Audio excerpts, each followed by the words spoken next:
few minutes late. I had to charge my watch a little bit. I can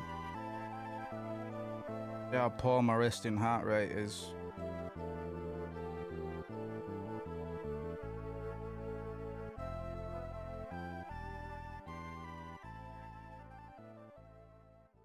It should boot up soon, or my heart rate is there it is. What was I gonna say? I didn't want to start the stream as a cadaver.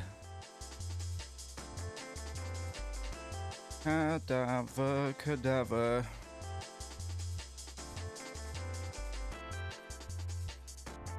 I hope we're all right. I hope we're healthy. I think we might run it from the top. I feel like I want to. We don't have to necessarily, but it's certainly an option that I'm happy to indulge in. I had a way better time with the remake last night than I thought I was going to. So much so that it was all a bit of a blur, really. Excuse me. So we'll get going within the next 10 minutes. I'll just warm my mouth up a bit. I've only spoken to my cat today for the most part. And doing a little bit of work. Got snacks today as well. Fucking hell. What's that about?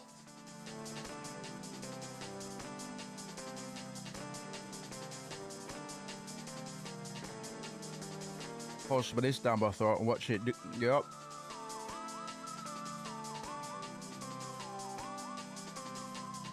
We'll get going. Less than 10 minutes. A little bit late on. Not too late, but I'm just wanting to make sure I haven't forgotten anything. Once I start, I just want to crack on.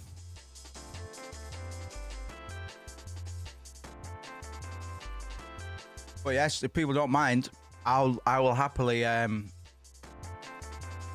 jump back to the beginning and go through it with a little bit more cognition and wherewithal than I had last night, because it all just kind of thundered past me. But I remember the last hour I was having the time of my life. So we'll probably get back to where we was in a much shorter time than we got there in the first instance. I'm pretty sure I can remember all the steps that we made to get us to where we were yesterday, which really wasn't that far in by my count. We cleared the first set of apartments, but you'll probably know that there's 2 sets of apartments. So we got there and the game started getting very, very interesting. I won't say any more than that. If you want to do it, then do it. All right, then I will.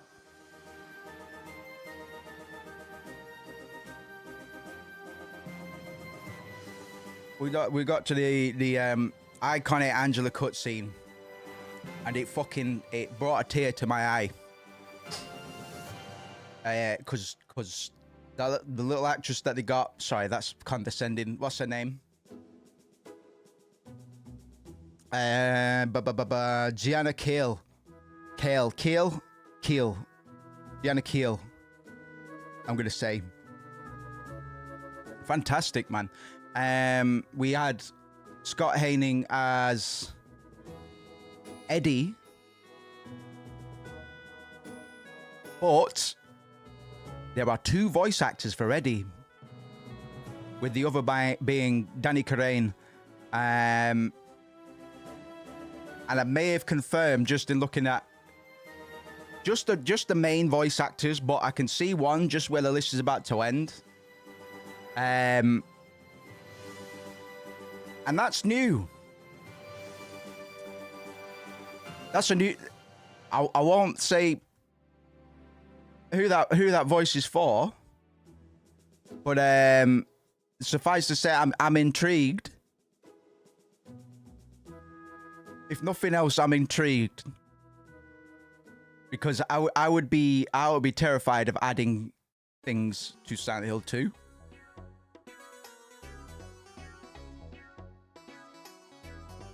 But we'll have a look. The guy that voices James is Luke Roberts, who voices Thomas Wayne in the Batman. I think that's the one with Robert Pattinson, right? And he's done a bunch of other stuff, man. He was in Del Toro's Cabinet of Curiosities. Bunch of mid shit as well, but he's doing really well in this.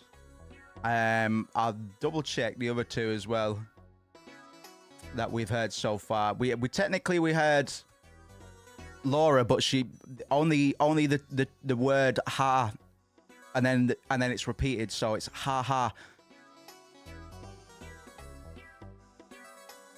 The guy that voices Eddie is from Leeds, man. The stone's throw from here. And he's not got the biggest. He was Bernard in My Parents Are Aliens, okay?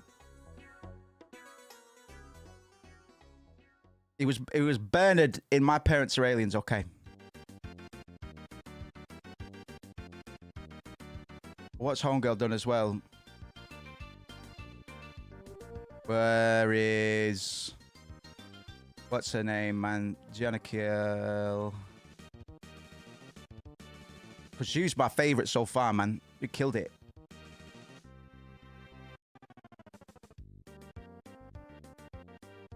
Not a big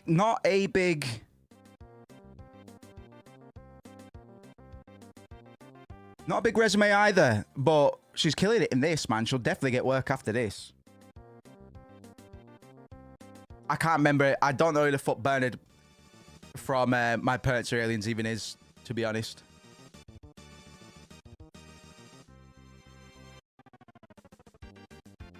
Well, how old is she?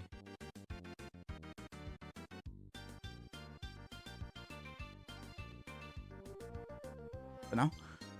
Yeah, I'm really impressed with the voice. It's completely fucking different to what we used to with the original one. But that's proven not to be a bad thing so far. It's a very different tone, really, but that's not a bad thing. In fact, I quite like it. I quite like the dour tone that they've set with this one. It lacks the Lynchian qualities of the original, but it's a remake, man. Like you know, it's another director, and I appreciate that they've it's a faithful remake, but at the same time, they've given it their own sort of spice, which is admirable, really. I used to give Bloober Team a lot of shit because I thought people gassed them up a bit. I didn't think their horror games were as good as people tried to tell me they were. And I still kind of think that. I haven't played the Layers of Fear sequel, and I need to finish Observer. But I remember a lot of people telling me to play Layers of Fear. I played it, and it was okay. Wasn't bad, but it was okay. I predicted the plot the moment I stepped foot into the house. It's never good when you're able to do that. But I digress. Right. Let's run it back.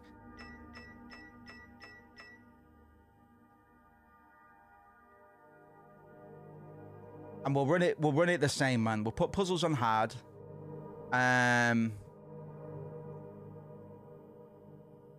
Yes, we'll put puzzles on hard and keep, because this is the dilemma I went through with Resident Evil 2 Remake when that came out. Because I started that game on normal, got about 3 hours in, and then I started it again on hardcore, and I ended up just completing it on hardcore, and I fucking loved it. Absolutely loved it. I struggled a little bit with the combat in this yesterday, but I started making adjustments, man. And the game is way fucking scarier when you could get slapped to death by anything, really. We can change it, you know. No, I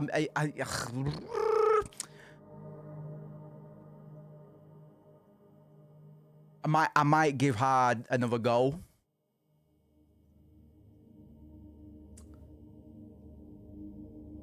But I need to get my combat game up. I did start learning some little tricks. Because you don't have to toggle between your melee and your ranged weapons, your firearms in this one. If you basically, your attack button is R2 in all events. But if you're not looking down the crosshairs by holding L1, L2, sorry, you will just default to whatever melee weapon you got equipped. And I kind of fuck with that, to be honest, because you're only ever using 2 types of weapons, and it's slick. It's something I've not really seen done before, to this effect in a survival horror.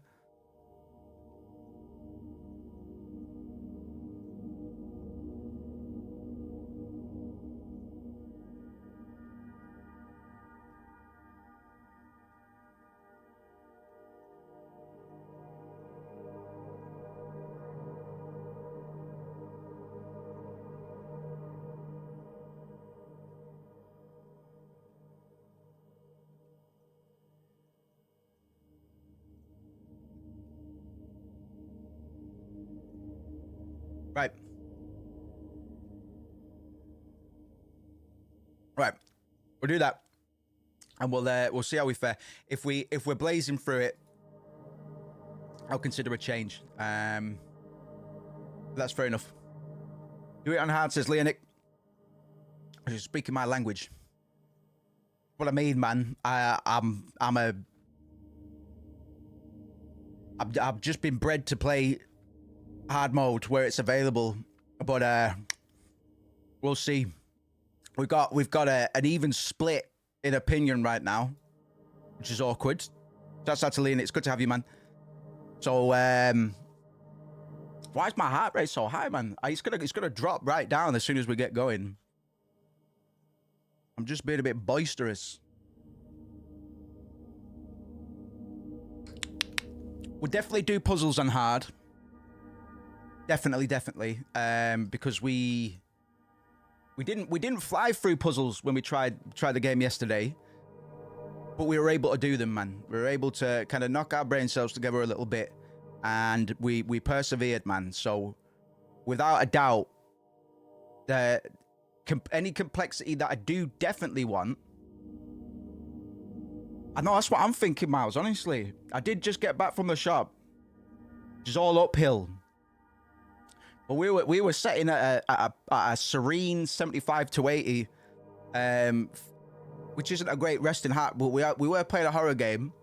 I'd expect it to go up to like 100 when horror is happening. You know what I mean? Keep an eye on it, man. We'll keep an eye on it. If it stays up this high, just call me an ambulance or something. That's out to Miles. Good to have you, friend. We're gonna run it back.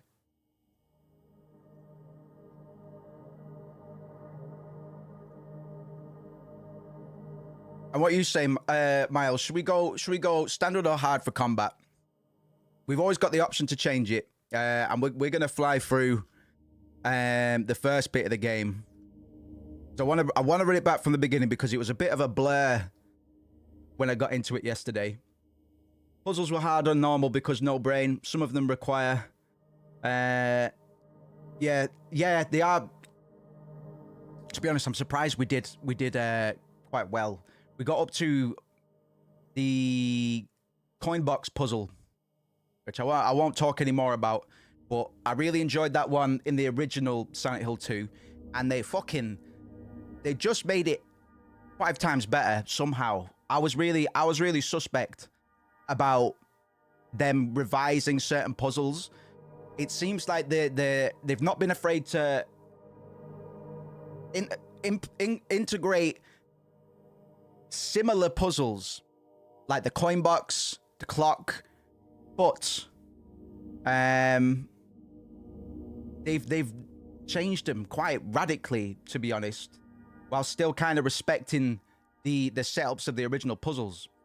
Fucking, it's been really, really good so far. Standard, admittedly, don't know how the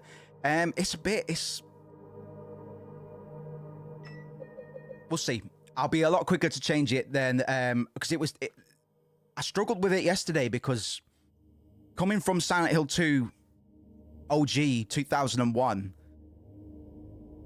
you could just power your way through that, no problem at all. This one, you need to be on your fucking toes a little bit. But I know that now. So here's the deal. We'll start on hard. We'll let it rip, and if we run into a brick wall, i.e., if the first mannequin gives us a hard time, we'll run it back because we got the option to do so. But I regretted not playing when I started Resident Evil 2 Remake, which is another really good remake. Obviously, to be honest, this game probably exists because of the Resident Evil 2 Remake. I regretted not starting the game on hardcore. I played it about 3 hours on normal, and then I ran it back on hardcore, and I had a much better time on it. Just adds that, you know. And I got bloodthirsty last night. The last hour of the stream yesterday was me just surrendering myself to the experience, and it was the best video game experience I've had all year, easily. What else have I fucking played this year that's really impressed me? Phoebe, if you can remember anything I've played this year that's actually impressed me, do let us know. But for the most part, it's been a pretty quiet year for gaming and me. Game combat system is far better than the RE4 remake because you can cheese and bug out enemies. All right, bet. Let's go. Say less. Have you completed it, Leonic?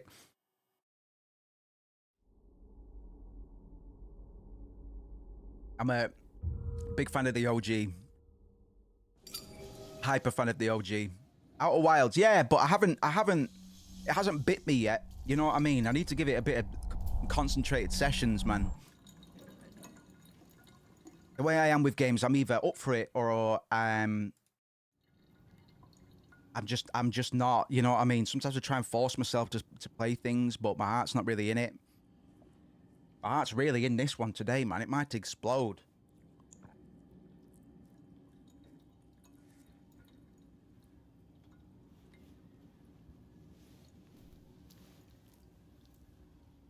Game it's not. Oh, because the original game is. The original game is 8 to 10 hours on average. This is what I was wondering last night. It's like, have they expanded on it? That's fucking bullish, bro. Because I was like, we might finish this in 2 streams.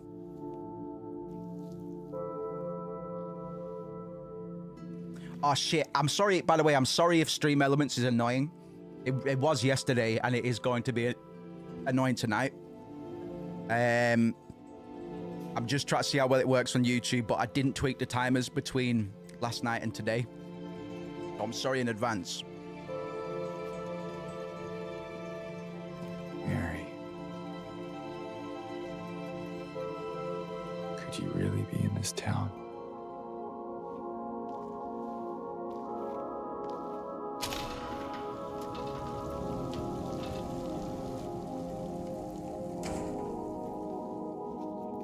Thanks. I've got the game on loud as well, so let me know if we get any leaks, please. We shouldn't really. Getting excited. I cranked it up. I want to be spooked. Yesterday, we couldn't really get my heart rate above 90 for the most part. In my restless dreams. I mean, we're starting in the deep end today. Silent Hill. Silent Hill? You heard of it? You promised you'd take me there again someday. But you're a piece of shit. You never did. Well, I'm alone there now. In our special place. Waiting for you. What we thinking of Mary's new performance here?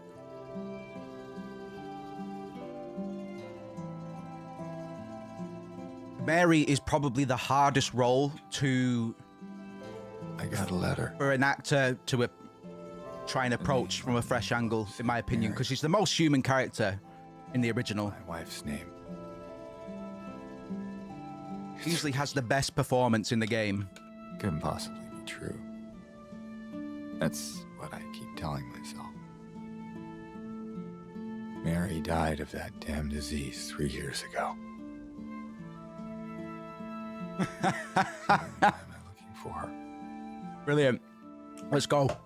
Our special place. That's what I want, man. I want to be scared. It's October, you know what I mean? We'll finish this, and we will look into picking up some other horrors that I'm not that familiar with. Because I was stone cold going through the original Silent Hill, because I know what to expect, you know what I mean? And because I knew what to expect with the original, I kind of conditioned myself to not anticipate surprises or to anticipate surprises, I guess would be the better way to put it. The VA sounds solid so far. Yeah, I probably agree, to be honest. I think the inflections on some of the words were a bit weird. And another thing I think is weird. Yes, thank you very much, BB. We're running it up on... Oh, they do have... Look! They do have Heaven's Knights posters in the bathroom. See, we had the gamma all fucked up last night, and we couldn't see anything in here. Do they have... Oh! They've got the Lilith on the wall. Bitch. Bitch.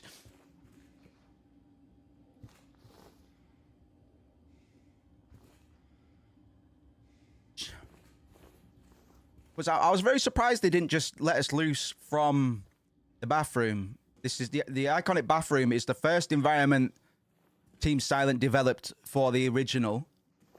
And it was complete with miscellaneous Hebrew and this illustration of Lilith from a book on mythological, religious demons, monsters, and all that good stuff, man.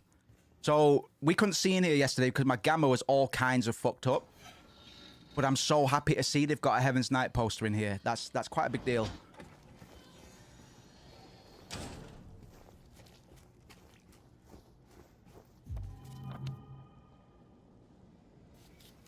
Right, and I've actually implemented a couple tiny modifications. Try and reduce stuttering. What does the wall say? That little bit of graffiti, I couldn't really make it out, but since we're here, because I don't, you don't have the camera angle to really read that in the original. That's one of the things that having a free camera is going to allow us to do. Really, I wasn't really game for the free camera because I'm quite attached to preset camera angles. But this is what it is. I am decayed arm and that. I am decayed arm and that. Okay. The hands fashioned and man thou poopy doo. Very cool. But the classic Beats Polarama line up there. I think that's pretty much a one-to-one with the original Pete's iconic, the classic Pete's Polarama billboard.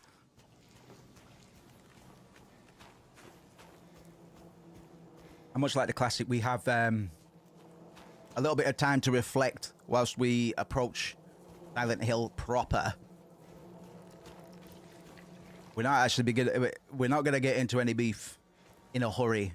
This game does all it can to kind of set its claws into you, and there'll be all sorts of rustling bushes, creepy crawlies and stuff. A couple pigs in these forests, I think. And I tell you what, haptic feedback on PC. This is the first time I've really been able to enjoy it, it feels like. But like directional vibrations, that kind of sensitive to volume and stuff like that. There is a save point in there, but we don't need it. But there's one room in particular, which we will get to today. I don't want to spoil it because I had a bit of a moment last night, man. I digress. I'll wait till we get to it. We're gonna meet Angela. I'm gonna eat some peanuts. I'm gonna eat some penis.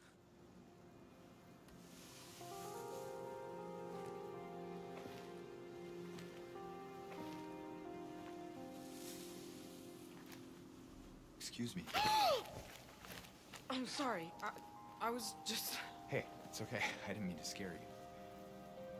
I'm kind of lost. Lost? Yeah, I'm looking for Silent Hill. Is this the right way? Yeah. It's hard to see with this fog, but there's only the one road. You can't miss it. Angela has my favorite performance so far. But Really, really, really good. I think you should stay away. This town, there's something wrong with it. And it's not just the fog either. I think the mocaps as well. Her demeanor, Dangerous? her demeanor in her body language and her voice seems very one-to-one. You know what I mean? It feels like it came out at the same time. I'm not lying. No, I believe you. It's just I think we're actually seeing a lot of the actors as well. You really do have to. it's dangerous or not. It's tricky I'm going. when comparing video game acting to film because I'm looking for. video game characters can take on the form of whatever the fuck you want it to. You know what I mean? Someone very important to me. But I think body language is certainly becoming a bigger and bigger deal. Looking for my mama? Not that it's never not been a big deal in animation. Of course it is. You know what I mean? Pixar showed us that body language mattered with a lamp. So it's not a new concept to have proper depictions of human body language in your video game characters by any means. I hope you find them. Yeah, But you too. why I'm pointing it out is because it's worth keeping an eye on, because in reading people's body language we can learn things about characters that they perhaps aren't telling us outright, you know? Yeah, I've been really enjoying the cutscenes in this game so far. We saw two very iconic cutscenes from the game last night, shortly before we wrapped up. And we had a quick look around the graveyard as well yesterday. And there wasn't anything, or anyone, I should say, that triggered any of my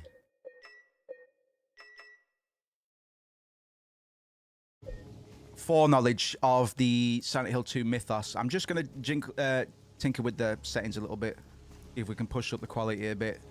The mods seem to be doing something, because this game wasn't very well optimized by my reckoning. We had a little bit of stutter issues yesterday, and I'd rather the game ran like butter than look like a masterpiece, you know. We are coming off of the back of Silent Hill 2, which was probably the best looking game on the PS2, especially at the time. I'll probably say of all time on the PS2. But it's 2024 now, man. It's been 23 years since the original Silent Hill 2, and this game applies, as you might expect, 2024 game design conventions, which I was worried about, but it's all been for the good of people coming into this franchise new, which is what I would want this game to do, is to bring new people in to the wonders of Silent Hill, because I fucking love this franchise, man. It's got more misses than hits. But look, man, we're still above 90. I've been looking forward to playing this all day. Went to town to get the window fixed. Spare keys in the drawer. Hello? Anyone in here? Let's get jacked. Va-va-voom. Hello. Pretty, pretty.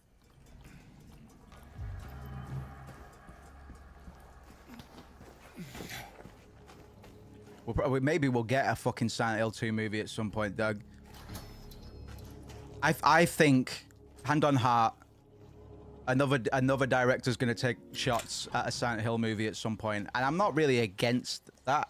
I think Stephen Gans did the best he could with the Silent Hill 1 movie. The Silent Hill Revelations movie can eat a turd, man, to be honest, but I think I've worked out what these little moments are. Correct me if I'm wrong.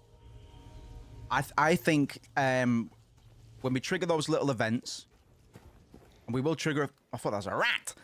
We will trigger a few more before we're through. I think they are kind of echoes of significant places in the original. Because in the original, that back there would have been...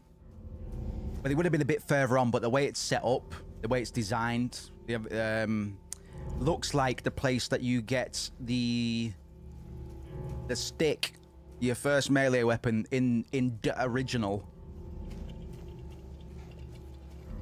And there's a couple of other instances that make me think that they might kind of be like little winks to veteran players like myself. Correct. Oh, buzzing. Oh, that's a clap. See how loud this is. Hold on. Bit loud. I'll try not to press those unless it's to terrify people. I like the Silent Hill movie as well, but it's got Pyramid Head in it, and I've got big problems with that.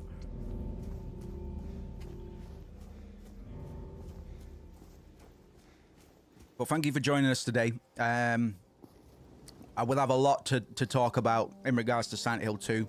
It's a game that I know very, very fucking well. I was very nervous about this remake, but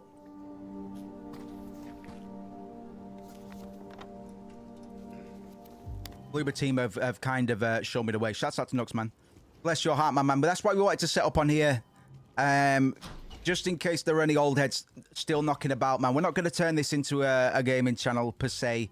I am going to run up a gaming channel, but we will use this place for music again. I'm gonna get all of the older stuff up for people to listen to, because there's a lot of missing bits and pieces on here, man. And hopefully, I'm trying to get stuff out, man. But my focus for music has been knocked around all over the place for the longest. And I just need a good sprint at it, and make sure that when I do start releasing things again, I don't go away again. That's my main prerogative, man. Because I'm still, listen, man, I'm not too old for that shit yet. I've still got a lot of fucking around that I want to get away and done. And there's no way that I did everything that I wanted to do with music. Not one bit. I've had stuff planned for a very long time. I just want to make sure, because you all know me well enough at this point to know that I'm anything but consistent. I want to make sure that when I start releasing music again, I never ever stop. So I appreciate that, man. It's little stuff like that. And I read comments, man. It hits me in the feels sometimes, man. People are very fucking kind. And I don't want to dishonor that shit, because I didn't really release that much music in the grand scheme of things. So it's good to see you, man. That's one of the reasons I wanted to come back to YouTube instead of just streaming on Twitch. 'Cause I never use Twitch. I don't use it unless I'm using it. Set up shop here. I'm not gonna dominate this channel with streams and stuff like that. I might stream from here, but the VODs will go elsewhere. And I'm gonna give this place a bit of a spring clean. Get some of the old shit back up. Maybe get some stuff that slipped under people's radars on the go as well. Because I was erratic, man. I was erratic back in the day. I was releasing shit all over the place. So some stuff... Deadly Headshot. Deadly Headshot is my best... The greatest Moose Kit archivist in the game, and he's got some shit that even I forgot I did. So I'm gonna be talking whoa, my mama. I'm gonna be talking with him at some point. I'm giddy. I want to get my heart rate down so we can assess whether it's the game or just my excitement. You know what I mean? At the moment, I'm just excited. We'll try and settle into this a little bit. I'm not going to worry about those saves so much, man. And we'll be playing this until late. What time is it now? I guess it would be archaeologist at this point. You're not wrong. We are 20 to 7. We'll be here for the next 4 or 5 hours. So if you like horror games, if you like Silent Hill 2, if you like, God forbid, me, hang about, man. We're gonna have a really good stream today. Hello. But yeah, because I'm pretty sure most of the subs that I've got here, like they're so old now that a lot of them won't be using the same account. But for the ones that were, why would I don't want to hide from those people, you know? I'm still here. I'm not in prison. Some people thought I was in prison at some point. I was gonna spread another. I didn't start that rumor. Somebody else did. I just pushed it along because it made me laugh. I'm gonna start another rumor, but I couldn't think of a good one.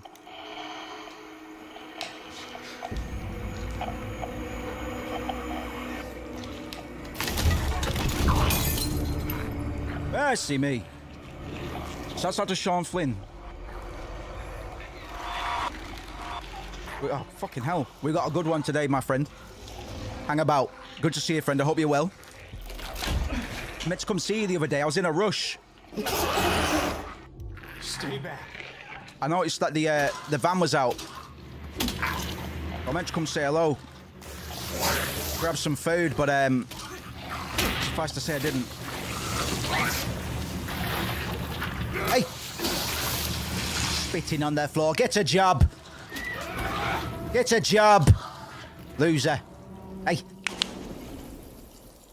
I'm all burnt up. Fuck me. What a start, man. That was a lying figure. That's the most simple enemy in the game. And he got 2 hits on us or so. I've said that we're going to start on hard, but if I start getting my shit pushed in early, we're just going to toggle it straight down, man. If I need to prove myself, it'll be in the puzzles. You know what I mean?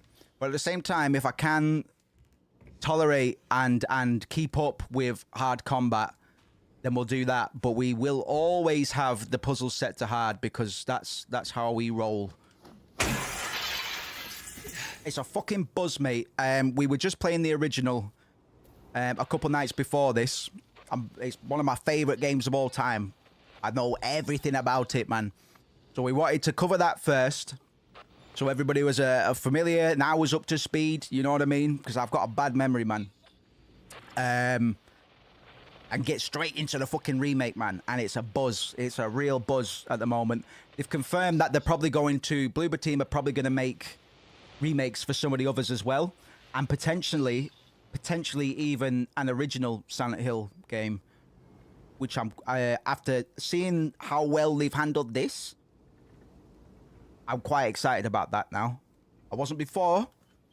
But I am a little bit excited to see what they might come up with in terms of a Silent Hill narrative. Where are you, Mary? Where are you, Mary? I miss you, babe. Right. Everyone's on it at the moment. Is it? Oh shit. That's weird. That's weird to think of, really.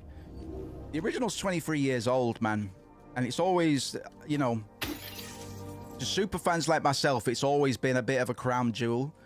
And it's not one of the... Yeah, PS1, it was probably the original Silent Hill. I think they'll probably round back to that, and then they'll end up doing Silent Hill 3. Silent Hill 3 being the sequel to 1. It's a bit confusing, but 2 doesn't actually have any continuity before or after. Actually, that's a lie. It gets a bit of lip service in Silent Hill 4.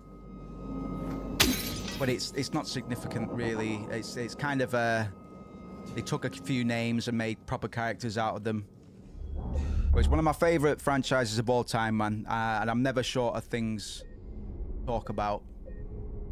Why does that say? All right. Probably so, man. BB ran through that one not too long ago, actually. And she liked it as well, man. It was a risk. It was a risk for the team as well. It was made by a team of developer misfits that weren't performing well in their separate departments at Konami. Konami wanted to put out some competition to Resident Evil, and it was lightning in a bottle. It was a bit of a fluke almost, but everything just fucking came together. Bang, bang, bang, bang, bang. And like I say, I didn't want a remake for this game, Silent Hill 2. I didn't think it was really possible to do it, to give it to really be able to stand up to the first one, I guess. But I'm very fucking wrong. Yesterday, I fell into the game completely, man. I just had a big smile on my face towards the end. I'm giddy today, man.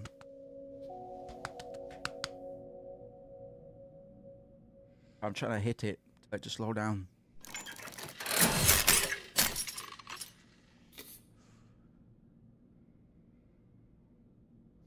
Our first little quote-unquote puzzle will be repairing this broken vinyl record in a way that I don't think would work as well as it does in-game, but I don't know what got into him. He just started smashing the thing. Had to throw him out. He ran off, cried he'd fix everything. Well, I gathered up what I could. Still haven't found one of the buttons. Half the record is still locked inside, but the other part's missing. Figure he must have taken it. Can't think of it. He did run towards Groovy. Anyway, maybe go check up on him, see if he's alright. He lives over at Seoul, by the pharmacy. Apartment 9.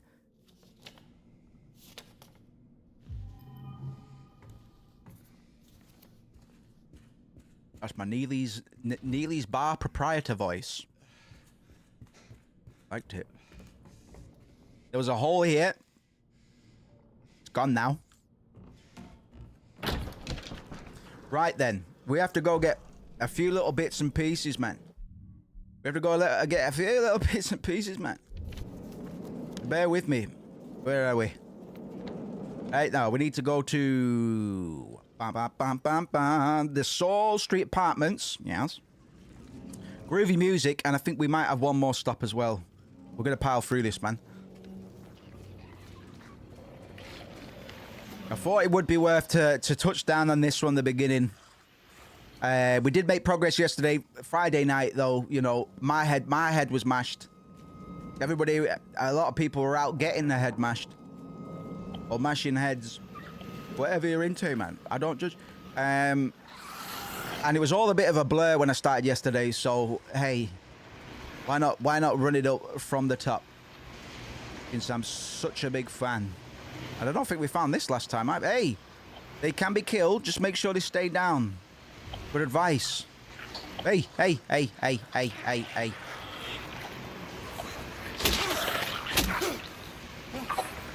But I guess this would be the horror game of the moment, man, to be honest. Like, it deserves to be. It fucking plays like a dream. And there's something just so real about, so visceral about the Silent Hill style of horror. You just don't really get it anywhere else. Look at creepy legs. So the lion figures, I won't speak too much on symbolism yet, but notice that they are very, very slightly feminine in form. We're going to find that a lot of these little ghoulies are somewhat feminine in their appearance, not all.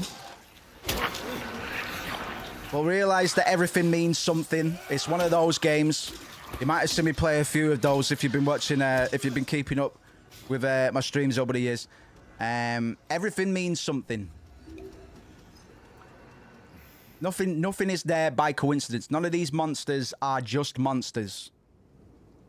This is a journey of personal discovery in the best and darkest of ways. This place, all it's ever brought me is pain and misery. Well, that's nice. So I came in here I only got a health drink from here. which I didn't need until I tried to get in here. So we broke even in that encounter. Like I say, we'll be if we're not managing with hard combat, we'll dial it down, bro. But we'll see what going first. I ain't no bitch, but I want to make sure that the playthrough is pretty smooth, not too stoppy starty. You know. Especially if this game is longer than the original, bro. I mean, that might be good news. It could be bad news. I'm always up for more Silent Hill if it's good. I'll be back shortly, pal. Not a problem, my friend. I will tell you what. We'll hold off on spoilers and stuff then. I won't run the analysis that hard tonight. The last thing I would ever want to do is spoil the twists and turns of Silent Hill 2, man, because they changed my life, man. Like, they really did. It was one of those games for me where I was like, oh shit, you can do that? You can write stories like this? And write stories like this I did. Man, I've factored Silent Hill into my songwriting. Never tell it straight, man. Give them context. Analyze as we go. Absolutely. Absolutely. Because I was gonna speak about the lying figures, the little monsters that we've been bashing in already. I'm not gonna do that. Apartment 5 left his key, says there's a leak from upstairs. Pee pee poo poo. Cock-a-doo-doo. That's what the note said. I wouldn't have wrote that. Free jacket. It'd be good if we could dress James up. In fact, I know that we actually maybe can. Did a few digital deluxe prizes, which I can probably just dig out from the code when I've got a minute. Maybe we'll do that for next week. I might not stream tomorrow. I need a fucking day off. Never know what to do myself on day offs at the moment. But I'm cooking up a little bit of music at the moment. Right, what are these then? These aren't real medications, right? Zalprazonac sounds like... Alprazolam is Xanax. And that kind of sounds like a Xanax-inspired drug. Revelmid, don't know. Berylmin sounds like a antihistamine. Imatnalimid, oh fuck that. Imatnalimid. Fuck it. Somebody's spending a lot of money on that particular. Well, it's expensive, man. Somebody's stocking up for the weekend anyway. Good for them. Yes, man. I'll take the dirty syringe. Yeah, I'll take the healthy, dirty syringe. Not all of these other medicines that are on the shelf. I'll take the dirty syringe. I'll take all of the dirty syringes that you have. We're gonna need it anyway.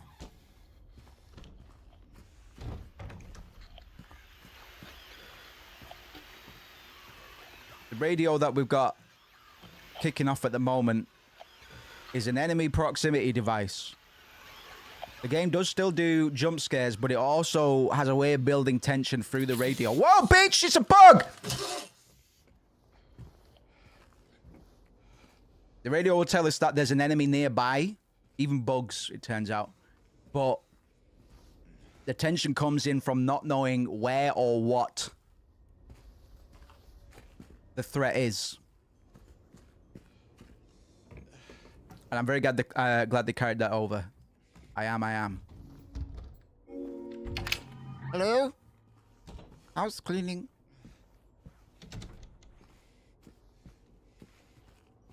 Open the fridge, give me a smidge.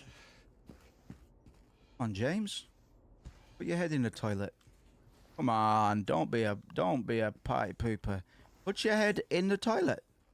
See what's in the fridge, idiot. Party pooper, scooping through the walls.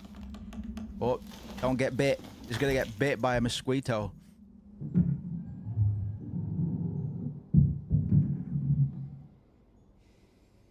Upstairs neighbors, man. You know what I mean?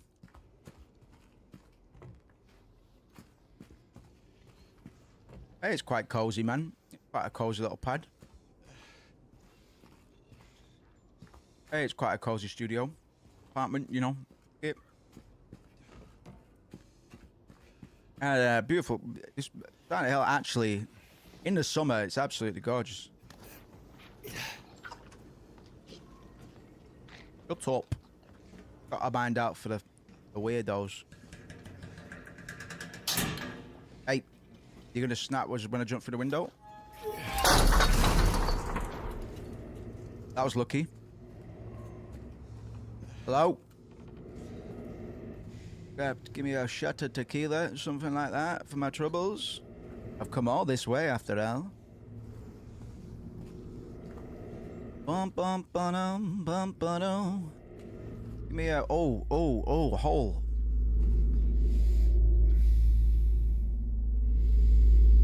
The false choices from Silent Hill 2 return. There's no way to progress the game without making James put his hand in the dirty brown hole in the toilet room. But it's not just a case of rolling up and just accepting once and he just plunges his arm in with no regard. We have to confirm the decision, man. They could just do it automatically, but no, there's no fear in that. It's not scary to watch a fully grown man put his hand in a brown hole and when he's fully up for it. We can see that he doesn't want to put his hand in the dirty toilet hole, but he's going to have to, because we need whatever's in that dirty, dark, smelly hole. And it's not just one button press either. Oh no.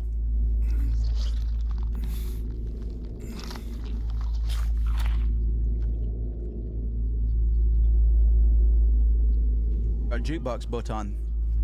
It was like covered in like strawberry jam, I think.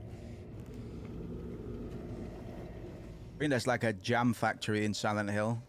The Toluca Lake Jam Factory. Everybody come to the Toluca Lake Jam Festival. Can't make James do a cool slide down the rusty ladder because he's scared, you see.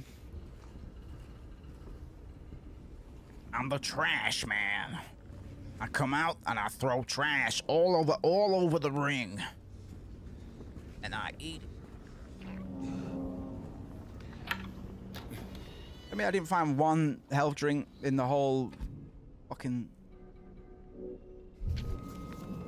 We're gonna be trying to keep James healthy, and that's one of the reasons we will pivot away from hard combat if we're being given a hard time.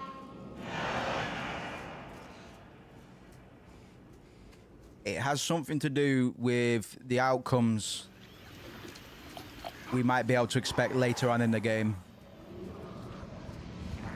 So to reiterate, we're going to try and look after James and tell the game that he respects his mind, body, spirit, and autonomy.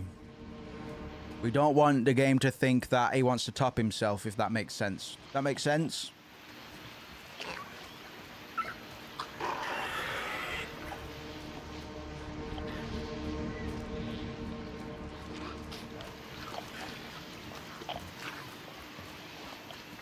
You telling me I've had no nicotine since this stream started? I wonder my heart rate's so high, Doug.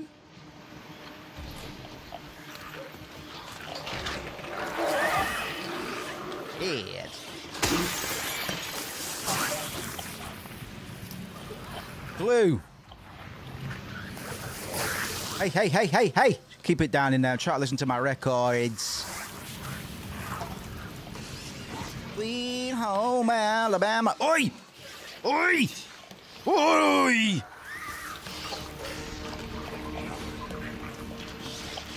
Oh. Hey! Shut up!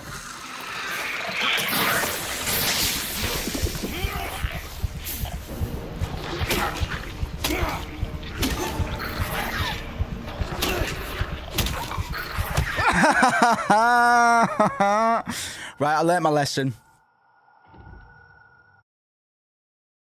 I learned my lesson. You win. You win. You win, town. Oh, wait, no. I forgot. It ain't manual. It ain't just manual saves anymore. Let's try that again.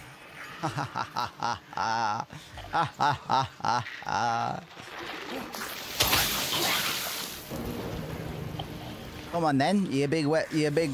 Oi! I was joking. I was joking. Crunch Bunch. It's the Crunch Twins. Get to fuck, man. I'm off. Get to fuck with you. Get to fuck with you. How do I use my syringe in game, bro? I was able to do it yesterday, but I forgot. I forgot. The janitor came the other day, drunken in tears, held half a record with him. He was yelling. Note said they were going to glue the record back together, which I wouldn't recommend if you're running vinyl repairs. I don't think that really works. Just FYI. Right, we didn't get the other half of the record, so these two pissed off customers are just going to have to eat shit. We don't keep Taylor Swift.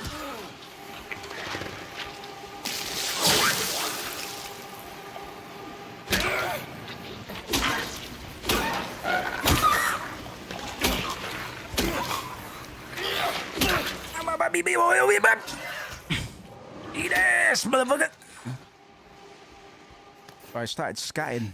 When I get scared, I start scatting.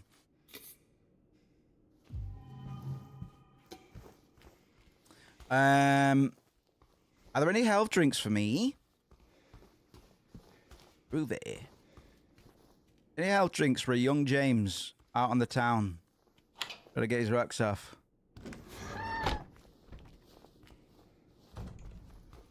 You mean there's not one bottle of cough syrup in this entire restaurant?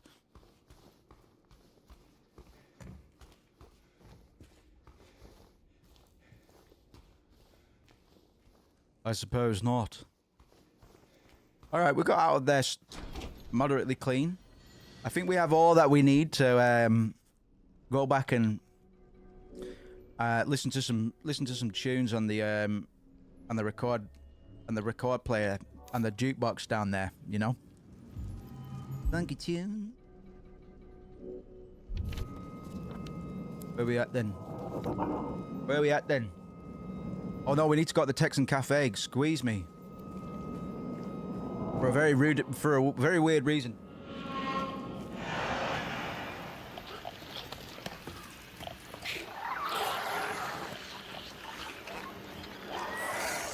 It's crazy to hear that everybody's playing Silent Hill 2 at the moment. We live in a very bright age, man. There's so much hope right now in the world, you know. People playing Silent Hill 2. Wow, we must live in a utopia, you could say.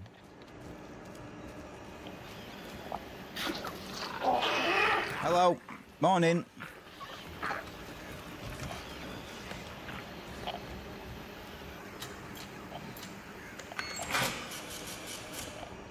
Would you like your receipt? Oh, drink for me. Drink for me. Get it, James. There's someone behind you, boy. Hey. Get on the floor. I prefer you there. Get a job, loser. James, why wouldn't you pick up the juice there? Is that health juice for me? It looks like it, right? Can I not get it because I don't have the flashlight or something? I'm pretty sure I've spammed X enough times to determine that we can't pick it up. We could use the till, but we can't pick up the obvious drink. That's fine. That's fine.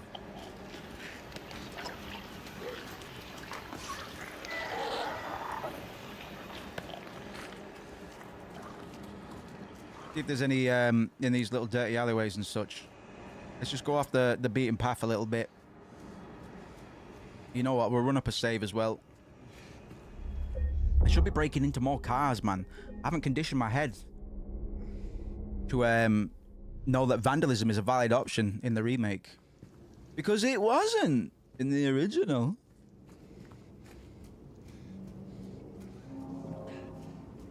It just wasn't possible back then. Oh, hello. Dirty boy. What's he wearing? Boots? Jeans? And a green jacket. What a punk. You would never see me dead playing a video game with a character that wore black boots, jeans, and a green coat. What a wise guy. What a Weisenheimer. That beautiful. Right, nothing down here. We've already been down here, to be honest, but it's worth double checking.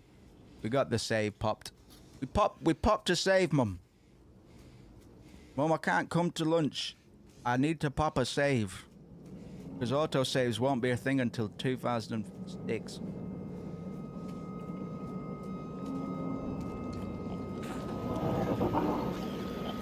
Wait a minute. Can I go in here? No, I can't. Can I? Oh, bitch. I can just break into anywhere I please? I love a game that lets me break into anywhere I please. I'm not going to lie. Especially in Silent Hill, my favorite place of all time. What do you think, guys? Would you like to live in Silent Hill? Look at this. Look at that. Would you not love to live here? And if not, why? You tell me there's nothing for me to pick up in here. I mean, it's nice that they let me in, but Chekhov's gun, you know? I just not want that. You don't need to design an area that I don't get anything out of, you know? Maybe I come back and with my dirty laundry later on, and I put it in here, and then I get a red jacket because they're using some sort of weird detergent that I'm not too familiar with.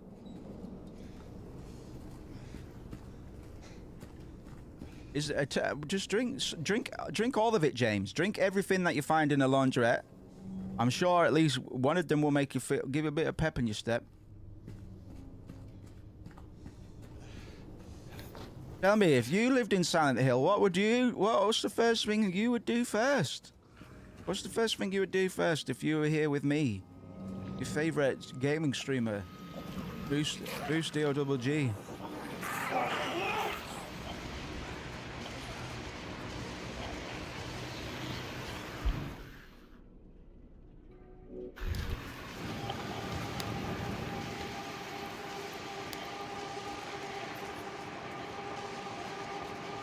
I'll probably hit up Reddit and see if we can find the dealer that's supplying all of this good. You know what I mean? It's fucking smoky. Hey! Hey! Hey! Hey! Fuck off! Fuck off! Fuck off! Fuck off! Pressing the wrong button. Fuck's sake, mouse. Sorry about that. We'll just limp our way to Bar Neely's. I got my ass fucking handed to me by a bug.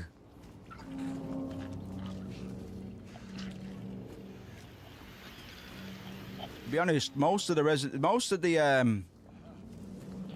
pedestrians where I live make these sorts of noises and stuff. They look like that too, so it's not too dissimilar from where I live right now. The weather's a bit nicer.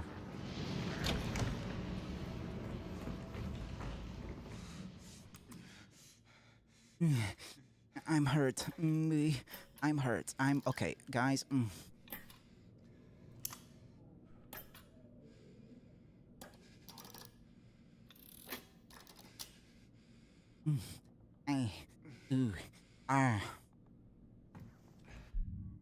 Hurt. Hopefully, it'll be like a cream egg in the back room. I can eat that, and he'll be all right after that. Cream egg normally does the trick.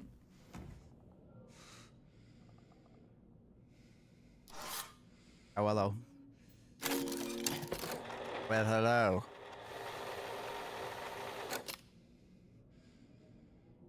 We're going to listen to one of James's favourite songs, man. It just makes him pump his fist. He just has a great time, you know?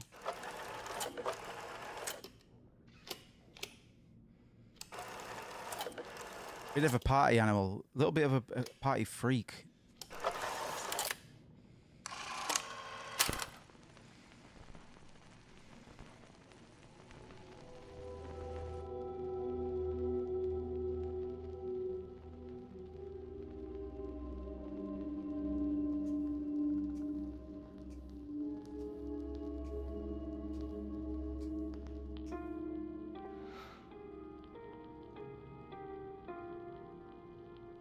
One time.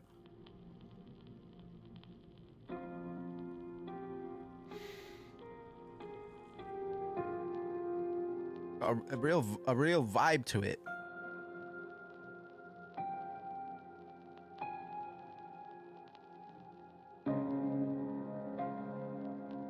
Remember when we played chess with dead leaves?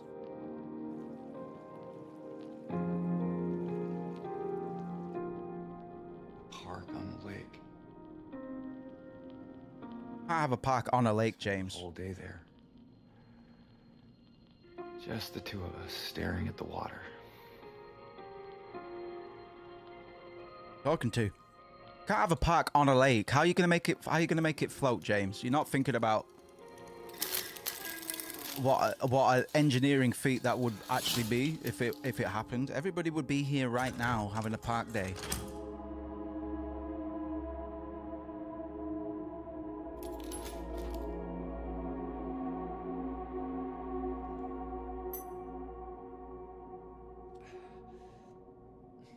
I mean, even the jukeboxes have prizes in Silent Hill. What's not to like?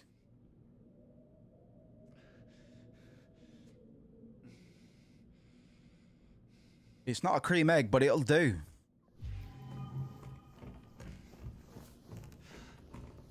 Oh, there's a save point on the wall there. I don't know if I clocked that yesterday. And there better be a bottle of like diet 7-Up or something. I have a bad time otherwise.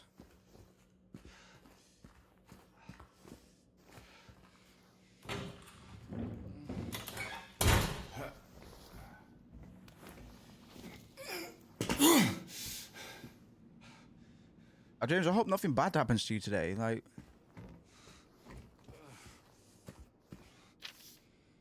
he came after you left. It's fine. He didn't try nothing. He just seemed sad. Mumbled something about getting out of town with someone. I wasn't gonna let him drive in his condition, so I locked him out. Car should be out back. Maybe check if it's still there by morning. It's the greenish blue one. Plate number ended with 06, I think.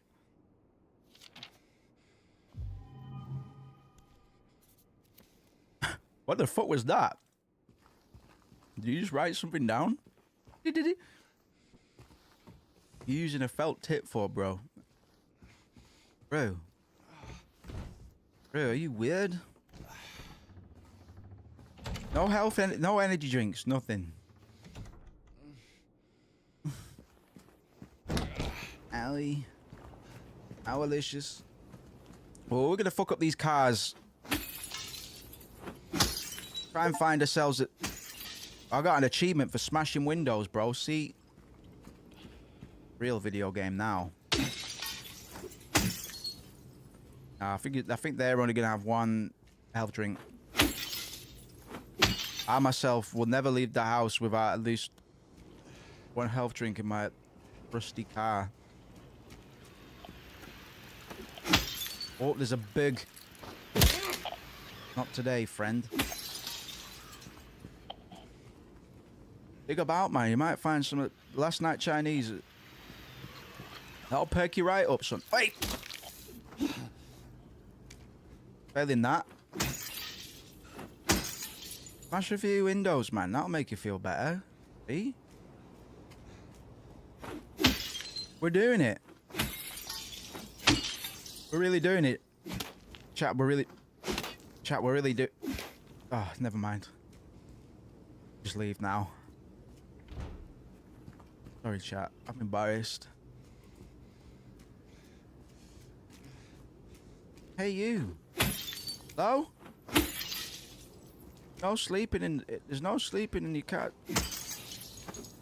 Wake up. Wake up, idiot. We need to go through that gate behind us, bro, but, hold on.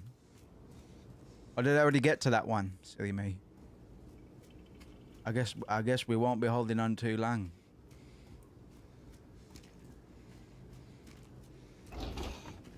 Hello? Just checking for your own safety. I just want to make sure everybody's all right in there. Right. Hello? All right then. Beer bottle. That'll perk you up. I'm just trying to see if I can get any health ingredients. Maybe place some meatball outside the school. But I don't think we can. So get up, get down with the thickness. About to get real.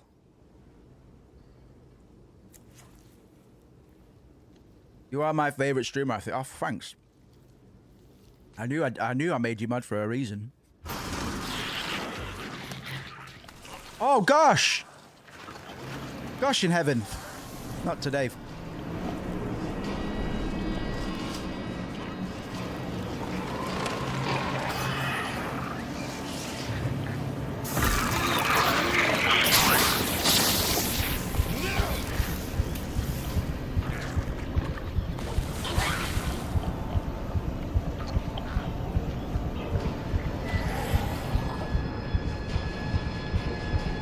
Hell's bells!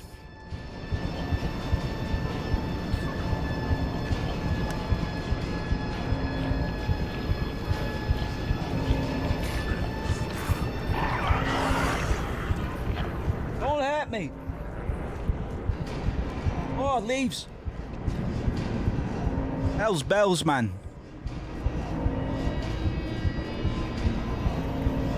I can't see. Oh, I can't see much of anything out here.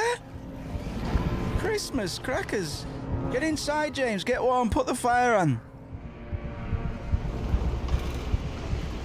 Christmas crackers, man.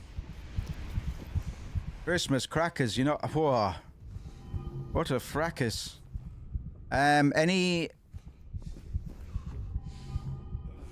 like turmeric and ginger shots, man, just so I can feel like myself again.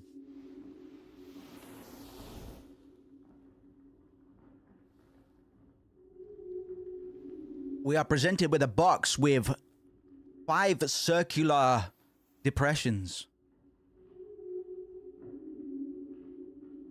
What could it mean?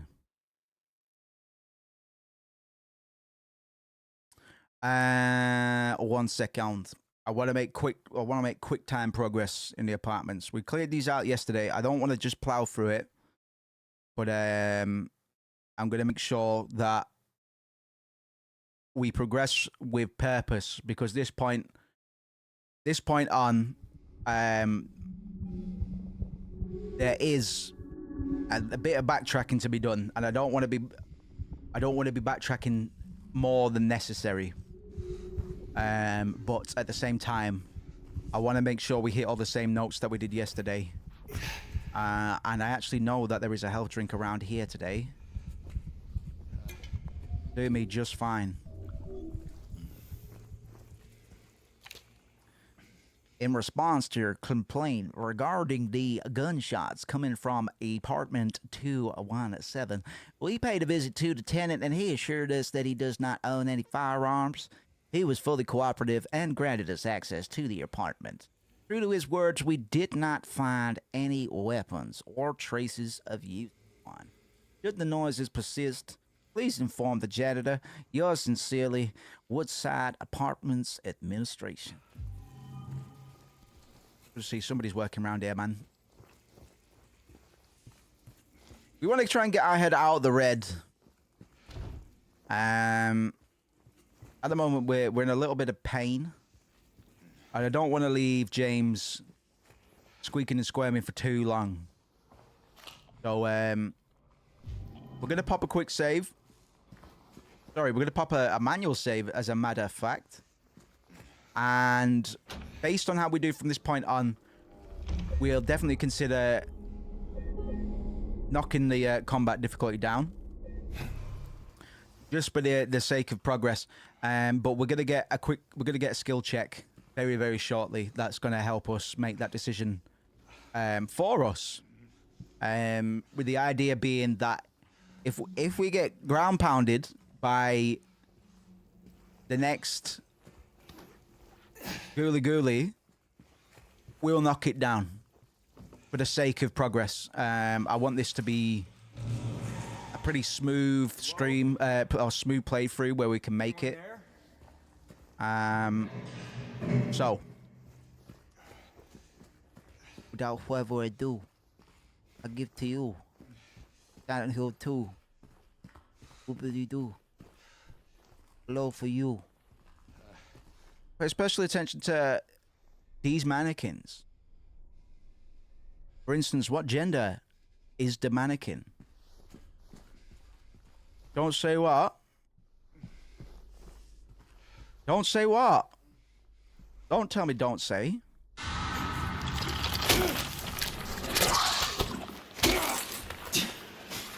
Ah, you bitch. Right.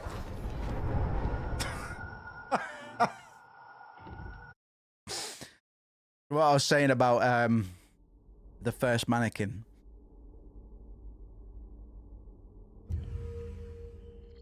Ground pound. Where you get dogs from? The pounds on the ground. Right. To be fair, we didn't enter the building in the best condition, but let's do the thing. Next time we run the game, we will we'll do it on hard. This time we'll just let it rip. Let me know if you're disappointed by that decision. If you are disappointed by that decision, I will take it into consideration. Let's go get that flashlight. Watch me absolutely ace the combat now in a way that I've never done before. Who's pumping? Hello? Somebody just ripped a big eggy one, man. It's wafting down the corridor.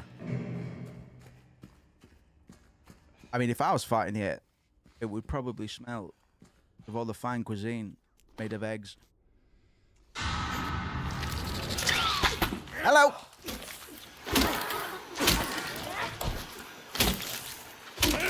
Of course. Of course. That's my thing. Like, I know at some point I will be able to do combat on this game. But for tonight, we'll just run it up, man. Because odds are, with the way that this game plays compared to the original, I'll probably still eat shit, even on normal, a couple times. So we'd be good reducing. Yeah, instead of a couple times, it could be many. You know, so we'll keep it. We'll keep it on normal for now. We still got the puzzle difficulty on hard, and that's never gonna change, because this is psychological horror, man. You have to use your psychology, yeah, to psych out the puzzles, right?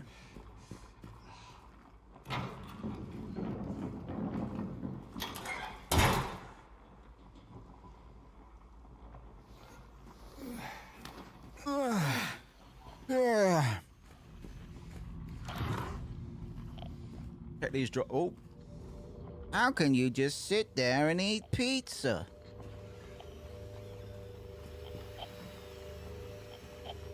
Hello? Anybody got like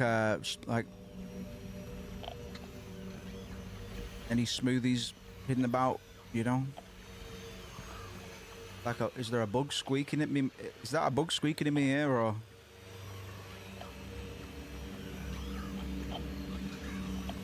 There has to be an item in this room, right? Okay, I guess this counts. Locane siblings murder. Perpetrator commits suicide in Quasmadi. Walter Sullivan, the culprit in a recent homicide case, was found dead, having taken his own life on the morning of the 22nd in his jail cell. According to a police statement, Sullivan's death was caused by blood loss resulting from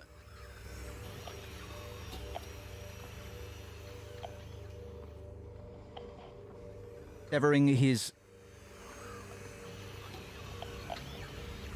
carotid artery with a soup spoon buried 2 inches into his neck. Sullivan was apprehended on the 18th of the month on the account of brutally murdering Billy and Miriam Locane. Even though Walter Sullivan did not strike a former schoolmate from his hometown of Pleasant River as somebody capable of murdering children, the schoolmate admits to having witnessed Sullivan in a state of severe paranoia shortly before his arrest. He was blurting out all kinds of all sorts of strange stuff, like he's trying to kill me, he's trying to punish me, and the monster, the red devil, forgive me, I did it, but it wasn't me, he recounts. I guess now that I think about it, he was kind of crazy. That newspaper report is identical to the original Walter Sullivan report in the 2001 original game. Quite nice. They do that with a lot of the dialogue as well. But then they'll maybe throw a few lines in, but a lot of the dialogue that I've heard so far is taken from the original scripts, which I'm glad to see and hear. And how?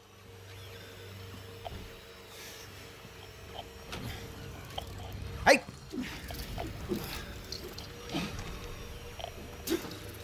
I've not taken any... Wait! Get your ass out of here. Boom, boom, boom, boom, boom, boom, boom, boom, boom.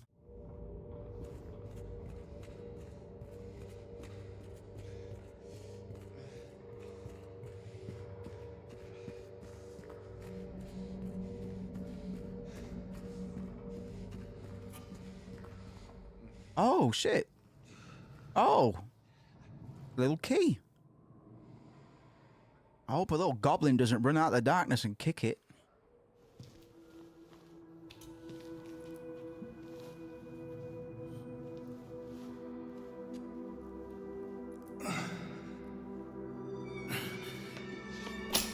Whoa! Hey!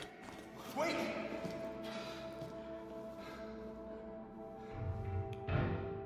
Damn it. Can't do that. You're gonna make him cry. What's a kid doing here? Here for the jazz festival. The jazzy white child.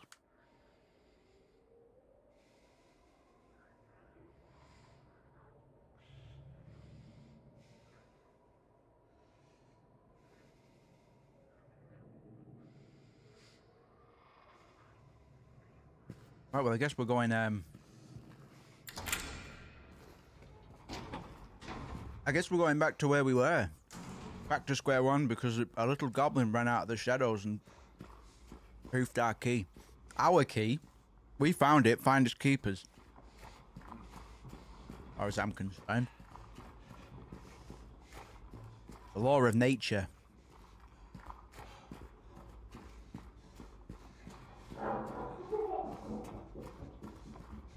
Neighbours arguing again. Feel sorry for the kids.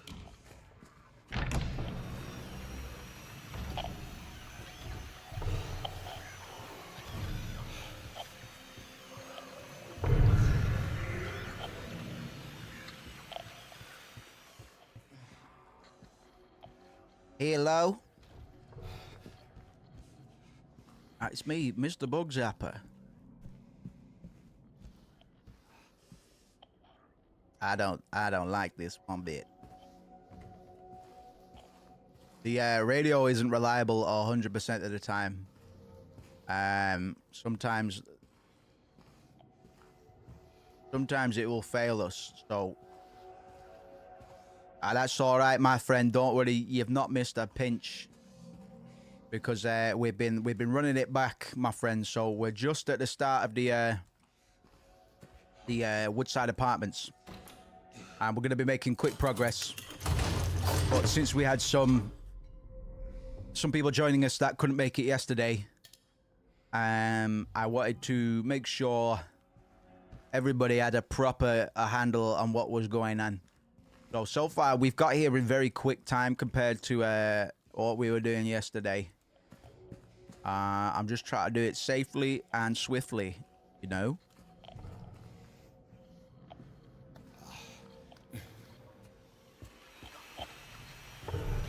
Hello, neighbor. How are you today, Mr. RMDS Jake? Real men do scream and they do cry, and that's fine, actually. And if you ever need somebody to talk to, just know that I will be here to laugh at you and any problems that you're having, okay? Don't fear.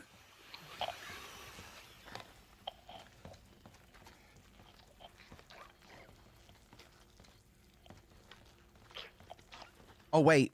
The key.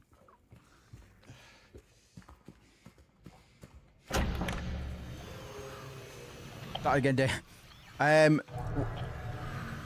Be honest, game like this. Hey, mate. We started it on hard.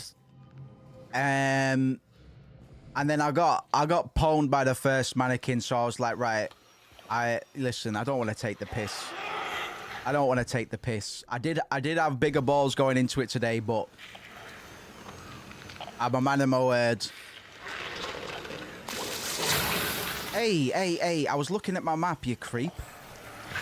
Fucking idiot. Ow! You know what? I like keys too. I wish I could make James like jangle them about.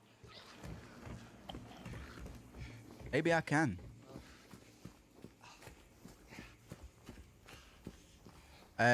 This one. Hey, neighbor. Couldn't help but notice you were doing a late one. I just wish you could keep it down.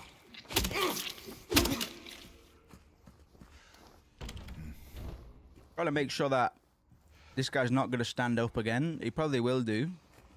Since we were just getting to know each other, like in a prison, man, you have to let him know who's boss. Can't be pushed around, man.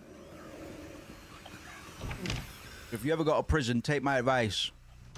The first dead goblin that you see on the ground, or if it's pretending to be dead, it doesn't matter. It's the same thing.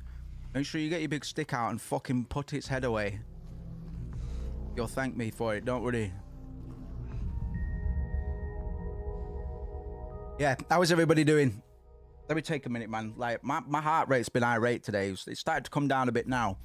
I was so excited when I started the stream. That we've been but look. Say the word excited and it perks back up again. I'm gonna just take a couple Zen seconds.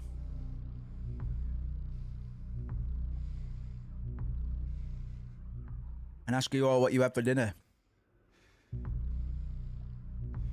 And if you haven't had dinner yet, why not? What's going on? Are you alright? Everything alright with you, the family? Yeah? Drinking enough water?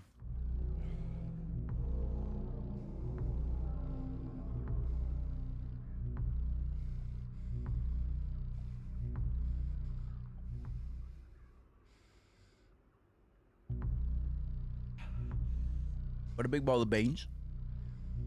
Baby's feeling spicy and excited. Monsters and trauma. Big clap. No, man, I got excited about honey roasted peanuts, man, myself. It was a 2-for offer, man. And with the other half of that 2-for offer, I got dry roasted peanuts. Now I'm wishing that I just got 2 bags of honey roasted peanuts. Whoever thought of honey roasted peanuts is probably living on the moon right now with all of the honey money that they've been making. Just exceptional.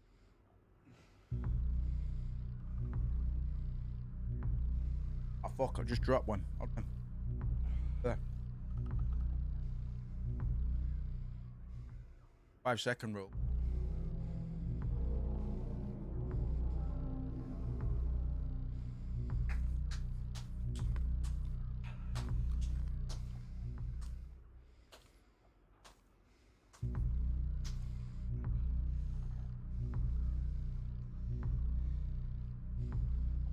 Excuse me.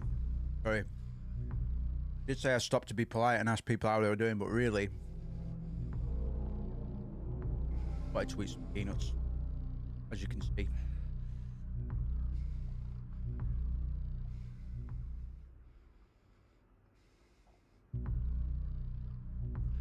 little bit of the hair of the dog that bit you this evening.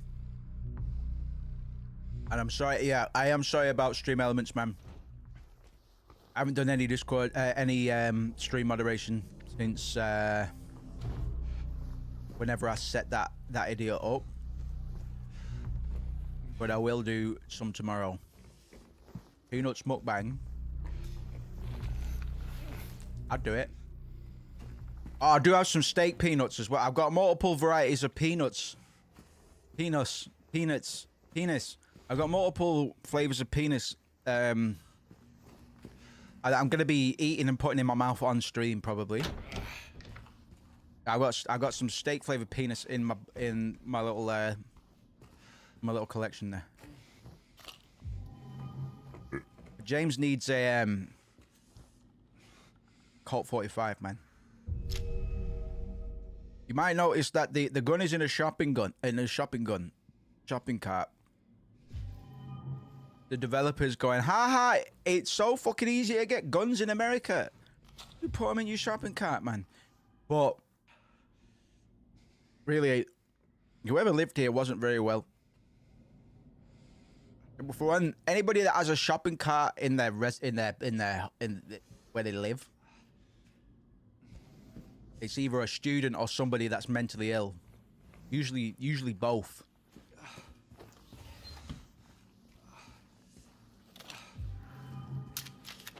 And I know that being mentally ill is in vogue right now, but that shit is just not acceptable. You need to take that back because you'll never get the pound coin that you used to get it otherwise. I'm sorry about stream elements, man. Listen. I'm sick of people screaming about it. I sometimes scream too, but you know, we just hello?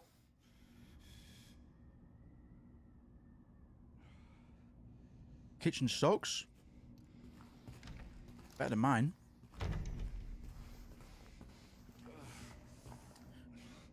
$213. Come on down. Take my hand.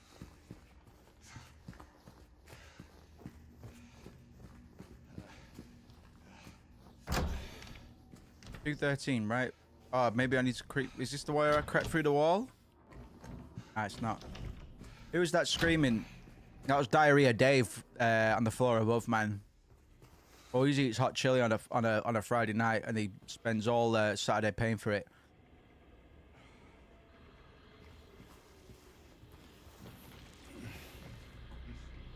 Look, here he is now. His skid marks on the floorboards there. Dave! He's falling asleep. He put his head in a chili and he fell asleep.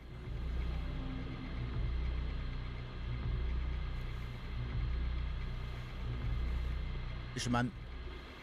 For breakfast, I ordered McDonald's, man, because I was a bit hungover. So, I had a McDonald's coupon, man, and I ended up with two Big Macs. I've still got one left. If anybody wants to tell me how the hell you heat up a Big Mac without thinking you'd probably need a therapist, I'm all ears, sunshine.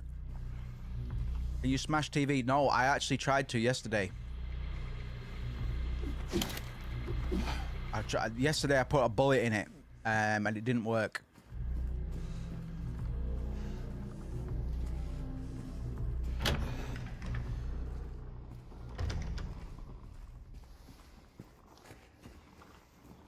Microwave? How long for? How long for?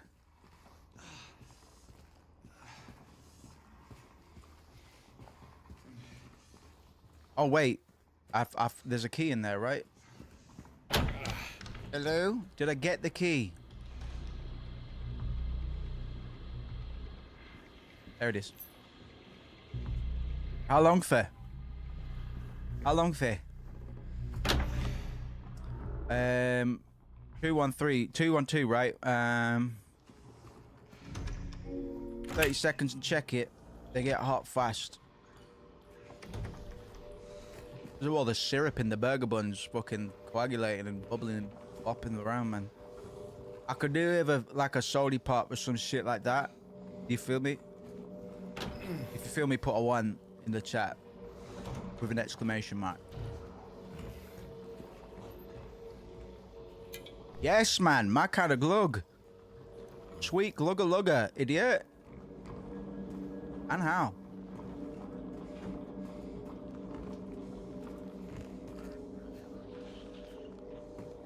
Art belt. Bouncy bed. Hey! Come on now. I've just had a health drink. Are you trying to threaten me? Can I swap shoulders? Is that a thing I can do? I do like a game where I can swap shoulders with my over-the-shoulder things, you know?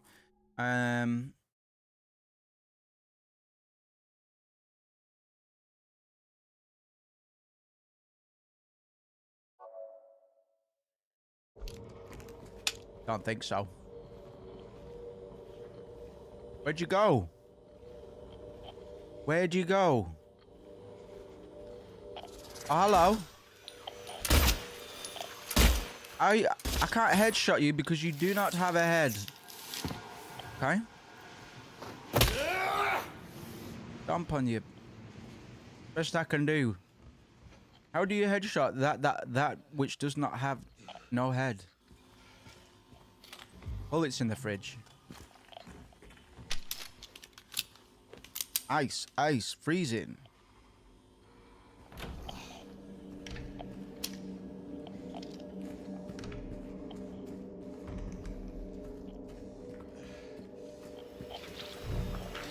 What? Rude or what, man? Shut up. Get a job. Go home. Call your daughter. Idiot.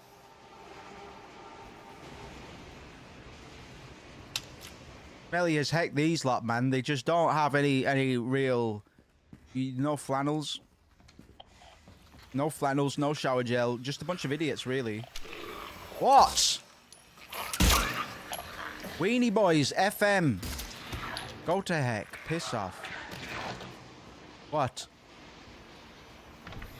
Think I don't... Yeah, listen, we all have problems. What? Go to heck and piss off about it. Oh, I like that strategy. Oh, I like that strategy. Welcome home, Fräulein.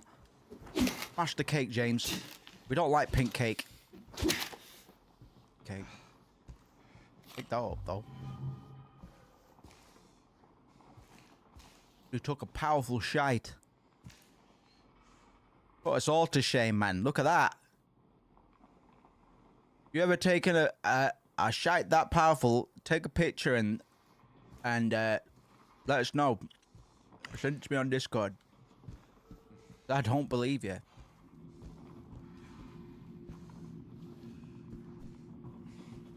That is a hefty shite. Oh, you bitch!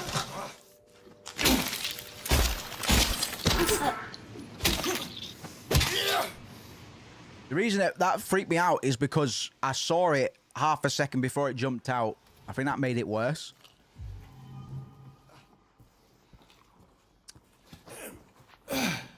Nice one, James. That was cool. I am James. I've no shames.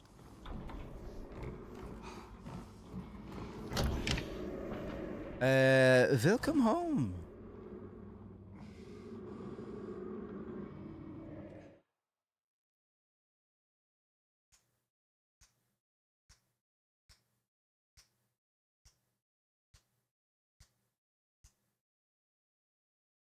Sec. Sorry, I was just cheating. We did all this yesterday. And I want to try and get back to where we were. Wicktime.mov.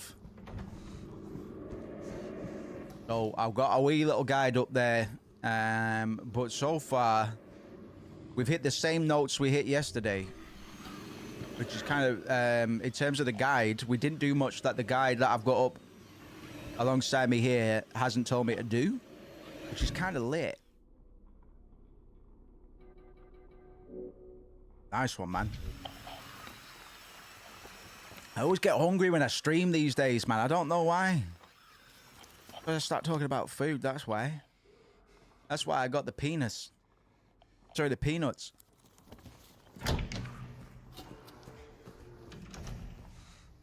Hello? It's James from 206. Yeah?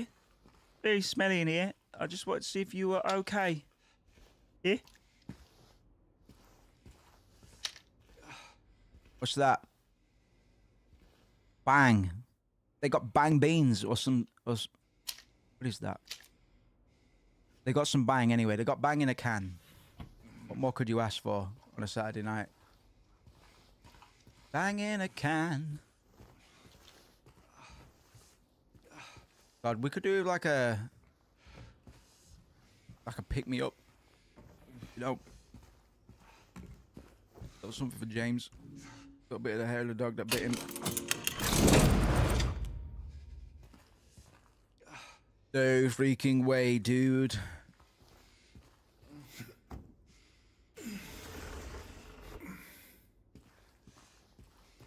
Oh, frick.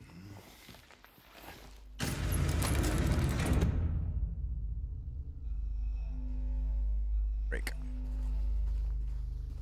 Oh, frick. Okay. We've got some bars here. Right where the rooftops pierce through the night, left the homebound footprints with no owner in sight. But he has found home, oh please pray tell, or a river of memories leading right to his hell. What we got ourselves is a little puzzle, you could say. We have to find a combination to the safe. And there's a lot of graffito all over the walls here. So it's going to be quite hard to discern. Except that our little flashlight likes to highlight things very subtly, but still. That looks like a house, which is a 7. And we've got a reference to a house left our homebound. That also gives us an indication of which direction to turn it in. Then again, what's that?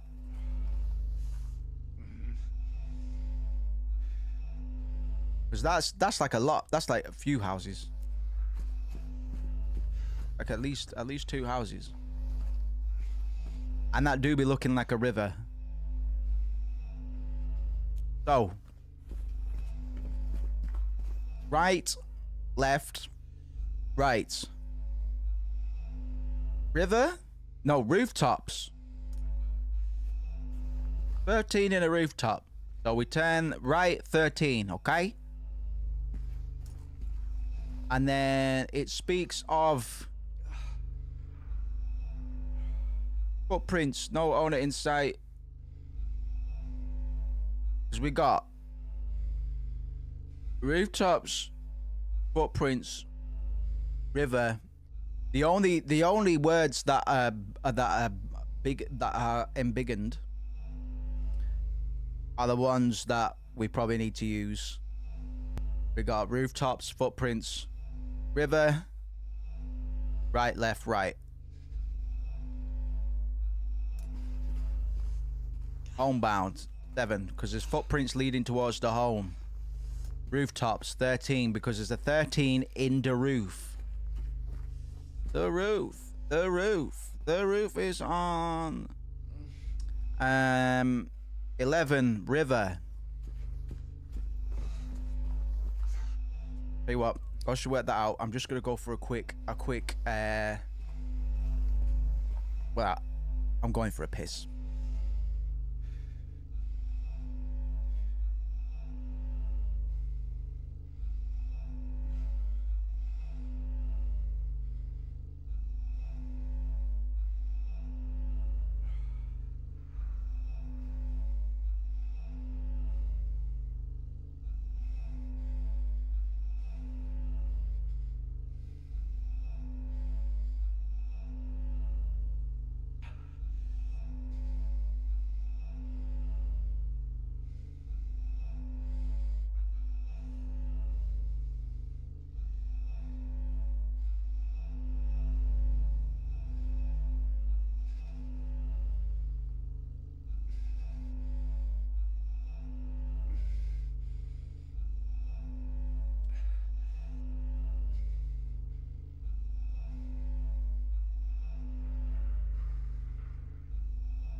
What do you mean?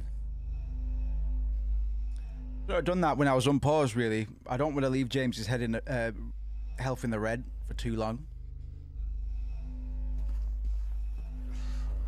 Right 13, left 7, right 11. Right you are, I think.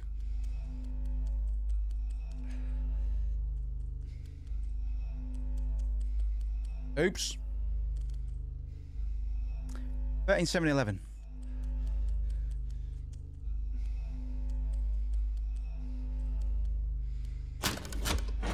Well done. You win the prize.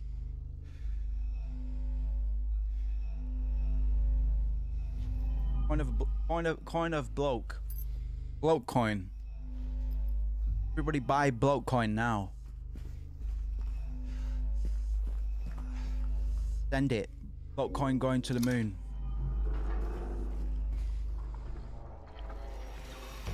Art.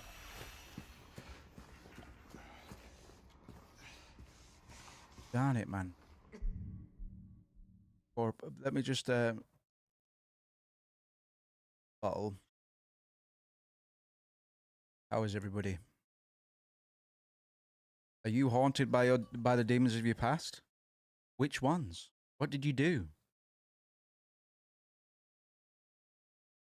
Sure you didn't tell anyone? Don't worry. I'm sure nobody knows. I'm sure there were no witnesses. But what if there were? Nah, I'm just kidding.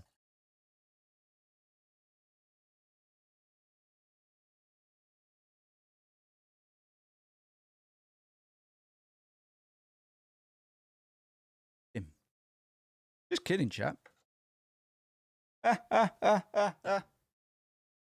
Very much. Sorry about that.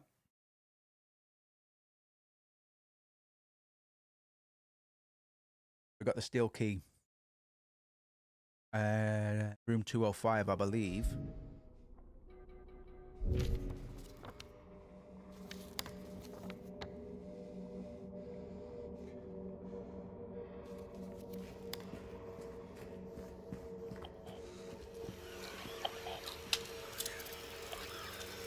Come on, you motherfucker. Oh, it's a big. Oh, it's not. There's another bug. Where? It's chittering, I can hear it. I hate bugs. I hate buggers that chitter and scratch on the floors. Oi. Is there a third? Oh god, oh god, oh god. Oh god, put it away! Get it! Mushed. Are you haunted by the demons from your past? What did you do? Did they deserve it? Tell us why.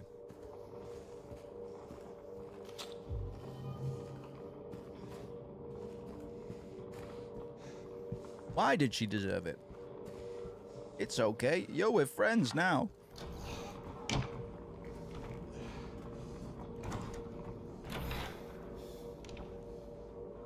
Nope. Oh, you start bleeding now, is it? That means you weren't bleeding before.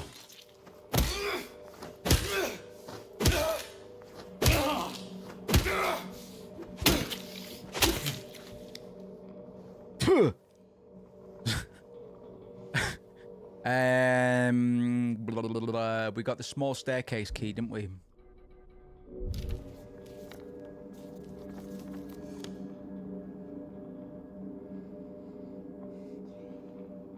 Oh. Okay.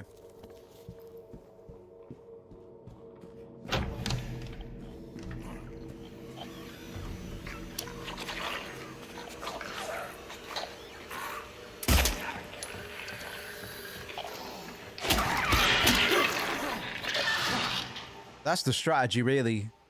Shoot to stagger, move in to kill.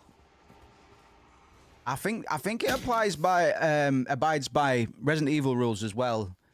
It's worth capping them in the leg, in the kneecaps, just to bring them down, just to stop them from progressing towards you. And then you run in and you cape the skulls in Just like Mama taught us to.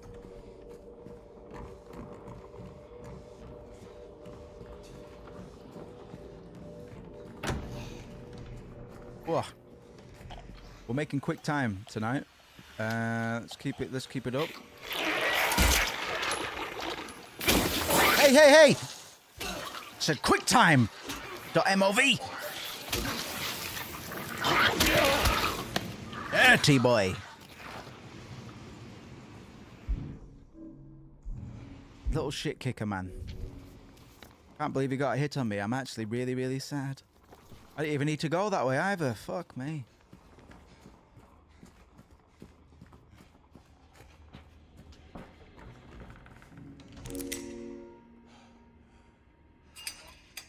To be honest, this game is very Resident Evil 2 Remake coded. In a great, in all the best ways. But just the way that the locks and stuff are presented, you know. And I guess many of the puzzle elements are presented, you know. It's not a bad thing. It's just something I've noticed. We just got to the 3rd floor. But at the moment, I'm just constantly on the hunt for, like, body pops. Irreputable, like, body pop that, I might have missed. Just scream loud enough for me to hear it from your household.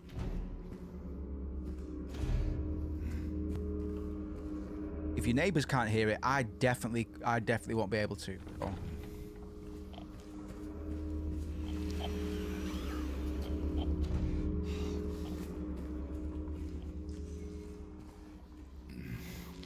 A crevice. Hello. Oh, you bitch! Good job I saved, innit?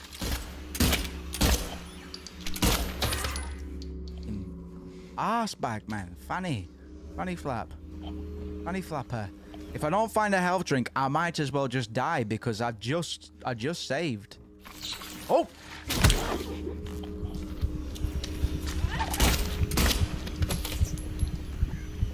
Know what I mean? Oh, no, no, no, no! Right.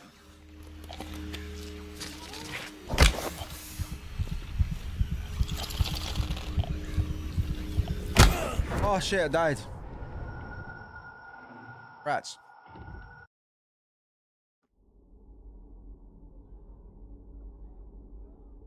Oh shit. Sorry about that. Don't know what came over me.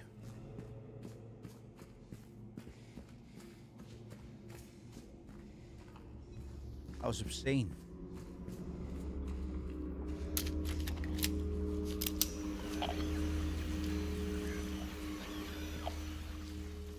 Oh boy is right. I couldn't have expressed a more sincere sentiment if I spent weeks trying to write one. Oh! Opa!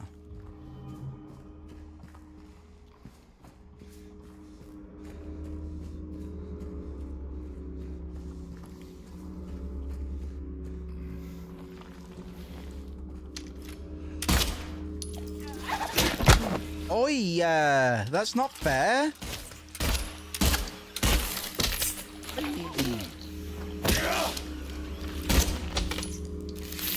Stop it! Stop it! Stop it! Stop it! Opa! Oh, glugga lugga. Get that down you, James. How you feeling, son?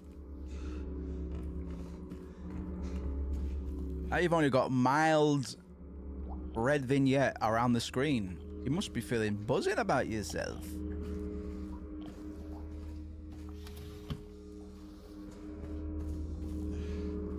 It really is a survival horror.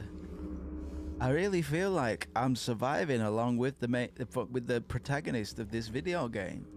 How did he do that? How did he do that? Hey!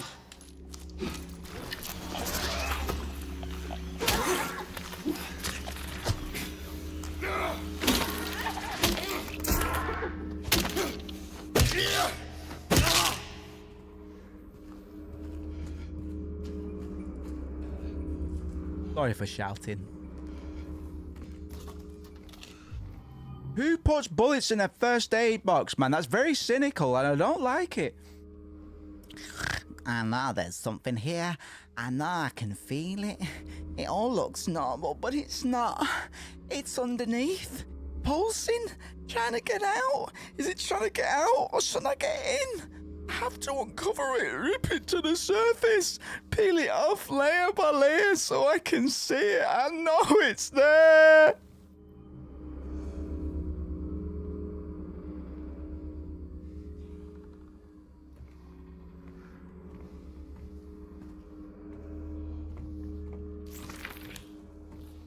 You need any actors for your 50 million to a 120 million blockbuster movie franchise? Then a little bit available.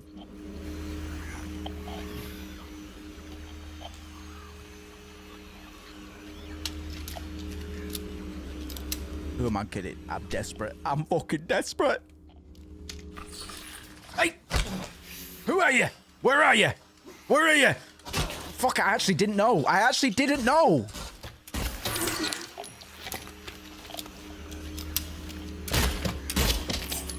Man, I found bullets in a lunchbox. But what I could have done with is not bullets in a lunchbox. I could have done with like a fucking sandwich. My boy James is he's in better days, man. And I'm not saying it's your fault, chat, but I mean, I'm here doing the best I can. Where are you?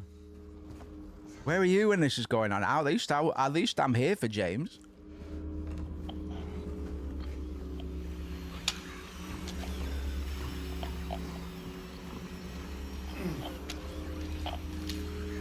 Well, this room's darker than the darkness was before.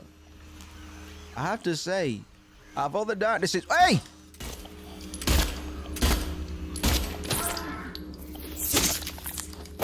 On the floor. I hate little idiots, man. I just hate little idiots.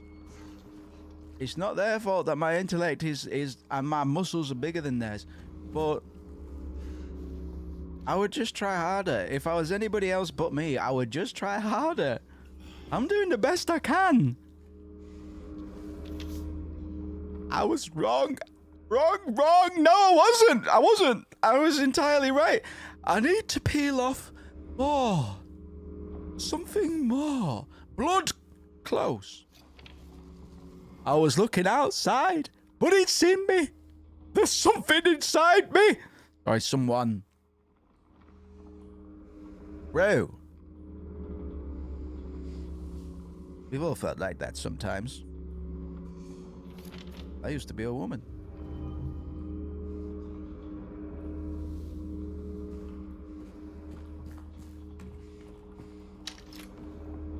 Get on the ground. Spread them. Asshole. Oh. Yes, James likey syringe. James likey syringe. I've forgotten what the heal button is. It's actually just left my mind, so I'm going to open the... Yes, James loved dirty syringe, idiot. If you're ever in peril, just jag whichever... If there's a syringe on the ground, the odds are it will heal you to 100 hit points.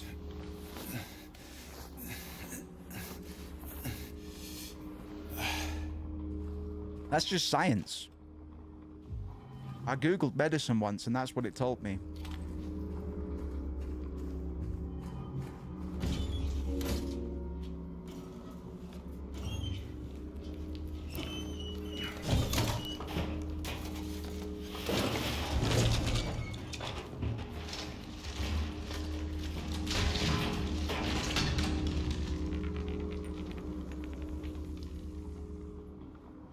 What about the juice? Couldn't help but notice that the juice was kind of left out of the picture there. I've already got a coin, so I probably don't need that. I'm more concerned. Occupado, sir. Fucking hell. Wait your turn.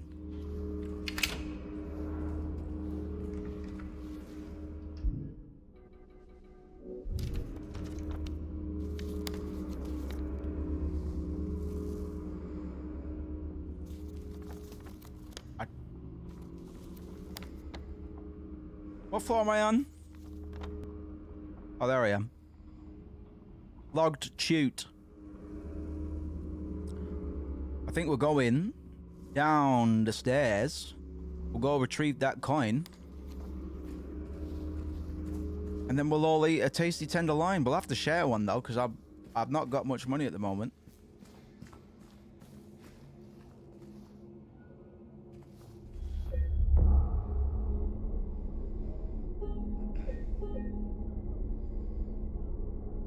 We're making good time, man. We're only, I've been recording for 2 hours.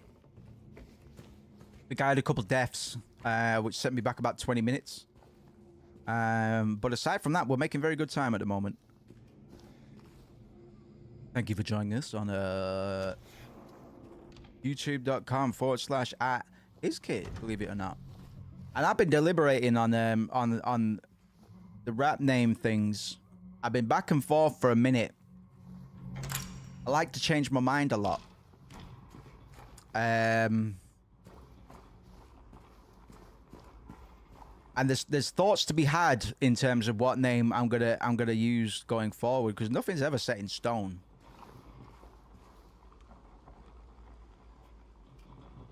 I don't know if we're gonna stick with Moose going forward. Shock horror, you heard it here first.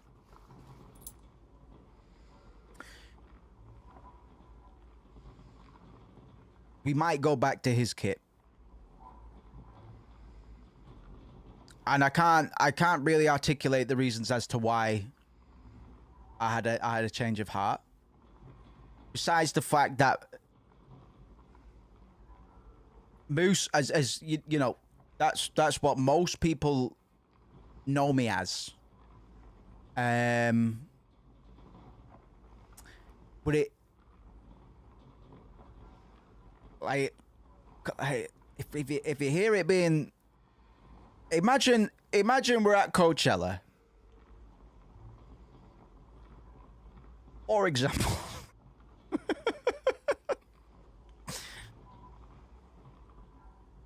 I never really liked his kit as an alias, but it's original, you know. It's distinct, you could say. Moose, you can write it with zeros, you can write it with a lowercase m, and you can put a full stop at the end of it, man. It still evokes a certain image, man. And I listen, because I want people's opinions on this, man. Because to be honest, when I released 99, all the way back in 1999, that was still under the umbrella of his kit, man. I retroactively changed it. But just food for thought. Do let me know what you think, because trying to come up with a new rap name at this point, man. Like, listen, I'm 21 years old. It's a bit too late for me to. I'm 19 years old, so it's hard for me to try and introduce a new rap name that people aren't familiar with beyond his kit and Moose Cake, blah blah blah. Just a bit fucking cringe, innit?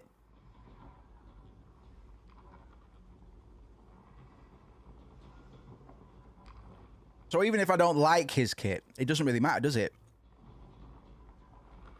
Not the name, it's what you do with it. You feel me? So, food for thought, man, because it's hard, man. It's hard to come up with a new rap pseudonym. I don't know if any of you have tried it before, man. I did want to do the offshoot of Little Goblin, man, but I don't.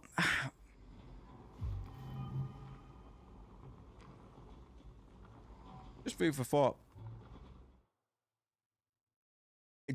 You must realize that it took a lot of maturity for me to admit that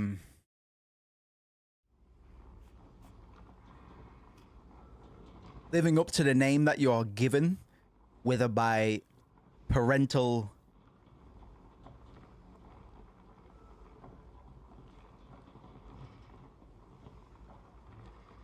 deliberation or by... Well, no, it wasn't the Wu-Tang rap name simulator. I did use that. That's the one that Gambino used as well.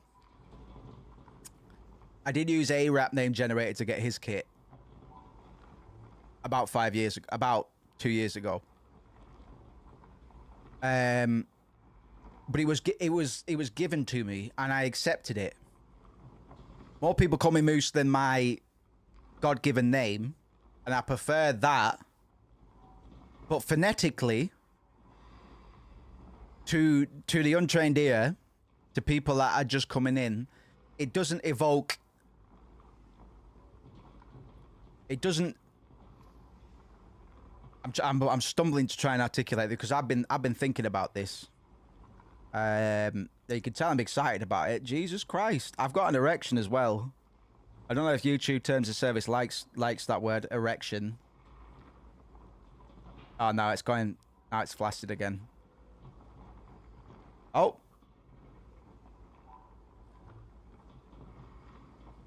Ah, sorry. But what do you think, especially if you're from back in the day? And this might be a question that I kind of, even though it's not anybody else's decision to make. Ultimately, its weakness is it shows poor leadership if I don't do it with some level of conviction. I think in terms of legacy and arcs, one makes more sense than the other. And that's my Silent Hill. That's my Silent Hill. You know what I mean?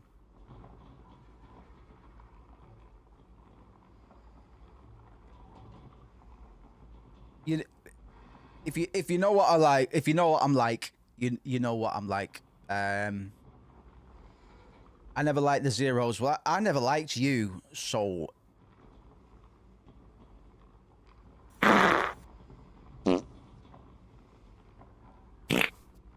Look, there he is. There he is. Get him out of here. Get him the hell out of here. Throw him out of the coat. Don't bring it. Don't give him his jacket. Don't give him.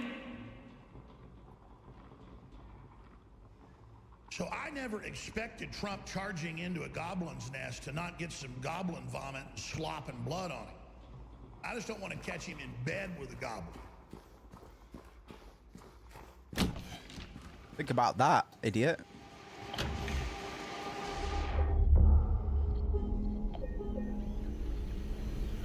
By the way, what I'd really like, I'd like to foster a community where we're all comfortable calling each other idiots. So, if you're out there watching the proceedings of the stream and you really just don't like somebody else in the stream, not me, because you love me, but... Oh my God!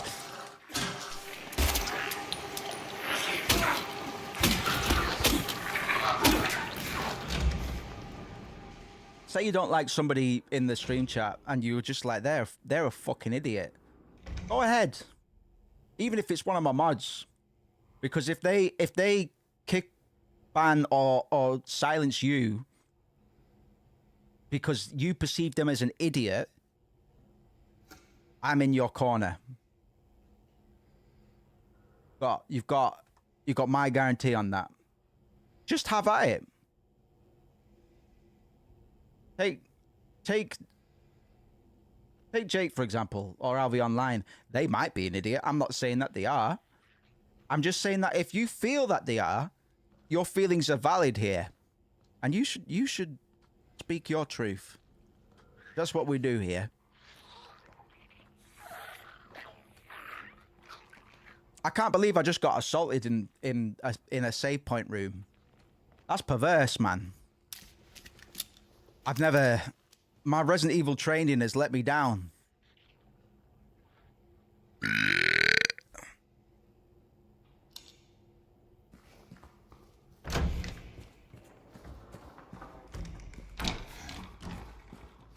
can't believe they just jumped me in my fucking in my safe place, man.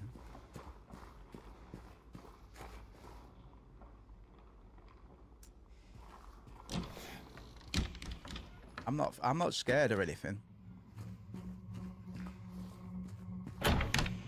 And even if I was, I wouldn't admit to it.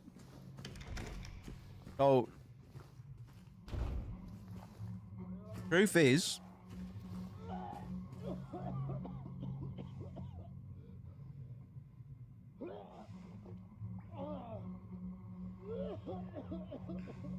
oh, I didn't tell you before, but I'm actually cosplaying today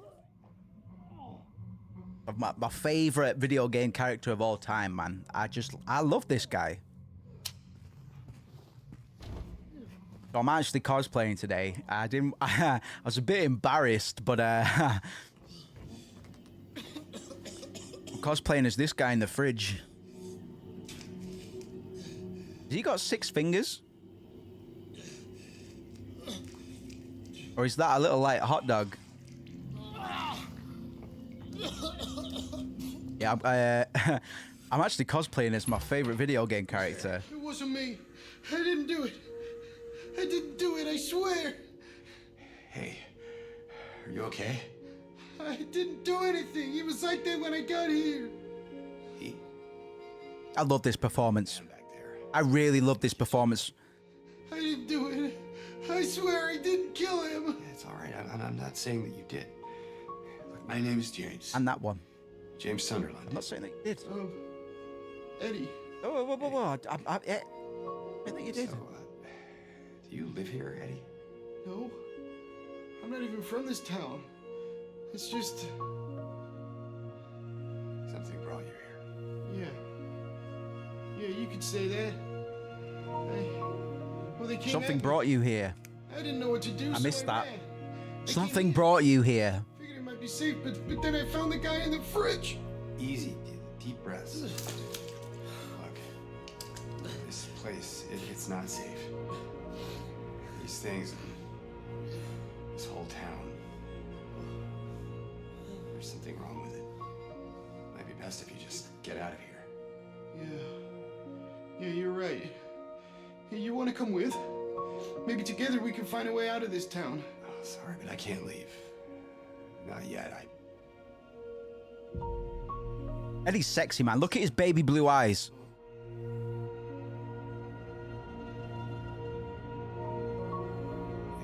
Eddie, be careful. Yeah, you too.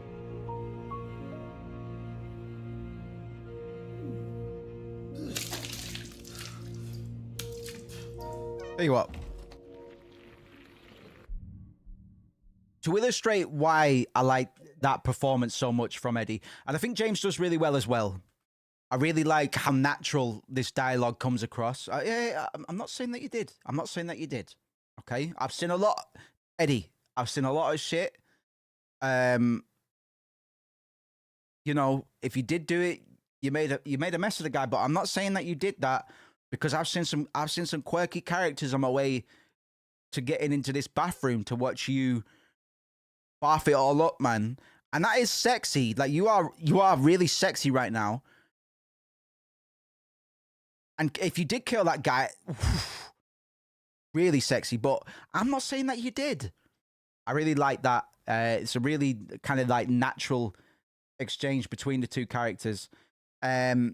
But for the sake of contrast, for the people that didn't join us on our excursion through the original 2001 version of Silent Hill 2, I figure we'll watch the original Eddie cutscene.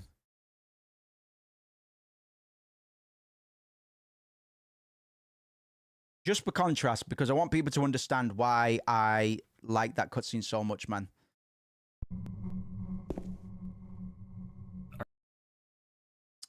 Where's the original one, man? Spoilers and that. Eddie cutscenes. Silent Hill 2.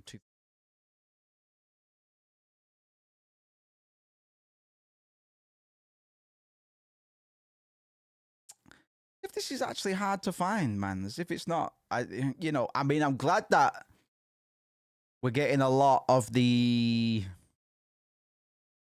Right, we'll just get his basic voice performance. You can see the difference. Are you still here? Yeah. I feel kind of sick. I'll be okay soon. You should get out of this town when you can. Yeah, I know, but... Wish I could find the original cutscene that, I'm very surprised that I couldn't just fucking knock into it, to be honest, but... Hey, look, who's that? James meets Eddie.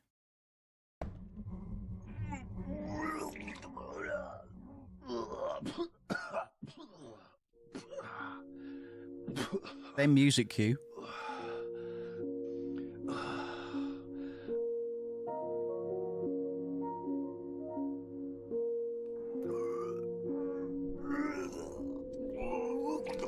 It wasn't me.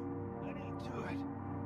Something to note, James, typically, the first time he meets these characters, he's looking down at them.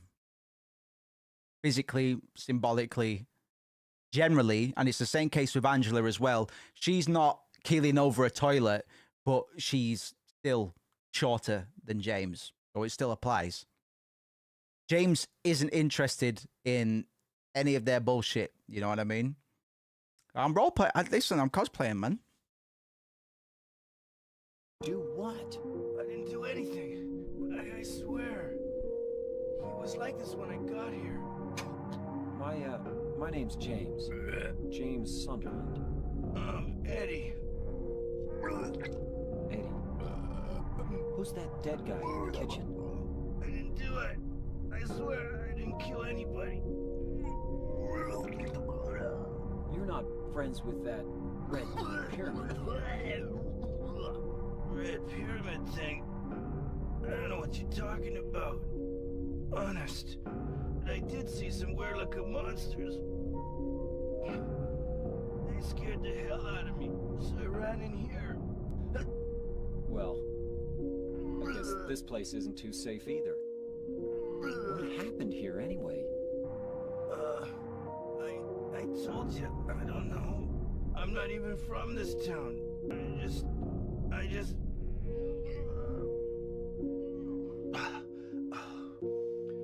You too, huh? Something just brought you here, right? Yeah, you could say that. Well, whatever it is, I think you better get out of here soon. Yeah, you're right. What about you? I'll leave as soon as I'm done here. Thanks, babe. Eddie, be careful. I do be being sick, though. James, you be careful too. In fact, I wear this shirt every time I start vomiting ruthlessly into my bog hole. Just wanted to contrast, because one of the things that we were talking about when we played the original was that Eddie didn't get as much development as some of the other characters. He does serve a purpose, even though he doesn't get as much development as the other characters. But there's something to be said about how little kind of context and humanity we get from the character compared to every other character in the game. I think in the remake they fucking knock it out of the park, because this guy looks genuinely perturbed, man. Like he's bothered, you know what I mean? And he's quite anxious about the idea of being accused of being having anything to do with all of this madness that's going on.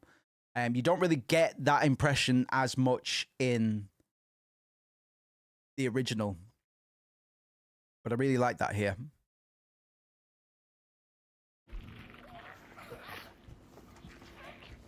Any sody pops for James?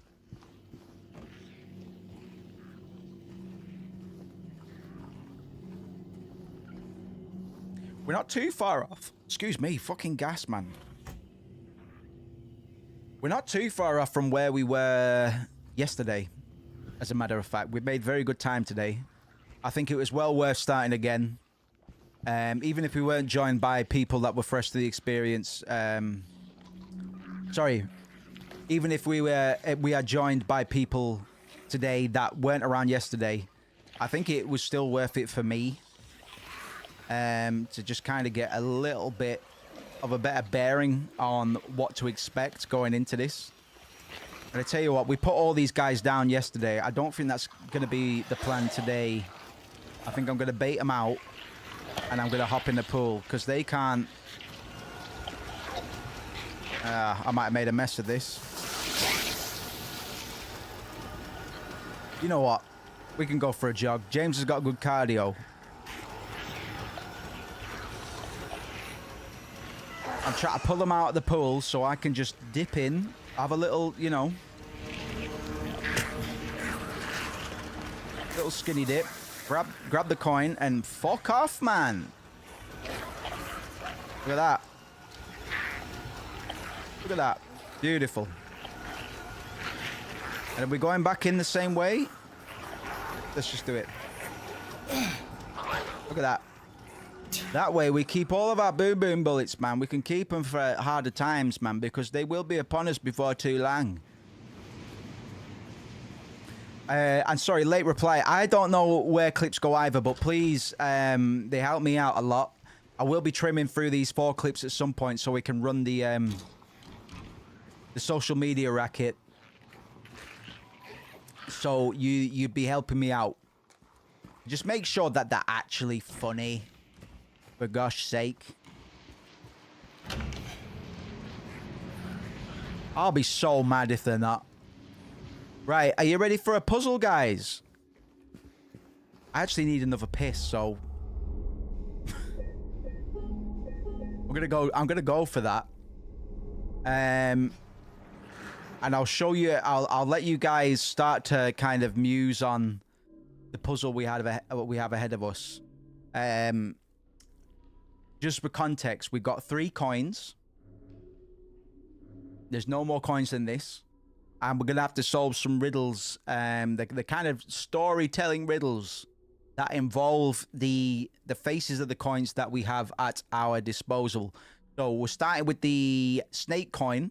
But it's not just a snake coin. On the reverse, it depicts a flower. Ooh. Then we've got a coin of a... a woman, if you can imagine that. But on the reverse, there's a gravestone.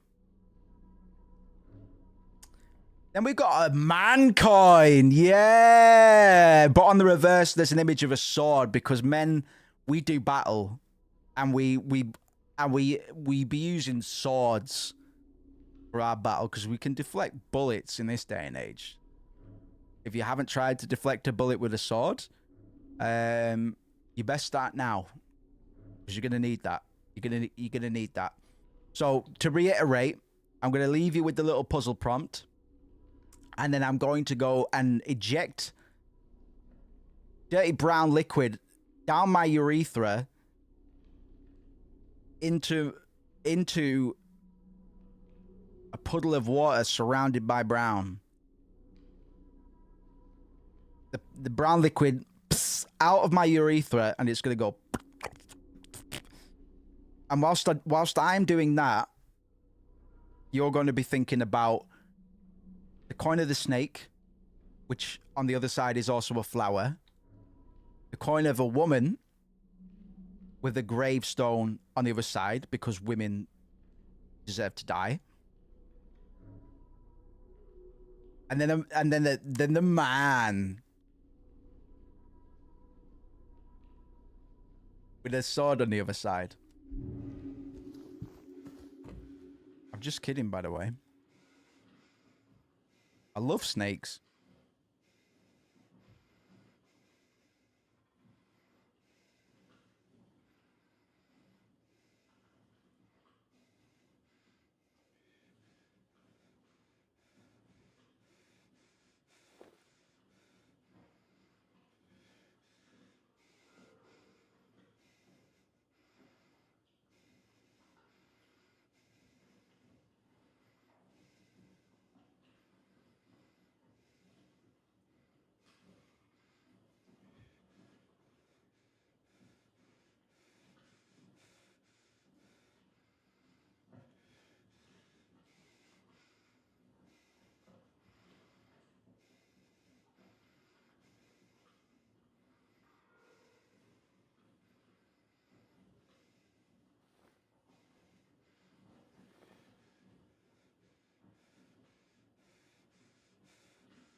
Pooed out my, just pooed out my willy. I don't think that's supposed. It happened.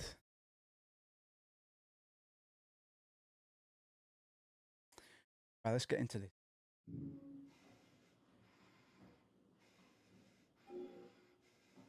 Three bright coins. 3 actors in play, yet within the shade, not one doth remain. The one once so gallant has fled from day's sheen as far as he could from the icon of... The one whom he swore to shield in her life now lays in a grave away from his sight. So we have to put these coins in a certain order. I kind of already know the solutions to these because we did them last night. I cracked it. I watched Sherlock on BBC. And I just channeled that. The art of deduction. But we'll go through this logically. I wanna give people an opportunity to kind of mull over this themselves if they so choose. But I think part of this will affect the ending. I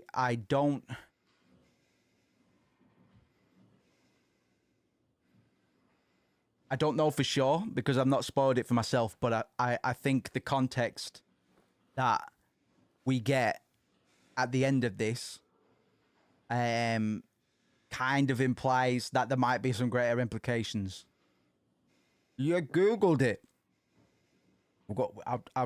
I'll try and prove that I didn't.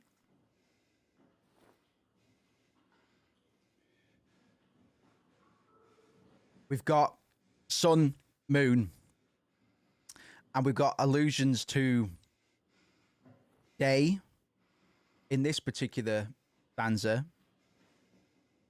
The one once so gallant has fled from day's sheen as far as he could from the icon of sin.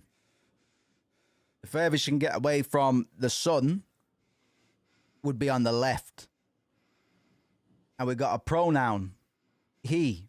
So we can naturally infer that the coin of the bloke goes in the left. We making sense so far?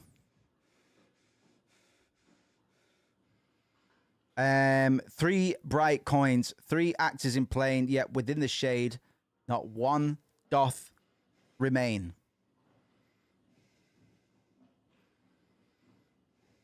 Apart from the geezer. Because he fucked off. Remember, that comes after the first bit, so we're going linearly. We're telling the story straight ahead, chronologically. So nobody is in the shade to begin with, because we haven't started yet. So somebody can be there, but it would have to happen after the fact. After nobody's there. But nobody was there until we put the dude there, right?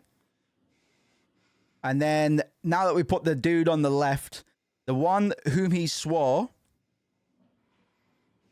the shield in her life now lays in a grave away from his sight. So, because we're left with, we've got 3 coins and 5 spaces, there's going to be gaps. There has to be gaps in between some of them, right?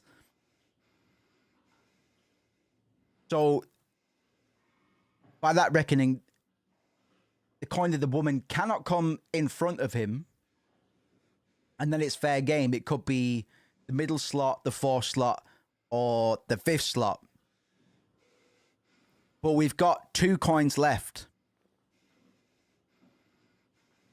And the snake isn't actually mentioned except for the fact that we have a reference to the icon of sin, which would be the snake. If you're familiar with the Bible, I trust everybody is religious and God-fearing. The furthest you could get away from the icon of sin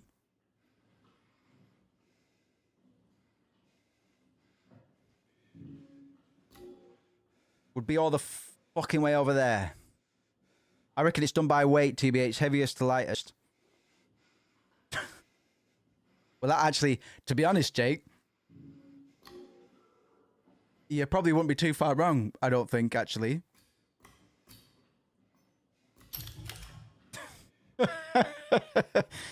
Men generally weigh more than women, particularly dead women, who weigh more than snakes. So that was the solution to our first. So round of applause for Jake, to be honest. And then we get another stanza. His blade strikes that from which the roots doth rise, followed by guilt and the mark of demise. The life he once had has left behind, where once was love, now a stone resides. So he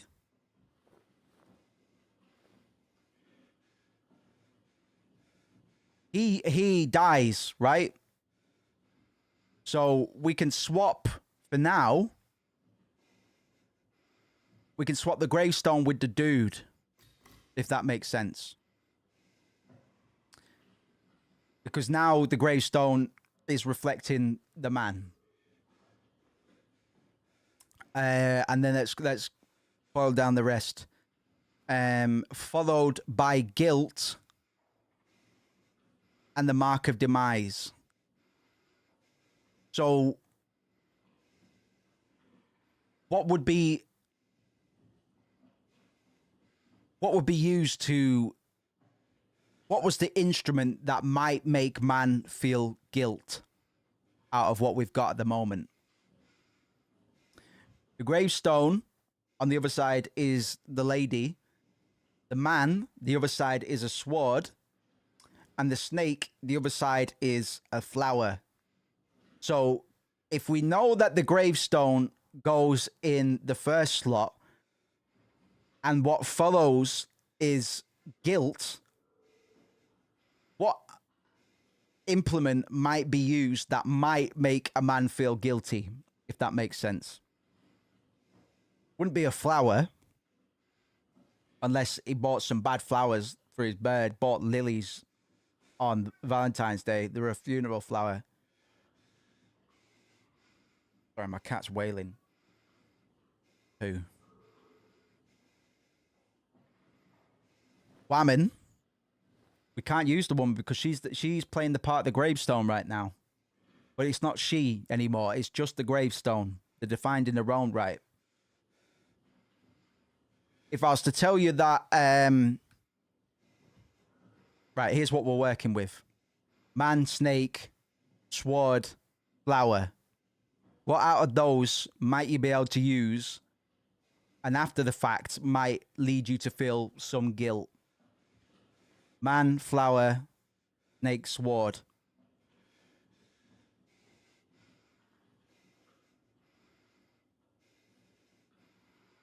Because the lady's out of it.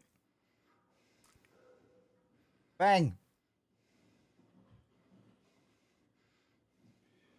Be honest, he's done all right. This is the first time he's woken up all night. You see my BPM rocket up, though. That was frustration. A man might use a sword to kill somebody, right?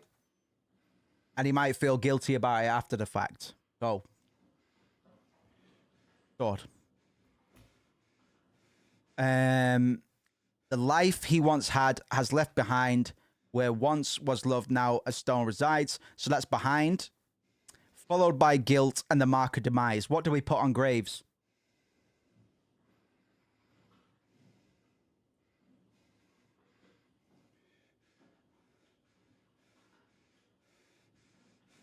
What do we put on graves?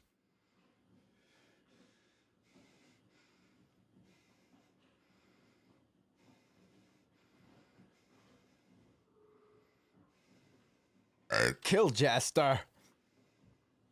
What woman?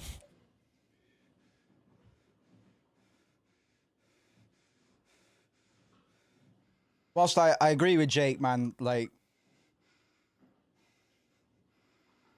I love a dead woman as much as the next guy. You know me. But typically we put. By the way,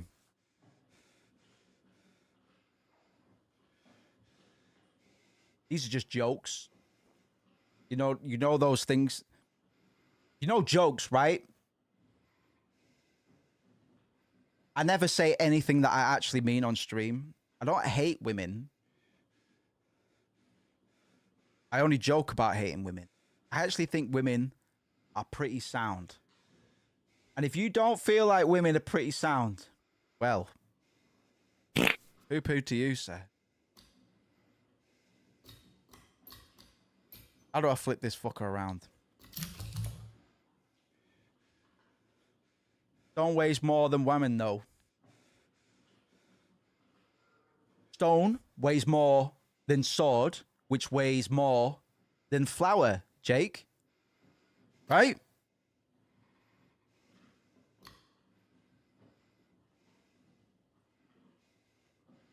Brave, sword, flower. Is that not a hit?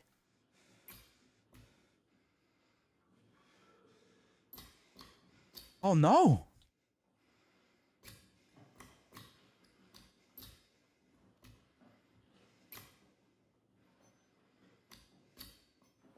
I'm rang. I'm rang. I'm fully fucking rang.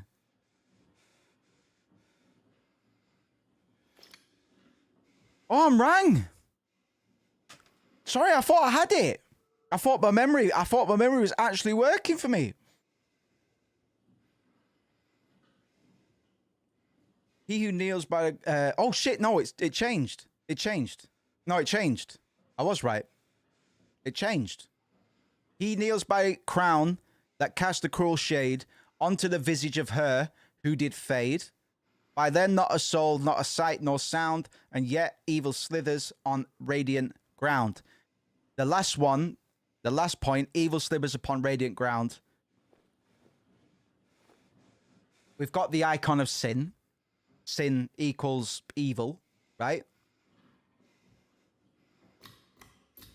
Most radiant place would be under the sun, surely. You know, you don't get much more radiant than under God's gaze. God's afraid of the dark, man. He can't look into that shit. He can't see it. He didn't eat his carrots as a youth. So let's go through the rest. He kneels by the crown that cast a cruel shade onto the visage of her who did fade. So the man would have to come before the woman. And in terms of shade, what time of day are you able to get shade? What time of day casts shadows in the first place? And where is the sun? Because if it was all the way on the left, that would imply nighttime, right? We don't get shade at nighttime. I guess everything's shade, but shut up, Siri. Yeah, fuck off. We don't get shade at night. At least we don't refer to it as such, you know? So, the dude can't be in the far left one, in my opinion. The dude would probably have to be on the other side of the tree whilst there's still a little bit of light to cast a shadow. So I'm gonna posit the second spot. He who kneels by the crown that cast a cruel shade onto the visage of her who did fade. Onto. So there's only two places it really can be. It can only be on the left or the right of the coin of the man. Because he's either casting a shadow that way, which is, based on the context we've established so far, impossible. Or it means as time goes on, and we generally read time as going from left to right. I know that's a bit of a weird logical leap, but for the sake of argument.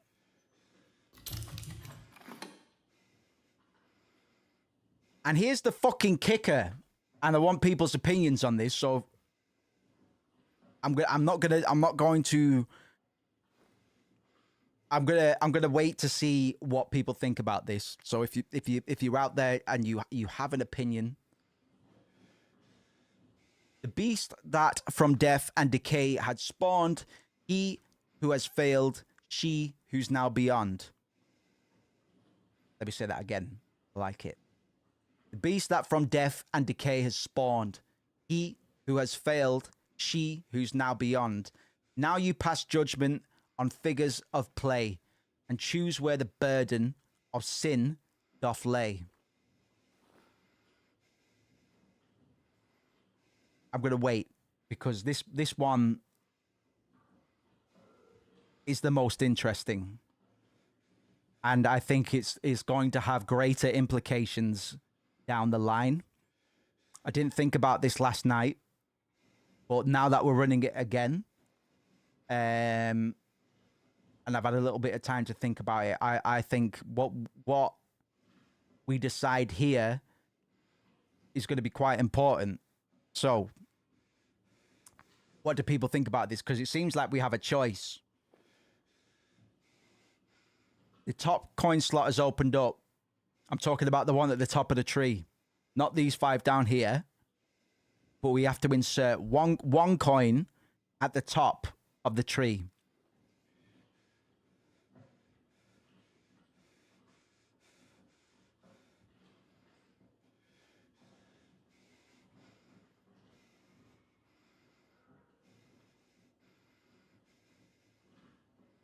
The beast that from death and decay had spawned, he who has failed, she who's now beyond. Now you pass the judgment on figures of play and choose where the burden of sin doth lay.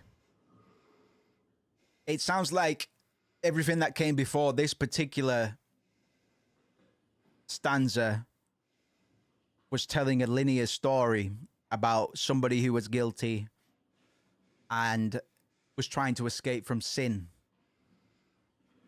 You could almost say it's thematic, but I can't get into that right now.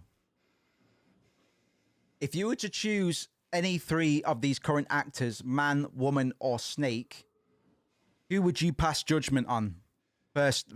Before any, like, would you pass judgment on the man, the woman, or the snake? The snake being sin in general. Remember, the man is purported to have fled from sin as far as he could. I'm sure they don't mean James. I'm sure this has no greater significance to the plot overall. I'm sure it's just a puzzle. It's just a riddle.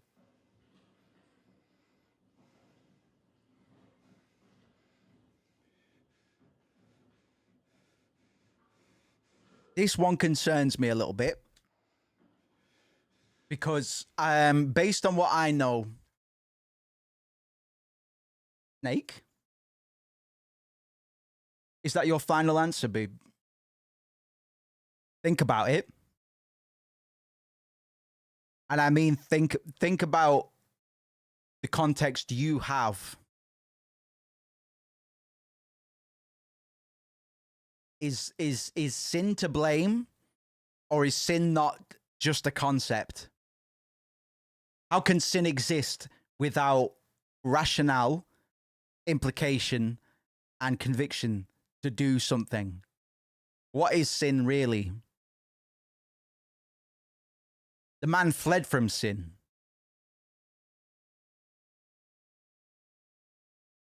So if you ask me,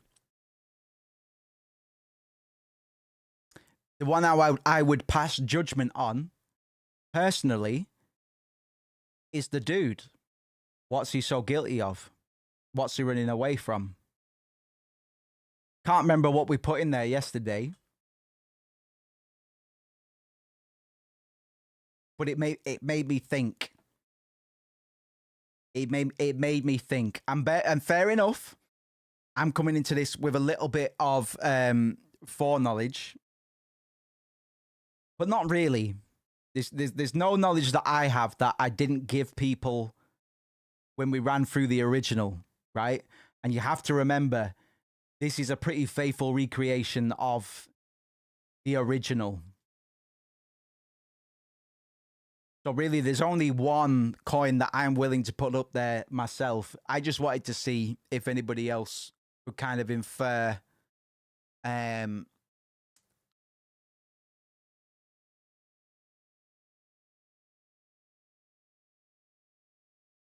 what deserves to be blamed.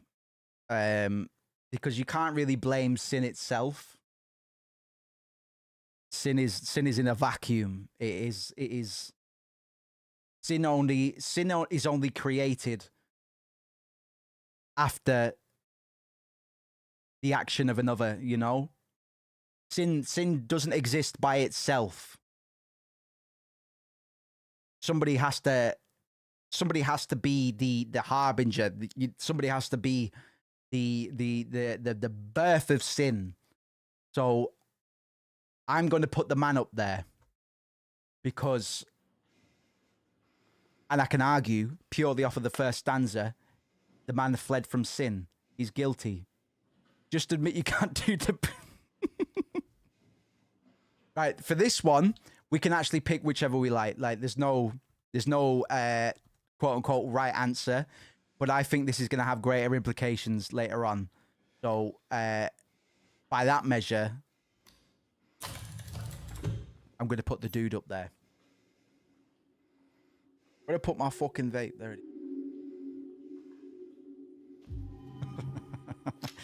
Listen, mate, you fucking can't do it, man. What are you fucking talking about sin being in a vacuum, man? I checked my dice and he's not in there. I've looked for sin. You told me to look for sin in my Hoover and I can't fucking see it. Will you just fucking play the game and shoot some zombies? They're all zombies. Are you fucking stupid? They're just zombies. What's a theme? Appreciate you, man. That's great. That's the kind of feedback I want, by the way.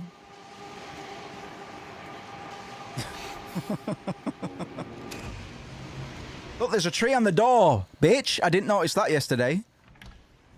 Hello? Housekeeping. Keeping house.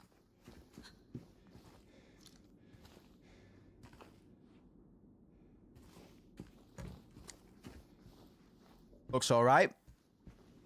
Well done. Well done. You win the... Ooh. You win the... Ooh award. Right. Shit's about to get real with a capital R and an L in italics. If you know what I mean. If you're here, thank you very much. I'm so happy you're here to watch me play this game, man. This is a monumental occasion. And I'm just glad to be sharing it with each and every single one of you. Ugh.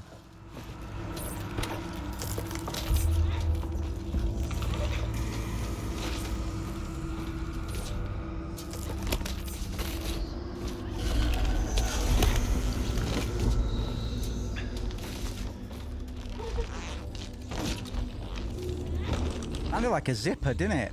Did you catch that? It was what sounded like a zipper noise. It's almost as if he's... No. Not in a video game.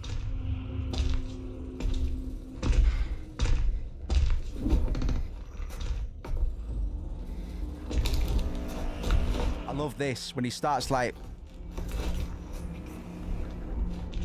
He starts dabbing. That's what I wanted. I always wanted my hero Pyramid Heads to dab, man.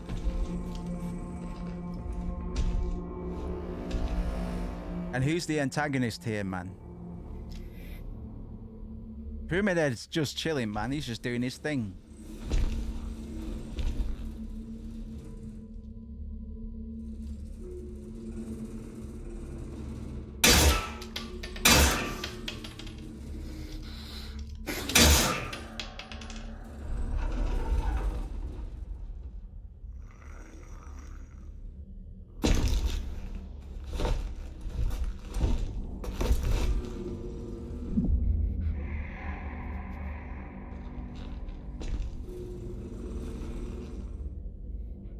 One of the cutscenes in the original, I'll point it out when it happens in the remake. Pyramid Head is chasing a character, and when they mocap the scene, the actor that was playing Pyramid Head, he was wearing an apron, much as we'd expect Pyramid Head to, but the actor was bare ass the entire time. His ass was just hanging out. I'm not joking. This is true.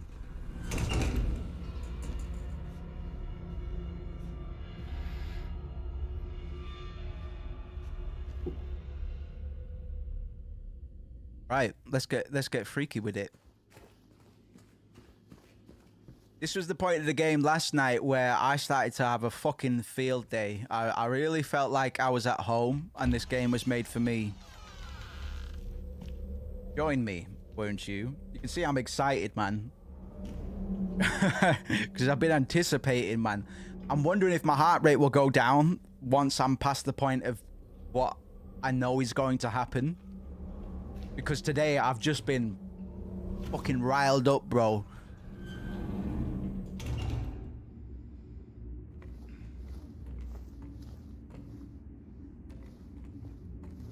But yesterday, when we reached this point in the game, or near enough this point, I really started enjoying this game, man.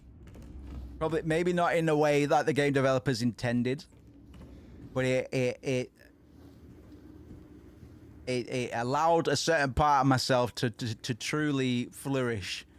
And I hope it does the same tonight, man, because I really started having fun around this point in the game. So I'm glad that you're here.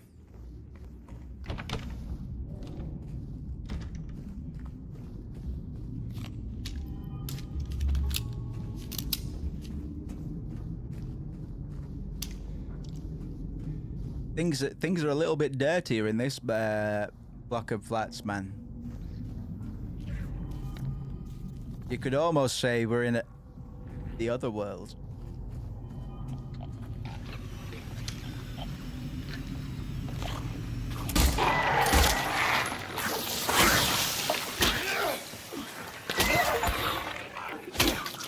I got an achievement, man.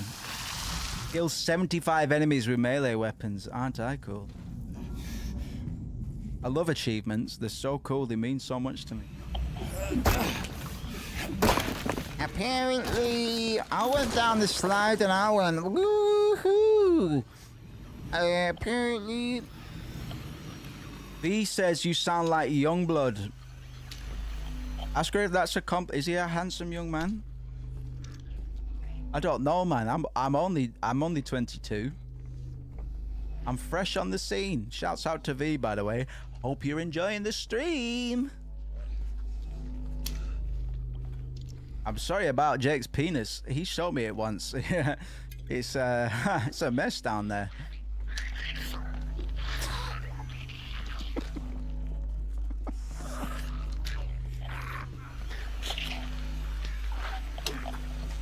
Hello, chestnuts. Look at that. The wombo combo, man. Where you at? Oh! Ow! Fuck off!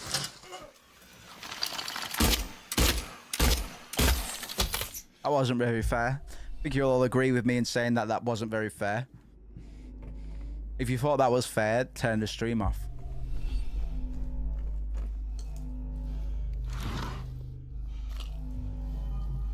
Jake's nuts haven't been the same since... Yeah, the accident was kind of where it all turned around. And we don't talk about it. We don't really talk about it anymore because it's fucking embarrassing. Just the odor alone, man, that it leaves. Like we tried to preserve his feelings, man, but it is a severe odor. It's like an odd mix between like candy floss and blue cheese, man. I can't really describe it, but there's like a sweetness to it. It's like it permeates the air to the point where it will antagonize the taste buds. So you could probably say that I've actually sampled the taste of Jake's nuts, but I'm not saying that because I haven't actually put his, you know, but it's such a particular smell. Well, the event, the accident's one thing, the event is entirely another. And thankfully,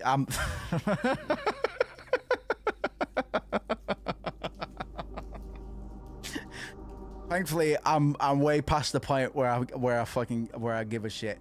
But point received.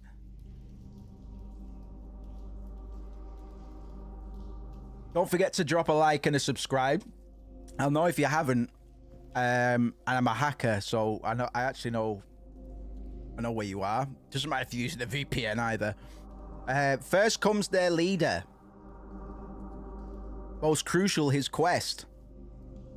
His pace slow, but steady. Now he's heading west. The nimblest one climbed, stumbled through thin air. He's not fallen yet, but he's halfway there. The one that remains can't make up her mind. Typical. 25 steps ahead or 5 steps behind. Typical.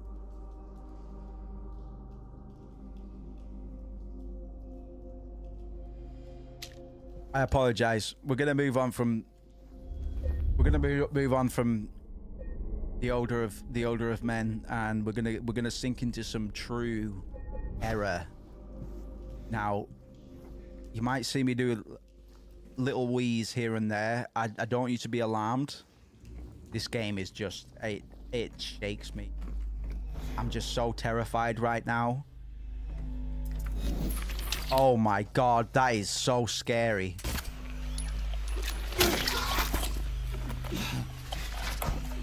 Oh my god. Stop it. I'm scared. Guys, get ready, because it's about to get so disgusting that I might just be sick all over my camera. What was that? Oh, I got a syringe. That's good. Dirty syringe to jag into my arm, man. Whenever I need it. Oh my god, this is so scary.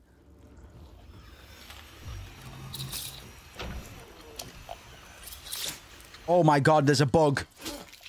And if you do, listen guys, if it is scary to the point where you make a little accident, just take a little picture, post it on Twitter and tag me because we're running a competition. And if you make the biggest mess, then you will win the prize. I'll make sure you know, don't worry, there'll be plenty of eyes on it, so it won't be in vain. We'll make sure we share it around. But any mess that you make, big or small, don't be shy. We'll make sure we put it on the timeline. Elon Musk follows me on Twitter, so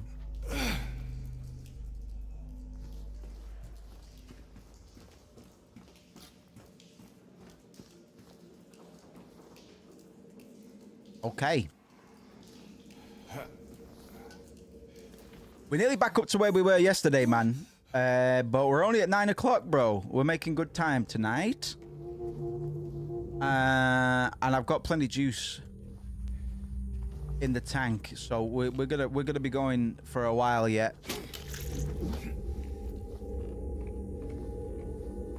Actually, how much juice do I have, man? Because I've got about a quarter bottle of the vodka left. Excuse me. Hello?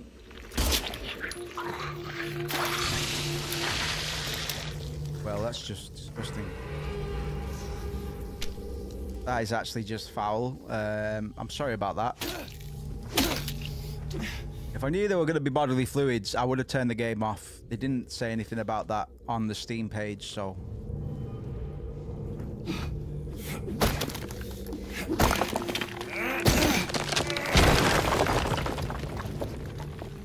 What a mess, man. Well, I don't have to clean this up, so I guess we'll continue. If you are the one that has to clean this up, we're sorry, but we have to hit them, so just in case, you know. If you find any goblins at home just lying on the floor, just make sure that you hit them a few times with your stick with nails in it, just in case.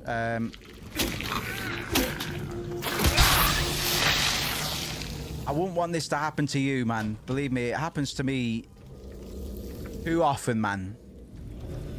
This is pretty much every Saturday night for me. I'm haunted by many demons, but I can never truly remember the sins that I've committed, so it's kind of hard to orient myself. So I don't really feel bad for any of the things that I've done.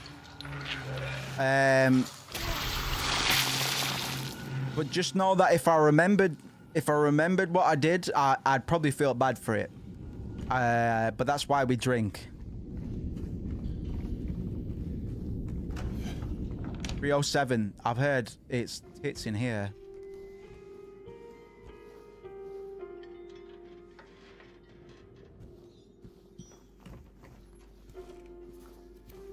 The hell did you just do? Oh. Goodies for me. Goodies for me. Why am I not getting the my vibrations in that? I had vibrations here yesterday.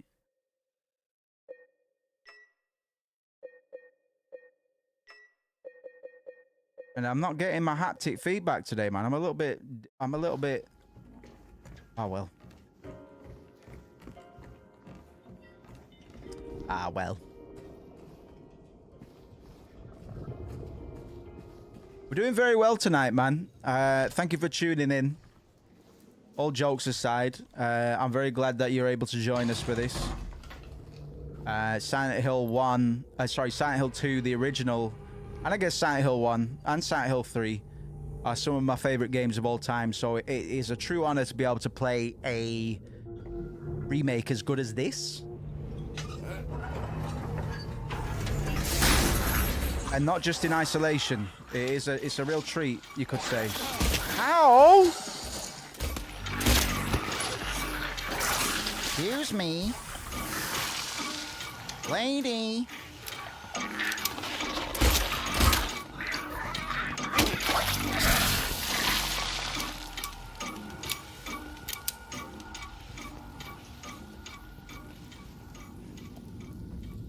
That's all right, my man. Thank you very much. Bless your sweet soul, my friend. I'm glad you're able to join us for this, man.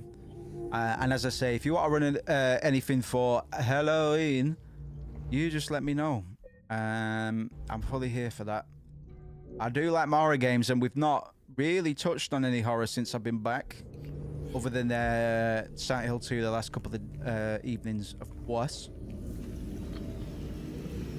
And whom better to enjoy a horror experience with than the man himself? The man who does not scream. Not for me, not for you. Oh! Hello.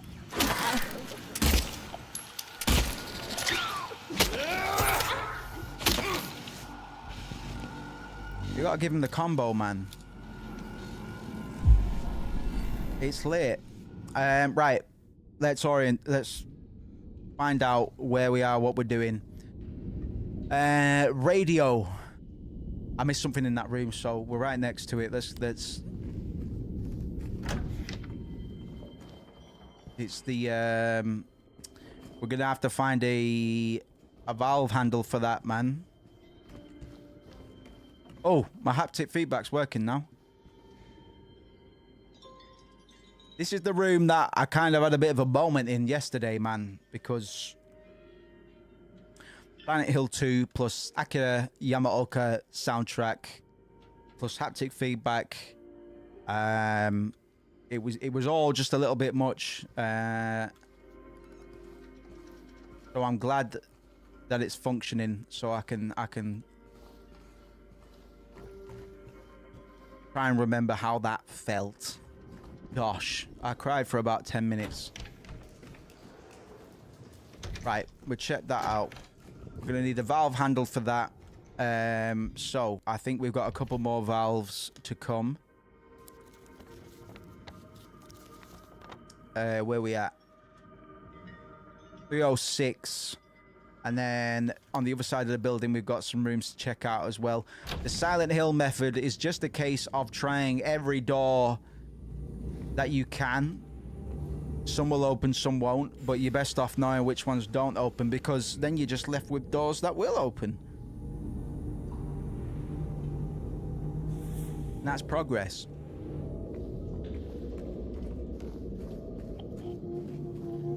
So let's have a look.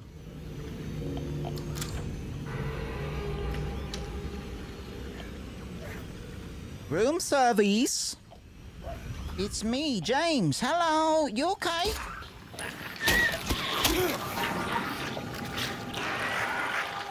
All right, fucking calm down, man. Listen. Hey, calm down. Fucking don't barf on me then. Clean it up. Get a job. Fuck off. That's ridiculous. Hey! Turn it off, man. This game's ridiculous. I'm sorry about that. That wasn't my fault. Did get some gun bullets, though. Good news.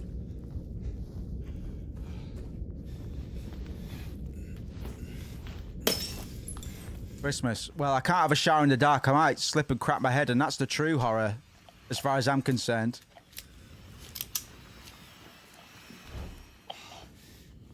Sorry, I got that wrong. Brown toilet paper. That's the true horror, man. I'm not... Bath bombs.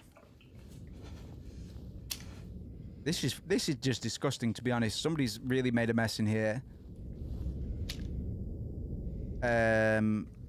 Okay. Big... Cringe? Cringe or creepy? Play a quick round of cringe or creepy.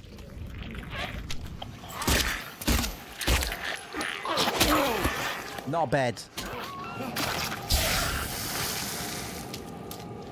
Welcome to another exciting round of cringe or creepy.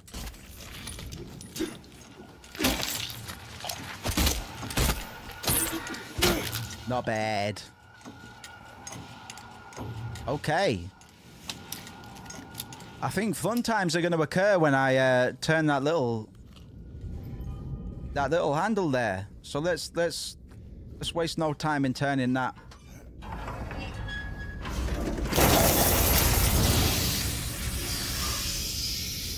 Any fun times for me? For James? Alright. Solutions.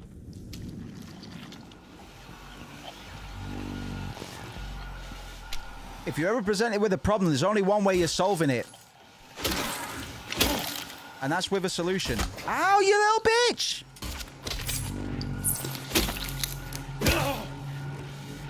Can you see our little... Yeah, I can. I see them like streaming up from the emoji spawn point.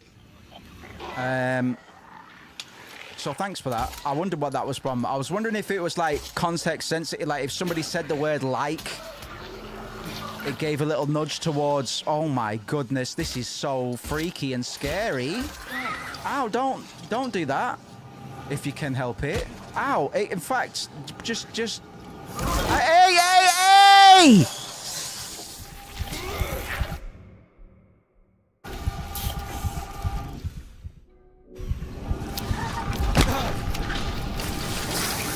It's just rude. Like, I wouldn't be bothered, but...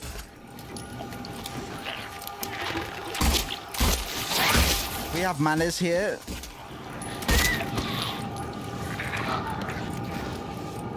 Thank you for the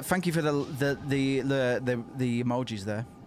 Heart smile, party shock, and 100. I got some there. I saw them streaming up. Thank you very much. Keep those coming because they do keep my blood pumping. It's not uncommon for me to not be able to feel anything unless people appreciate me with little cartoon feeling images. So thanks for that. Gosh, we are doing so well.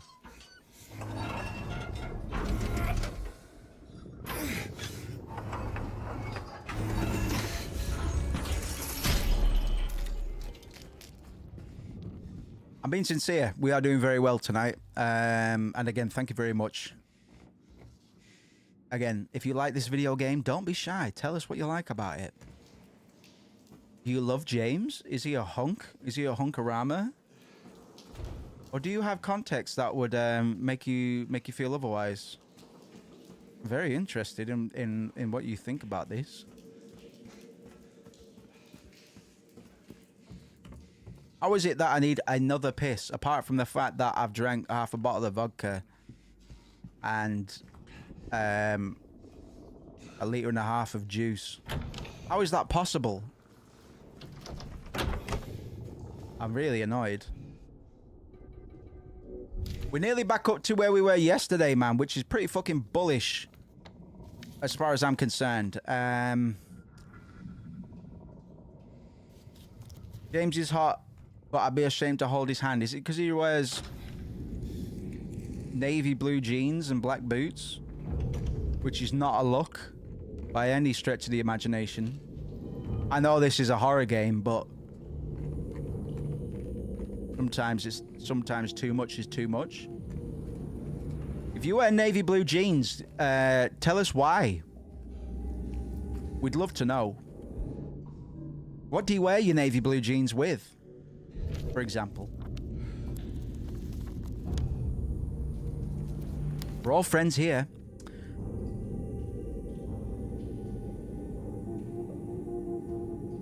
I need to get downstairs. Is it through 303? I haven't referenced the guide for a minute, and once I get back to where we were before, I won't have to. Well, I might have to, but I'm going to try not to. What the fuck? Why are we cycling through all the maps that aren't useful, James? Is that a bug? None of those maps applied to where I am.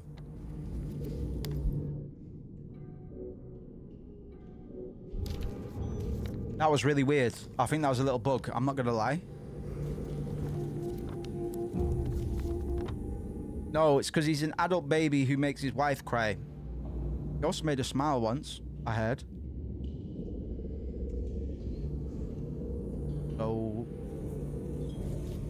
maybe just be a little bit more considerate towards other people's feelings. Where am I going? Yeah, we got a little map bug a minute ago.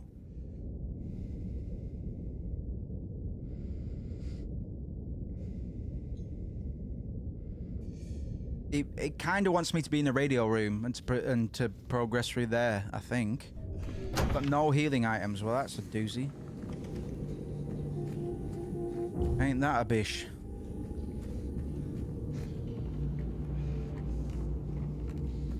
Let's get to the next save point. I'll just go for a little bathroom break. When I do, everybody can share their most iconic sins. If you were to be summoned by Silent Hill, what would you be haunted by? What did you do that you really, really regret? Tell us. And we won't share it with anybody.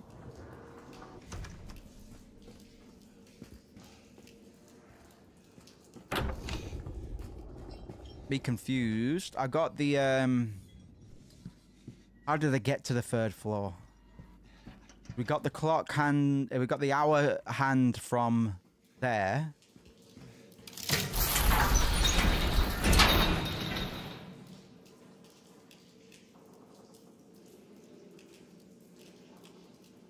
I don't know what I did.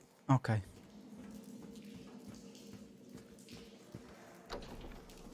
I actually don't know what I did to trigger that because we'd already been down here before, right? Ah, well.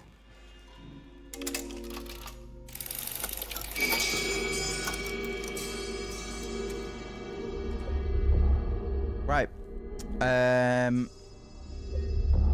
I'll just go for a quick bathroom and yep, whilst I'm gone, everybody just talk about what you don't like about other people that are watching the stream. Point out their flaws, you know, things that you think they should work on or things that you laugh about behind their back, and I'll be right back.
BB says, if I lived in Silent Hill, I would work in that one shop from the first game.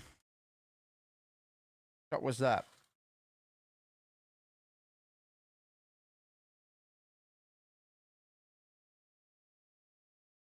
Which shop was that? Now coming up the stairs really gets my heart going.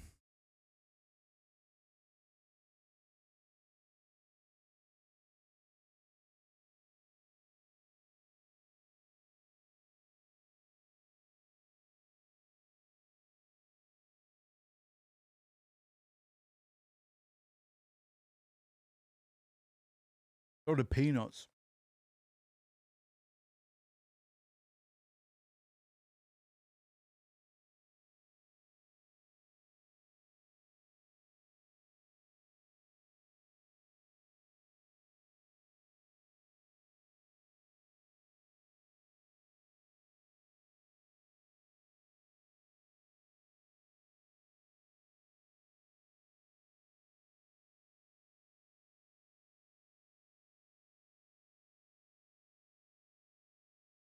The Giga Store. Does sound pretty good. Simple living, right? At least you'd have a job. I'm pretty sure most of the goblins that we killed in this video game don't have jobs. I mean, we'd have to see, but I don't really see much evidence of you know.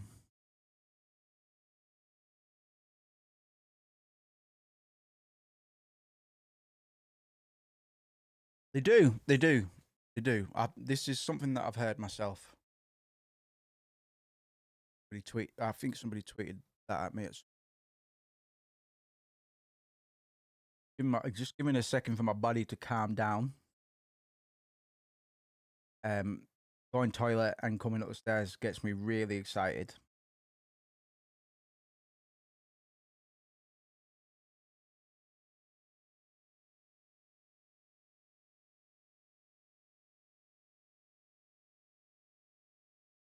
That was a loud motorcycle. Like what has to happen in somebody's childhood to make them want to get a loud motorcycle? All comes from childhood, right? That's how fairies are spawned. They watch Lion King, and that's that.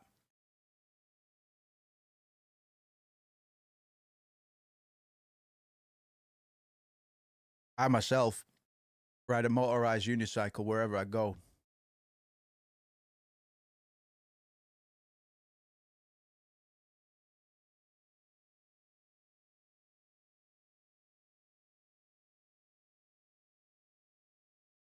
Okay.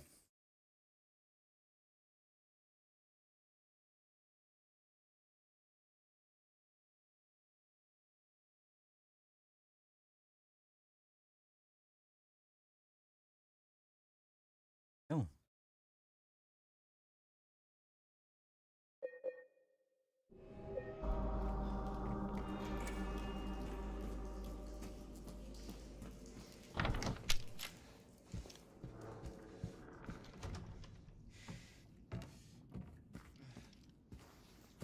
Got to kiss a Disney animal. Which one?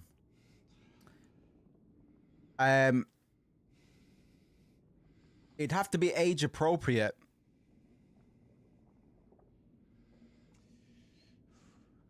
Because Max Goof's crush. This is Goofy Dog's son's crush. It's kind of smoking.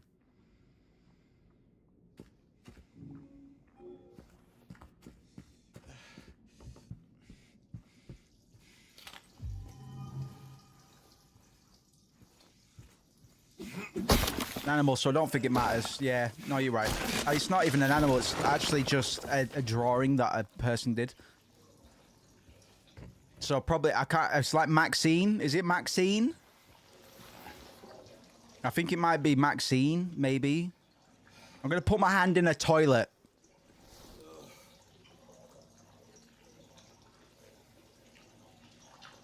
Thanks for tuning in.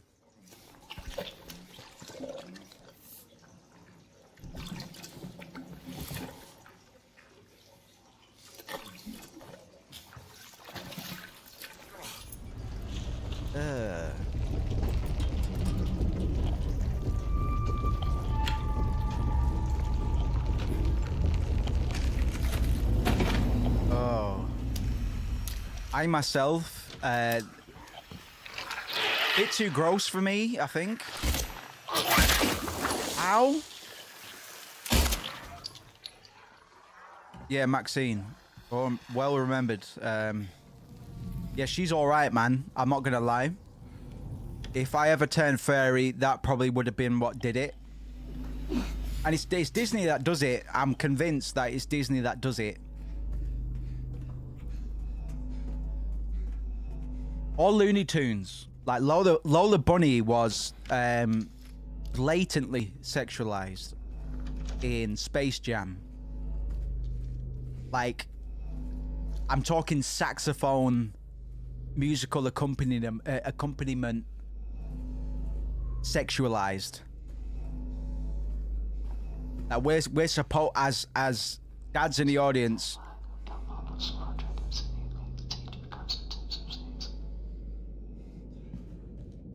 I think Lola Bunny is supposed to be an Auga moment for the dads, you know what I mean? So it's a little bit unfair, really. So you can almost not blame anybody for being a furry when you're presented with that. Oh my god, a demon!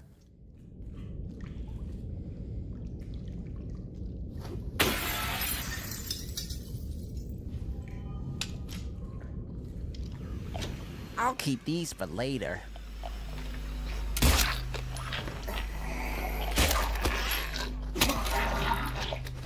Do you think Kevin McAllister from Home Alone would survive Silent Hill?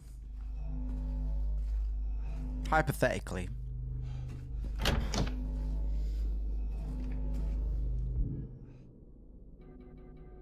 Hey, Maxie.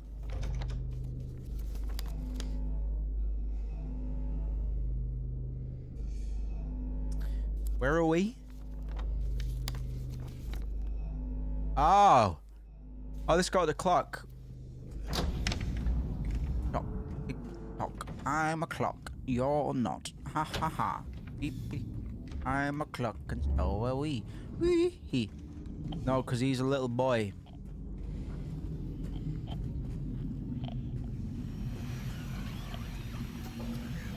But it would be...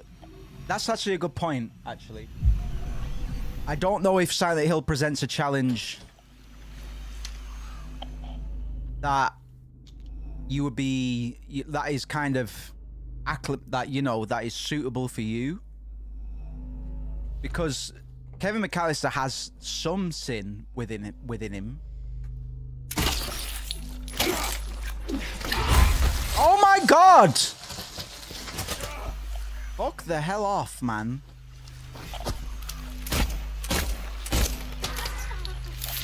But you're right. Would it be an appropriate trial for the poor boy? Ow! Fuck off! That is ridiculous. Laura's alright, yeah, but she never said... She never said, I wish my family was all dead. I wish my family all died in a fucking plane crash. Pretty sure she never said that. Is all I'm saying. To my knowledge. Like, we only know Laura to be a girl that was in a hospital, which is actually pretty sad. If you think about it. A little goblin in hospital is actually makes me cry. Oh, stop being a bitch.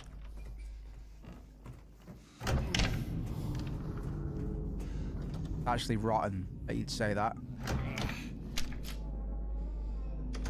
Hello, Tim Tom from down the stairs. Would you like some pizza prepares? I need some health items. But James is gonna piss the bed, I'm pretty sure.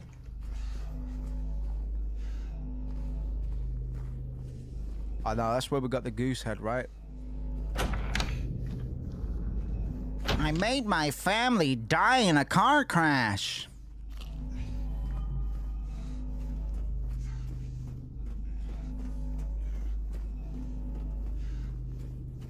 Yeah, well, I've been saying that for years, but nobody believed me. Kevin McAllister did manifest the Bush administration, so Kevin McAllister equals Iraq war. Or just terror in general. We can probably blame him for terror as a concept.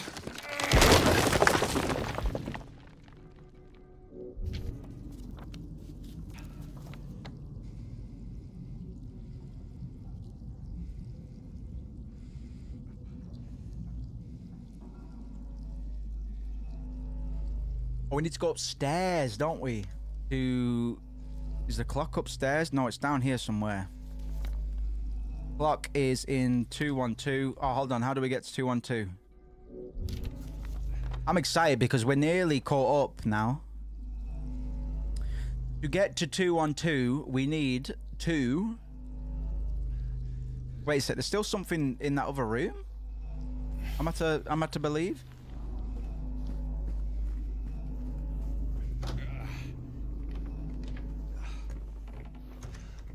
Oh, I get it.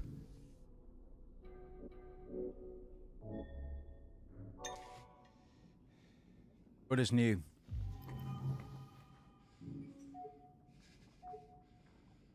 Oh, we haven't got the other one yet. Well, fiddle-dee-dee. Okay. The other yesterday we got we got the other one first. So what am I missing?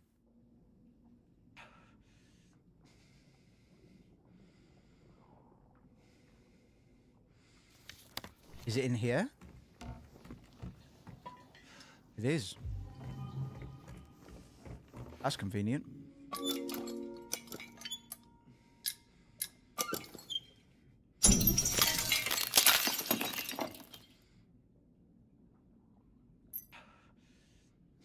Finding keys in some strange places.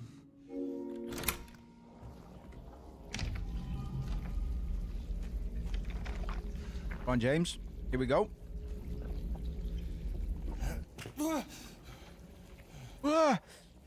So scary.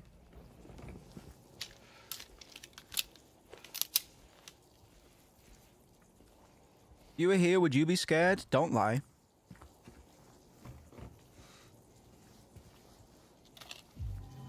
I'll know if you're telling fibs.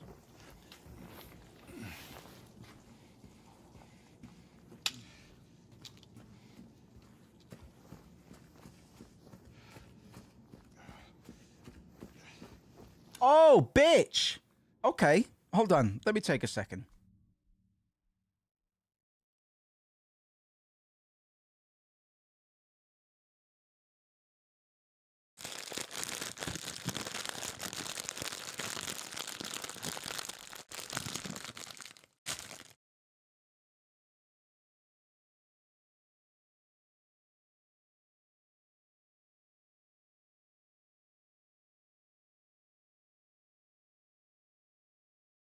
We're going to get into a cutscene now that yesterday, and I'm probably a bit further than I was in terms of alcohol consumption. Well, I definitely am, because yesterday when we got up to here, the bottle was about there. Now we're about here. This cutscene made me genuinely shed a tear. And earnest to the point where I didn't actually tell anybody, but in the original, this cutscene is one of my favorite cutscenes in the whole game. And the new actress that they've got for this, Gianna Cale, fucking nails it in a way that, as much as I appreciate Donna Burke's rendition in the original,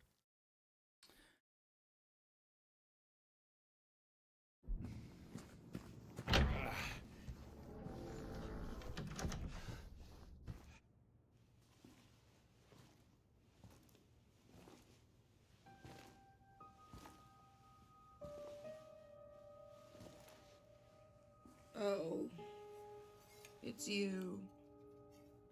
Yeah. I'm James. Angela. Angela. Okay. Look, I'm not sure what you're planning. I got chills again. The music, and there's always another way. Really? What's the point? It's easier just to run. Maybe it's all we deserve. We? Me. You. We're all the same. I'm not like you.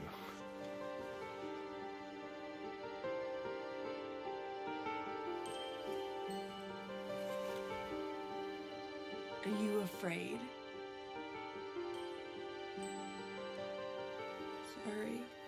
Oh, man, I'm not joking. It's okay. Did you find your mother? No. Not yet. Did she live here? Oh. In this building? I don't know. So all you know is that she lived in this town? What did you say? How did you know that? Well, I just figured because this is where you're looking for her. How else would I know? Yeah.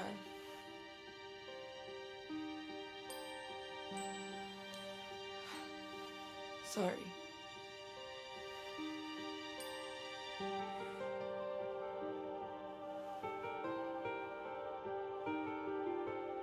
Did you find the person that you were looking for? Not yet.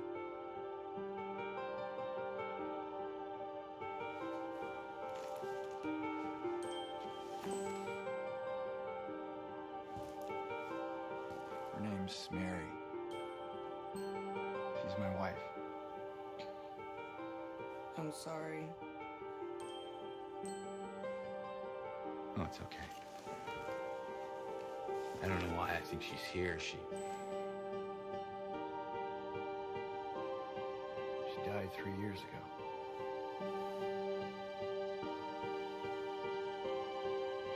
She's dead? Don't worry, I'm not crazy. At least I don't think so. We have to find my mama. Should I go with you? This town really is dangerous. Now I know what you meant back there in the cemetery. No, it's okay. Besides, I'd just slow you down. What about that?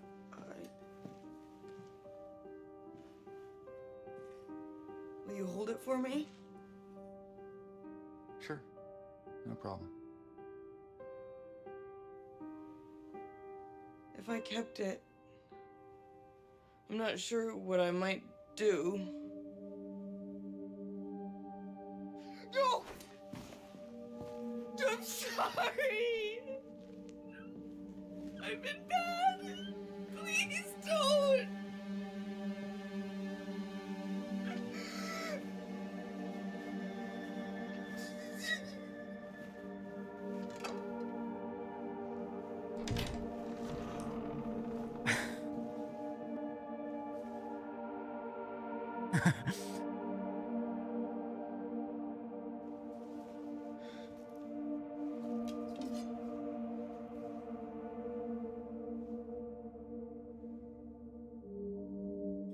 I can't. It's fucking wild to me how far she was able to take that scene, because it's already pretty fucking shocking. I got startled by it yesterday. Because yesterday I was waiting for the point where James tries to approach her and she takes a turn.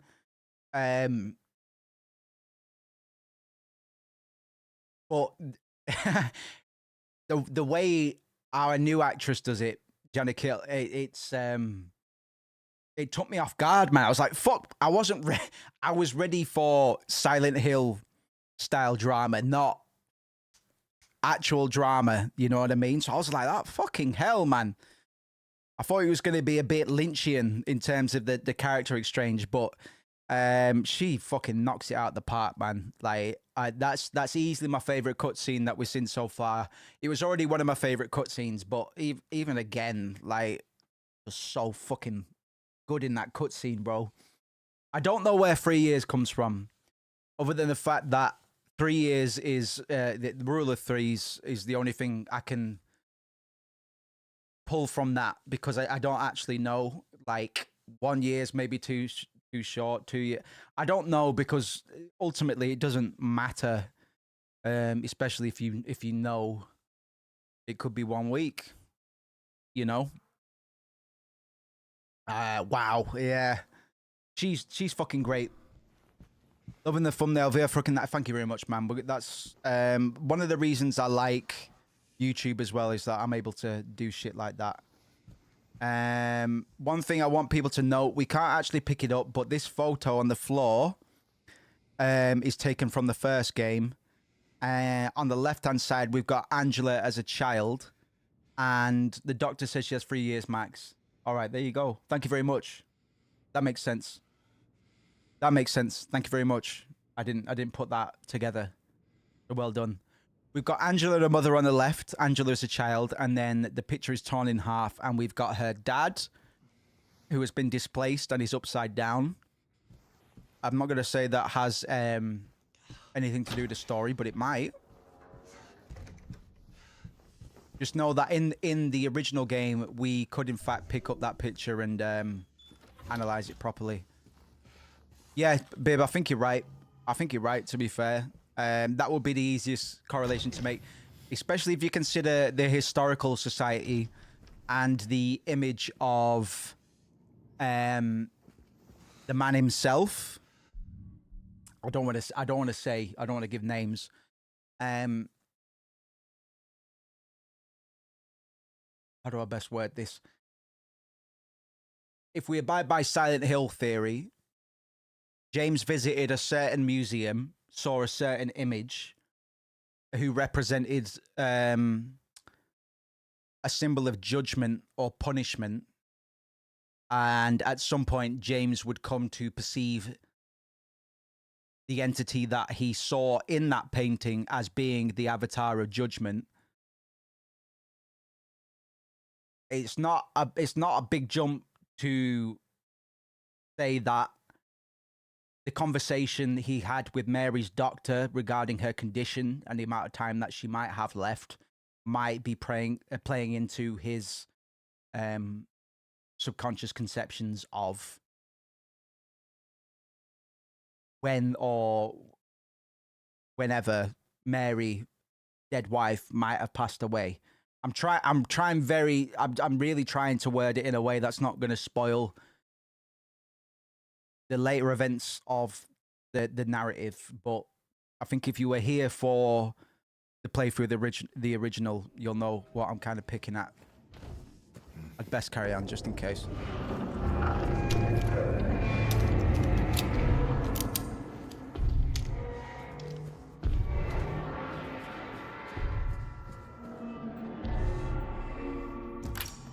Key of Resilience, which we got from Angela. Resilience, Angela. This is one of those games, Moose likes those games where nothing's here by accident. Everything is here for a reason. Everything is named in such a way. We experience things in such a way because they mean something. Whether it's for our main character, James, or one of the characters that we're bumping into. Nothing is here by chance. So I don't want to spoil the story for anybody that isn't familiar with it, because it's a very spoiler sensitive game. But just factor all of these things into your assessment of what's going on. With the characters, with the environments, with the creatures, with people's reactions to one another. Angela has displayed a certain level of distrust of other people, maybe particularly men. And we've got some evidence to suggest that she didn't really get along with her father based on the photo that was lying on the floor in the room that we found her in just now. Fuck off, man. That was actually bullshit. Together forever, 208. I'm really annoyed that fucking hit me, actually. I should have just unloaded into it. Oh, hey.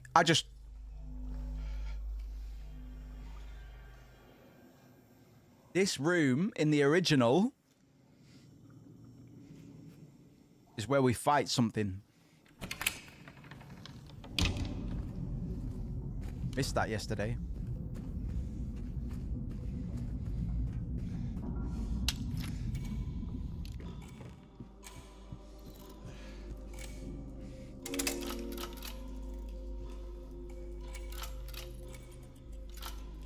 Oh, this is where we got up to yesterday. Then we stopped.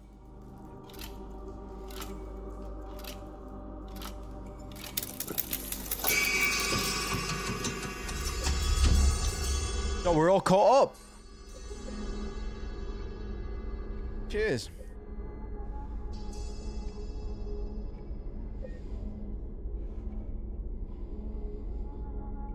We're all caught up now. So from this point on, I'm in the dark as much as you guys, which is where we should be, really. We're not going to restart the game after this point. We gave people their chance, man. If they didn't want to hang around tonight and they regret not being part of this, that's on them.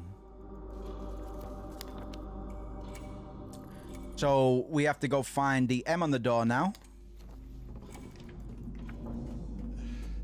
And knowing Silent Hill and knowing the Brookside Apartments, I think M, not only is it going to represent minutes, I think it's going to represent, I think we're going to see some moths. Moths and butterflies have a lot of symbology in Silent Hill in general. And what would you... Oh,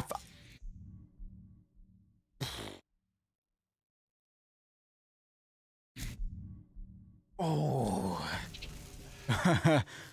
Oi, oi.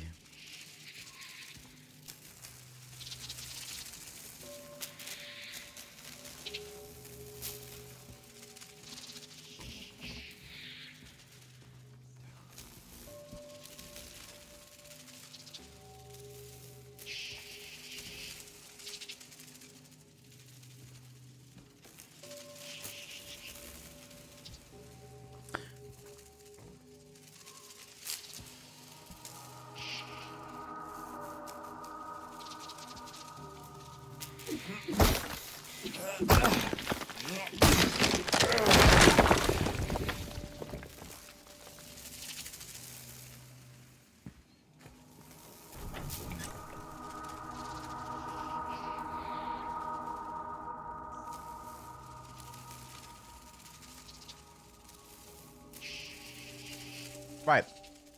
Let's get into this.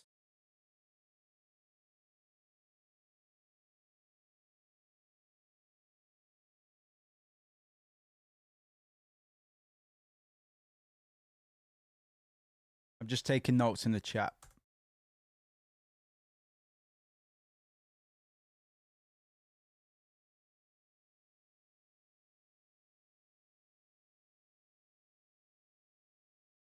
No, wait. It's minus I. So it's moon plus skull minus I.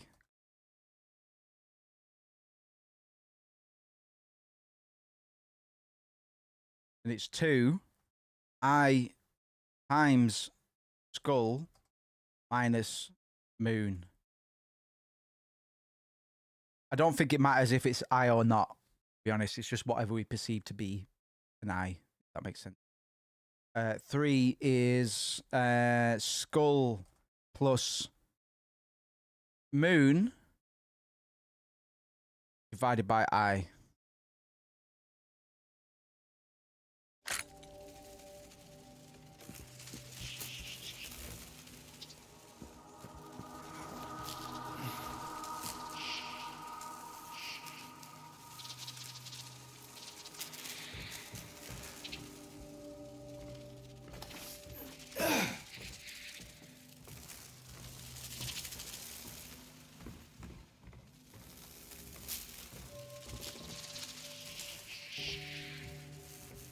What a mess.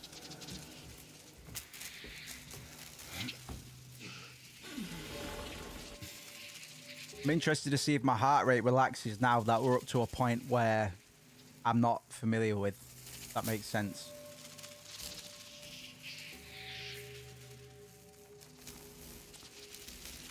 Skull, and then 2 moons.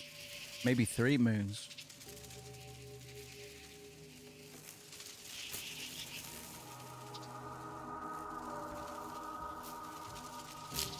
Do we have 3 framed?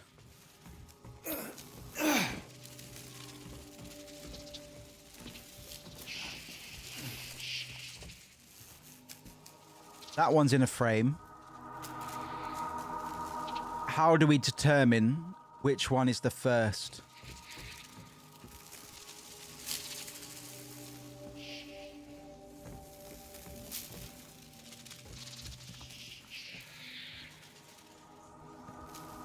If there's 2 in frames,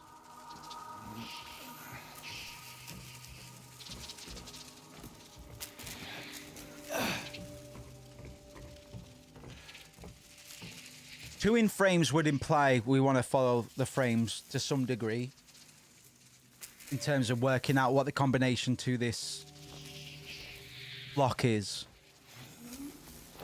But we've only got 2 in frames. And not only that, we don't know necessarily which frame would account for being the first one. The only thing we can begin to assume from the jump is the ones that we're presented with initially. This one appears to have an eye, skull, moon. And it's the first one that, without that hole in the wall on the other side, we would discover first. So by that reckoning, we have 1 eye, 1 skull, and 2 moons. And if we apply that to the equation we're given here, 2 moons plus 1 skull minus 1 eye equals 1. Right?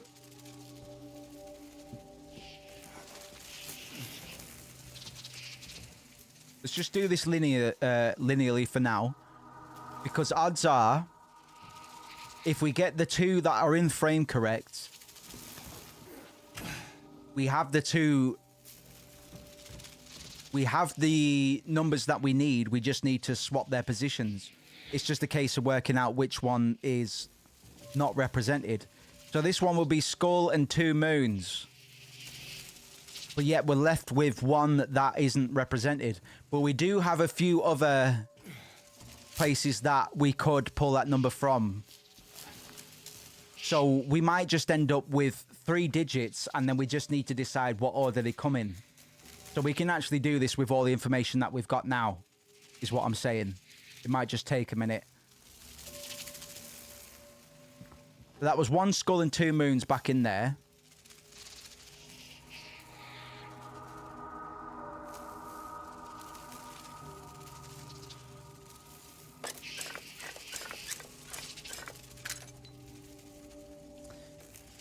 I'm going to call that the 3rd one, just because it's the furthest away from the point of entry, if that makes sense.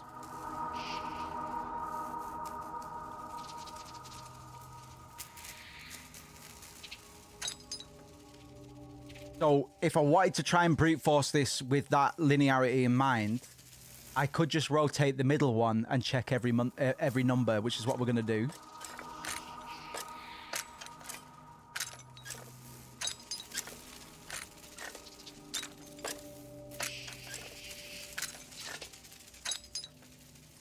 And same again. If we're to assume that the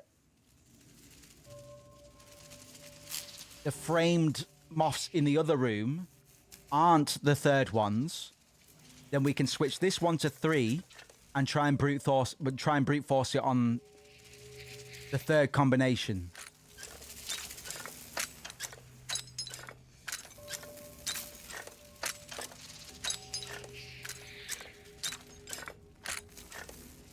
Right.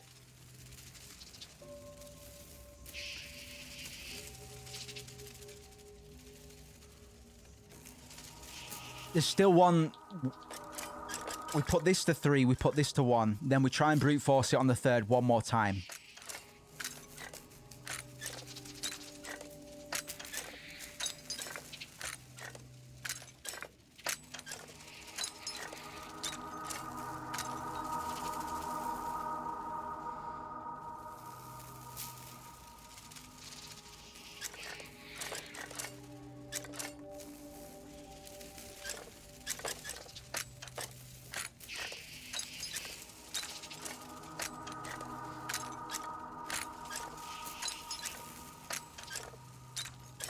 Okay, we're missing something.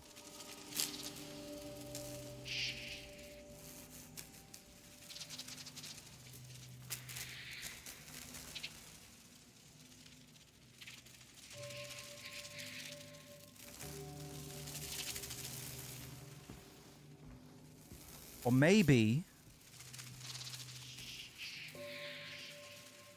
Oh, hold on. I think I get it. So we've got 2 eyes here. And 2 eyes there. Oh, there's 4 moons there. Ah, shit. Right. So maybe...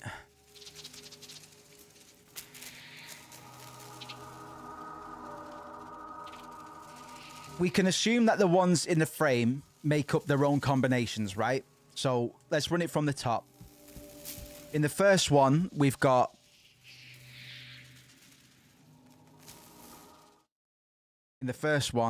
first frame equals 1 eye, 1 skull, 2 moons.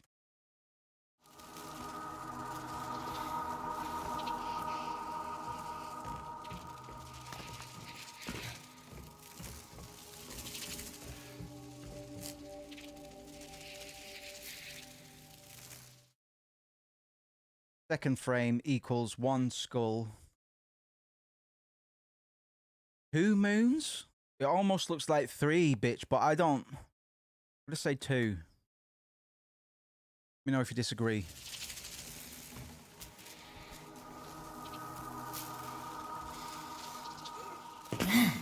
And then perhaps the third combination is the culmination of all... because we got 2 in... It wants us to inspect all of these. So 1, I'm going to call this the third frame.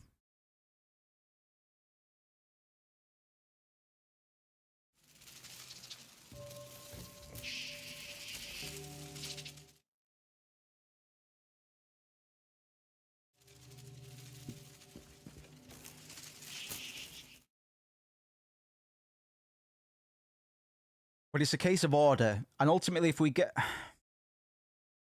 because each of the combinations equals a different number, right? So one way we could do it is to work out what each of the frames equals as per the equation that's given alongside each number, each sequence in the combination lock. So we could work out 3 numbers for each of the combinations, right?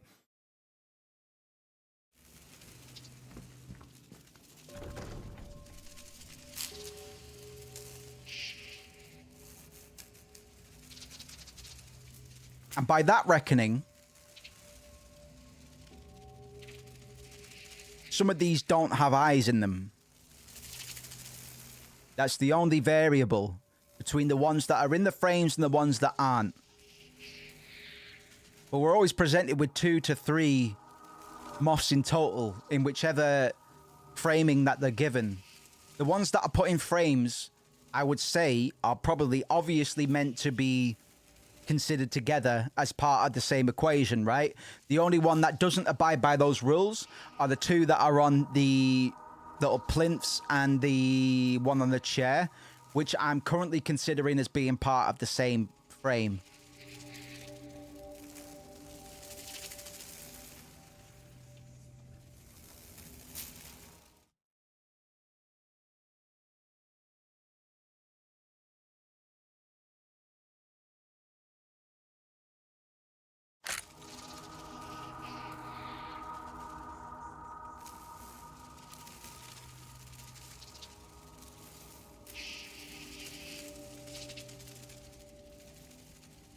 One eye, 1 skull, 2 moons.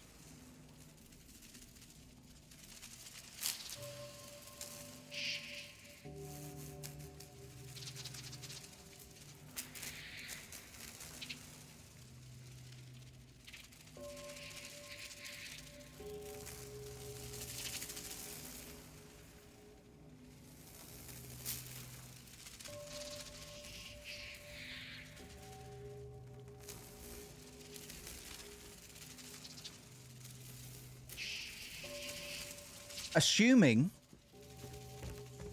that this is number one, because it's technically the first one that it is the first one that we'd look through. No.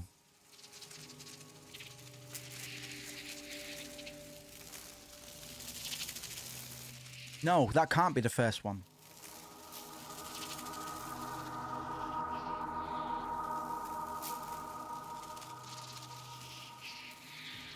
Because it's not, it's technically the first would be these ones.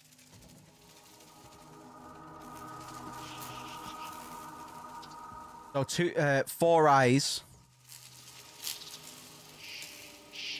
and 4 moons. No.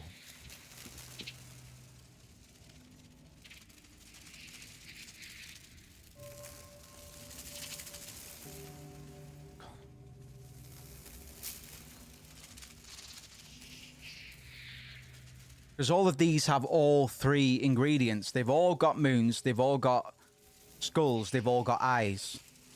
But not all of the vignettes that we've been presented with have all of these ingredients.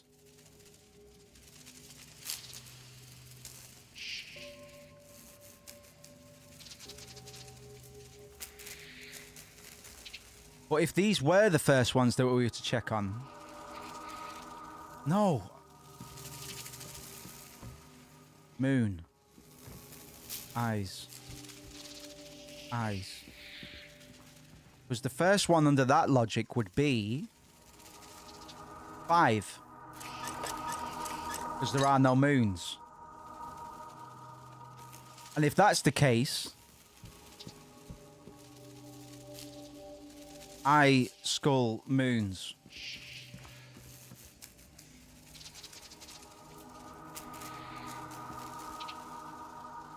One times 1 times 2. 1 times 1. No.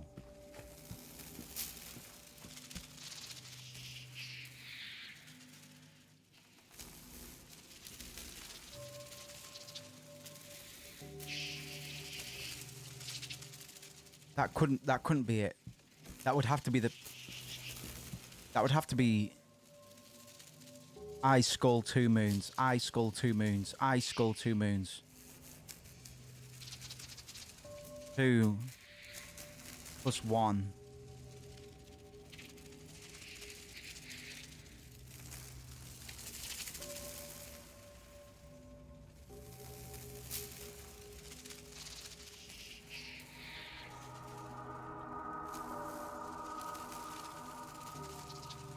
Eye times skull minus moon.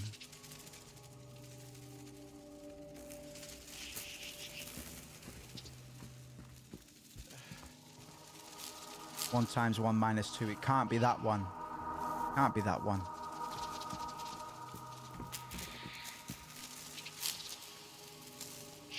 What did I miss anything in that over the room?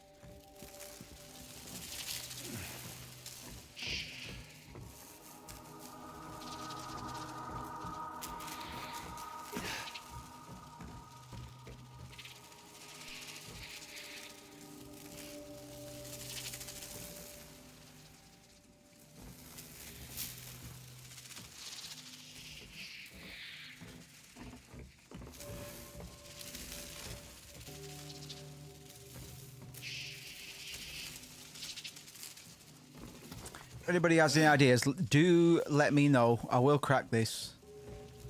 I don't want to cheat.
I think 5 is one of them. I think 5 is definitely one of them. And there's only so many options for what the others could be, to be honest. But I'm thinking if we can look through this little hole to see those, then what's the point in allowing us to go around?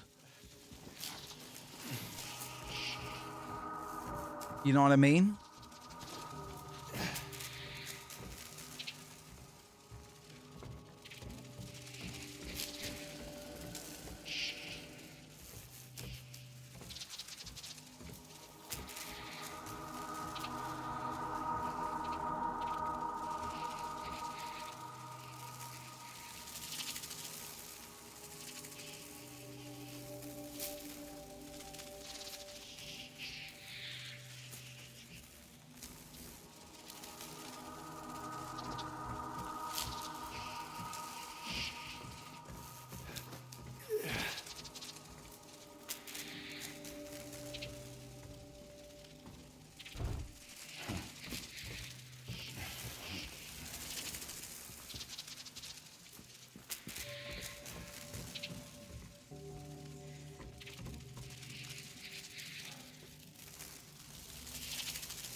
One that makes sense. First one.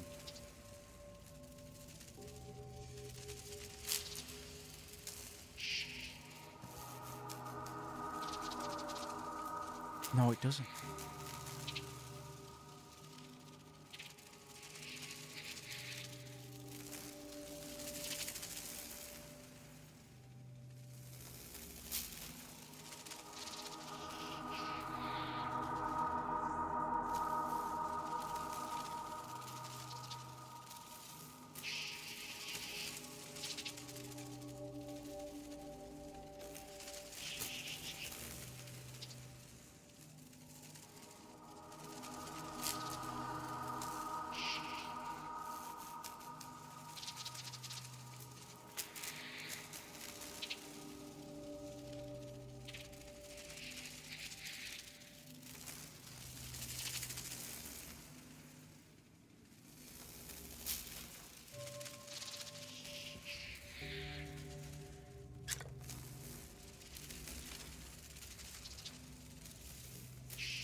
I'm gonna get this.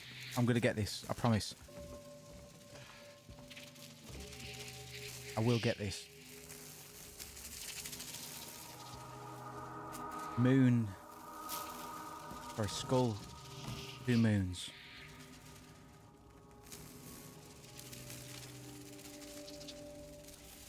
I times skull.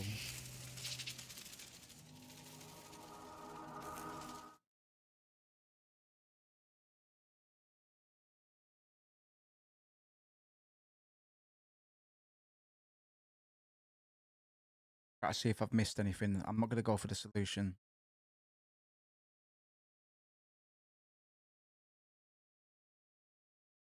Yeah, we've got all the ingredients we need.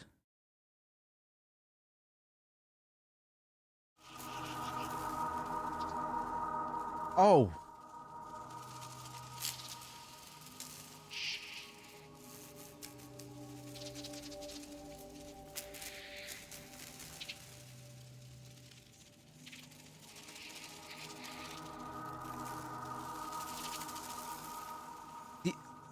I think for some of these, the only way, in terms of the way that we frame them,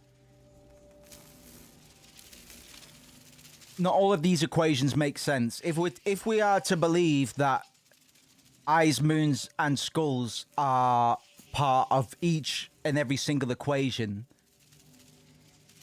either some of the equation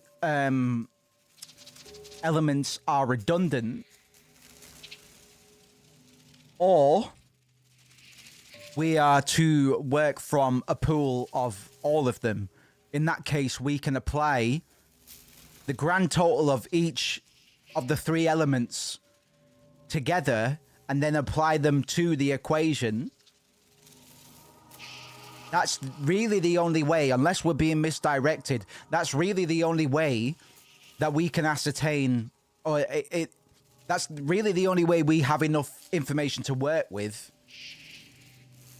to be able to solve all of these equations as per how they are represented here. With that in mind, we are going to count all 3 of each element in total between all of the different vignettes. We're going to pool those together, and then we're going to try each equation. Does that make sense? Right. Let's start with eyes. No, fuck it. We'll start with moons. So 4.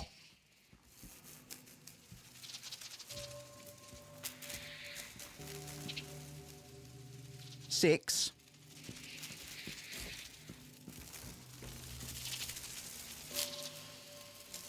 8.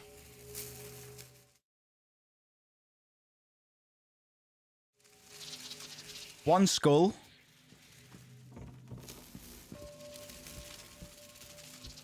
2 skull. And I think that's it.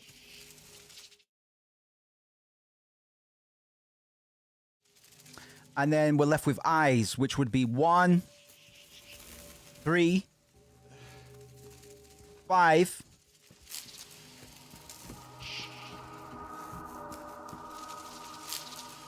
5.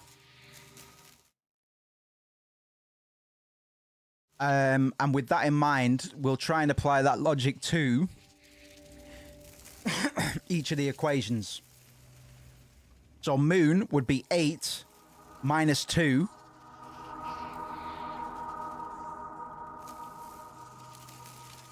No.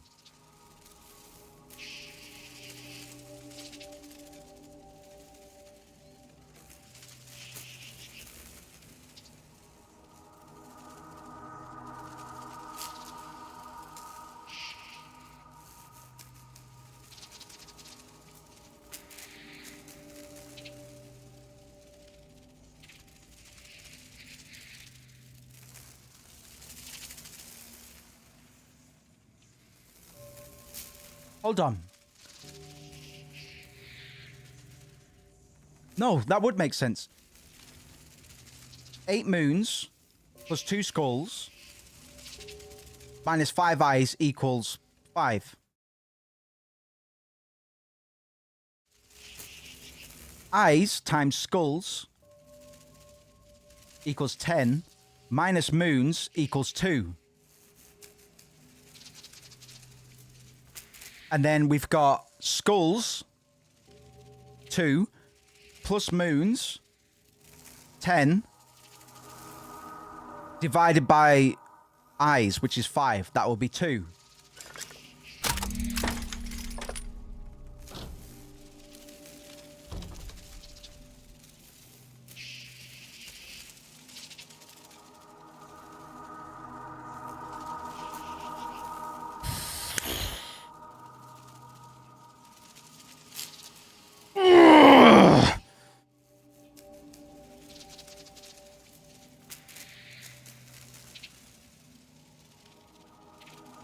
I felt like throwing this glass at the wall, man. That was just a little bit satisfying.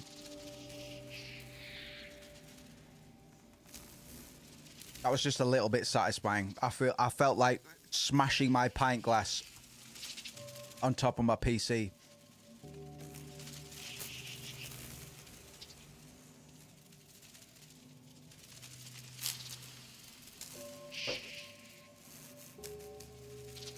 Motherfucker! Motherfucker!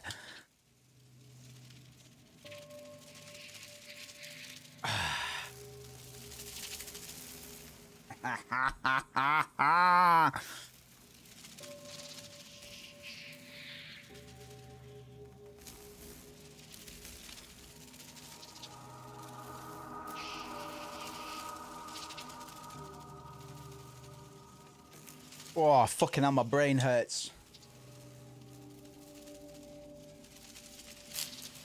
My brain is fully throbbing, to be honest.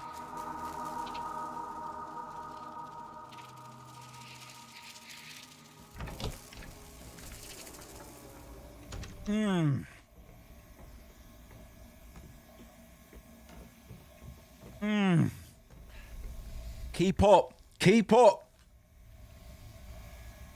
Got another mystery hall now.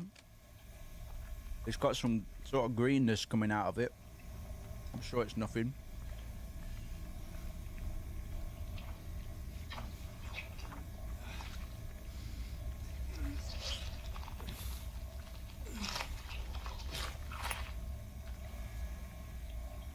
We got the second hand, bitch.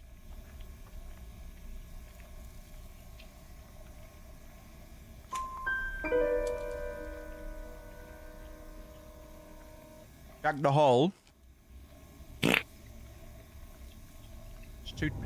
too high up. Too high up, Jake. You're asking too much of the man, to be honest.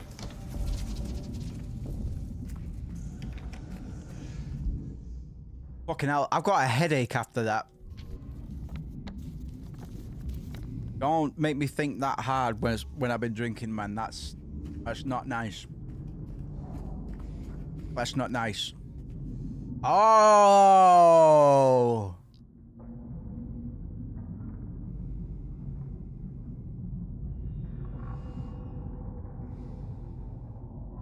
I think we got a boss fight. I think we got a boss fight coming up. I hope I've got enough ammo, because if I don't, it's not going to be fucking funny.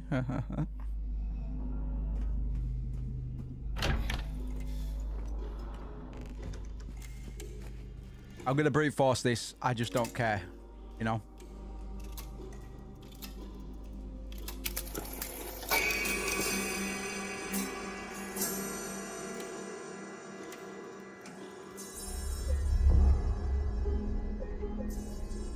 If the puzzle can be brute forced in such a manner as that, I oftentimes I will, because it's all, I don't know actually, maybe I cheated that a little bit, but fuck it. How the time flies. Right, click clack. I think we're about to get into a mess. Based on what I know, you might want to stay tuned there.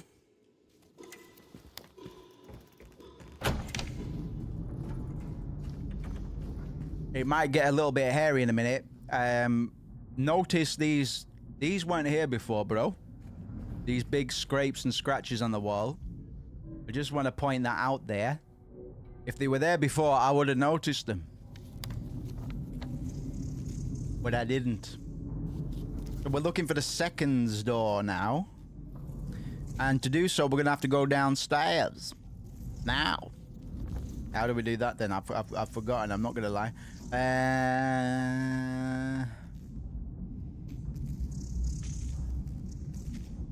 Fucking hell. How the fuck? Maybe if I go back out on the fire escape, it'll do what it did before. Or we could just go down here.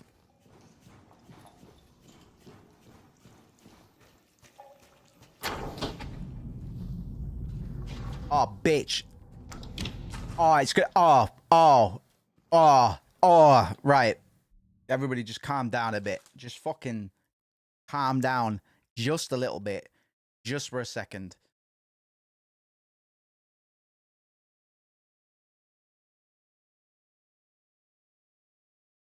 I think it's about to get a little bit spicy. How many bullets have I got? 5. If my game development foreknowledge, if my game development experience has taught me anything, it's that we're about to get into some shit. And I do have that, by the way.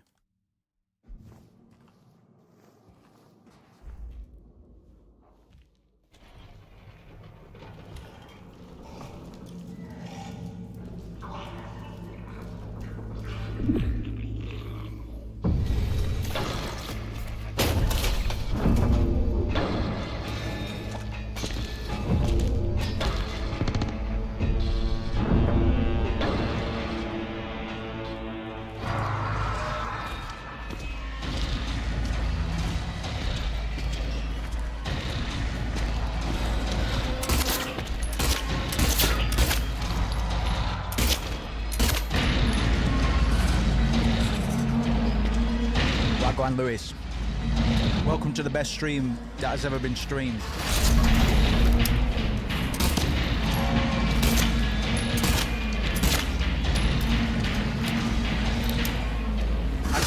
I'll tell you something else that I kind of know.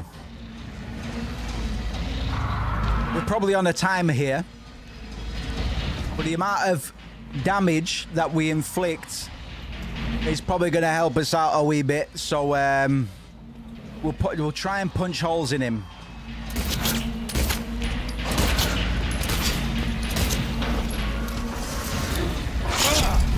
I felt that coming, bro.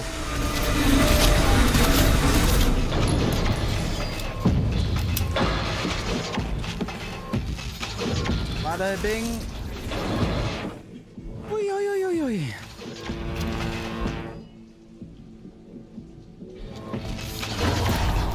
Shit, that's gonna hit.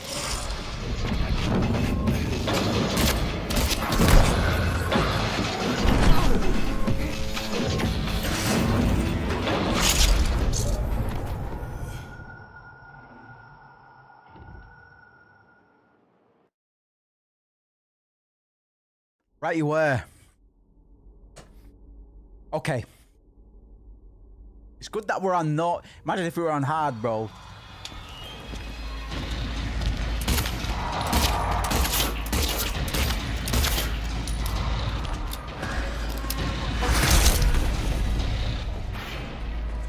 We actually made something out of this fight, man. This never used to be a fight. It just used to be a wait and see.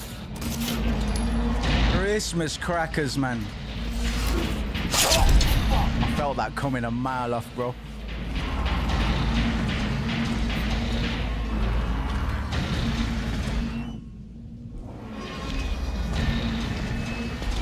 James, run, you motherfucker.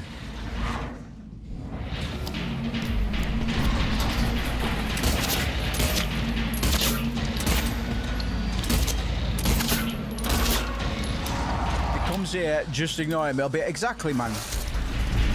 To be honest, I think we're good on this time. I think we'll be all right this time. I think if I stay away from him, woo, we'll probably be all right on this run. In fact, I think he's gonna help me out in a minute. I think Pyramid Head might even enable us to proceed, you could say.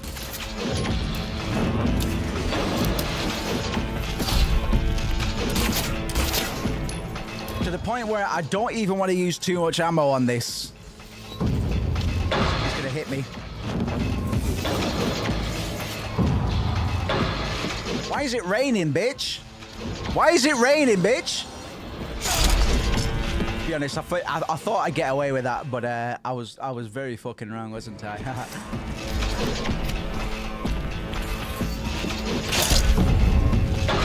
Oh yeah, I can dodge. I forgot about that. Yeah, I was gonna say take my life because I've wasted resources. I forgot that I can actually fucking duck and weave on this video game. I keep on dying. Oh, I think we did it. I think we actually did it. Obviously we didn't, but I think we did it.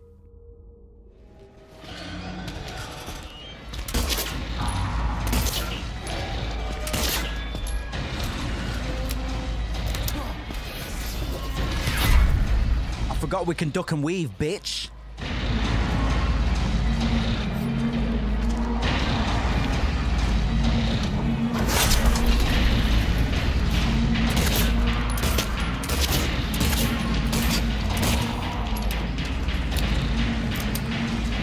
Silent Hill, all right. Oi, oi, oi, oi.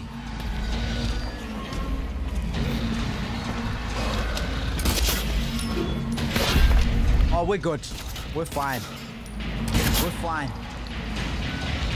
We're fine. We just Dark Souls it, motherfucker. We just Dark Souls it, you idiot. Okay. Wow, that's a lot of ammo, actually.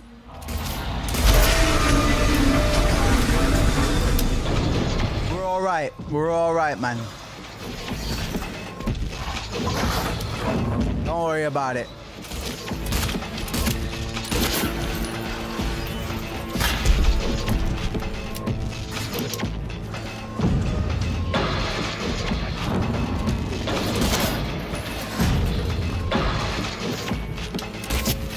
Good. I think we've done it. I think we've done it.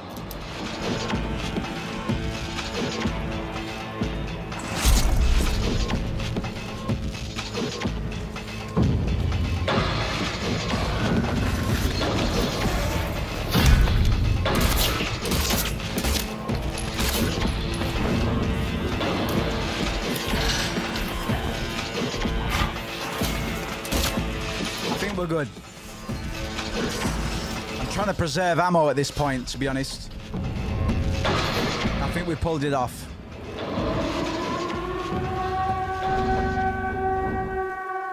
I think I used too much ammo. If anything, I think I used too much.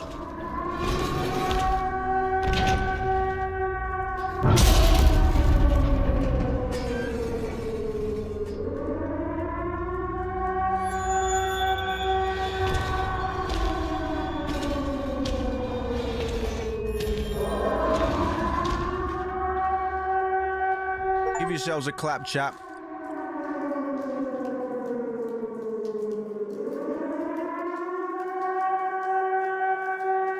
We're making mileage. So, the way that I know this fight, it's on a timer. Any damage that we do reduces that timer.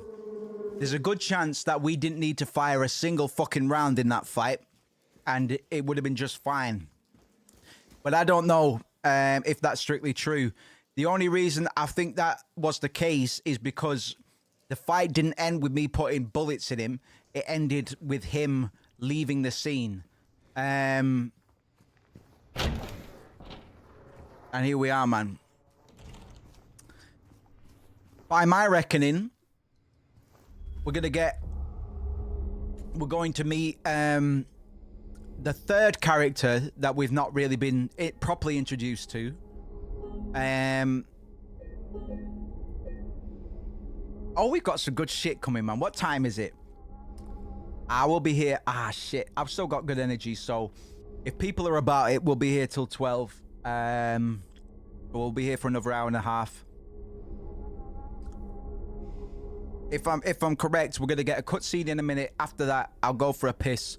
And we'll see how we get on. But I'm having a very good time, man. I don't know if we'll go beyond 12. It depends how people are feeling. But for now, we'll let it play out. I'm having a very, very good time. And I just want to see what else the remake kind of has in store for us, man. Because I'm very impressed so far. This is a good time. Certainly. I'm so impressed at... Considering how pessimistic I was about this remake, for me to be this excited about it, let's meet Laura.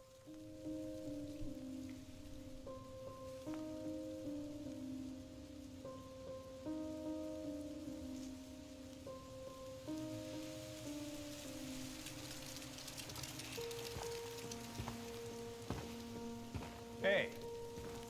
It was you, wasn't it? You're the one who stepped on my hand. Maybe I did. What's a little girl like you doing here anyway? I don't know. What's a big dum-dum like you doing here anyway? Hey, that's not very nice. Didn't your parents teach you any manners?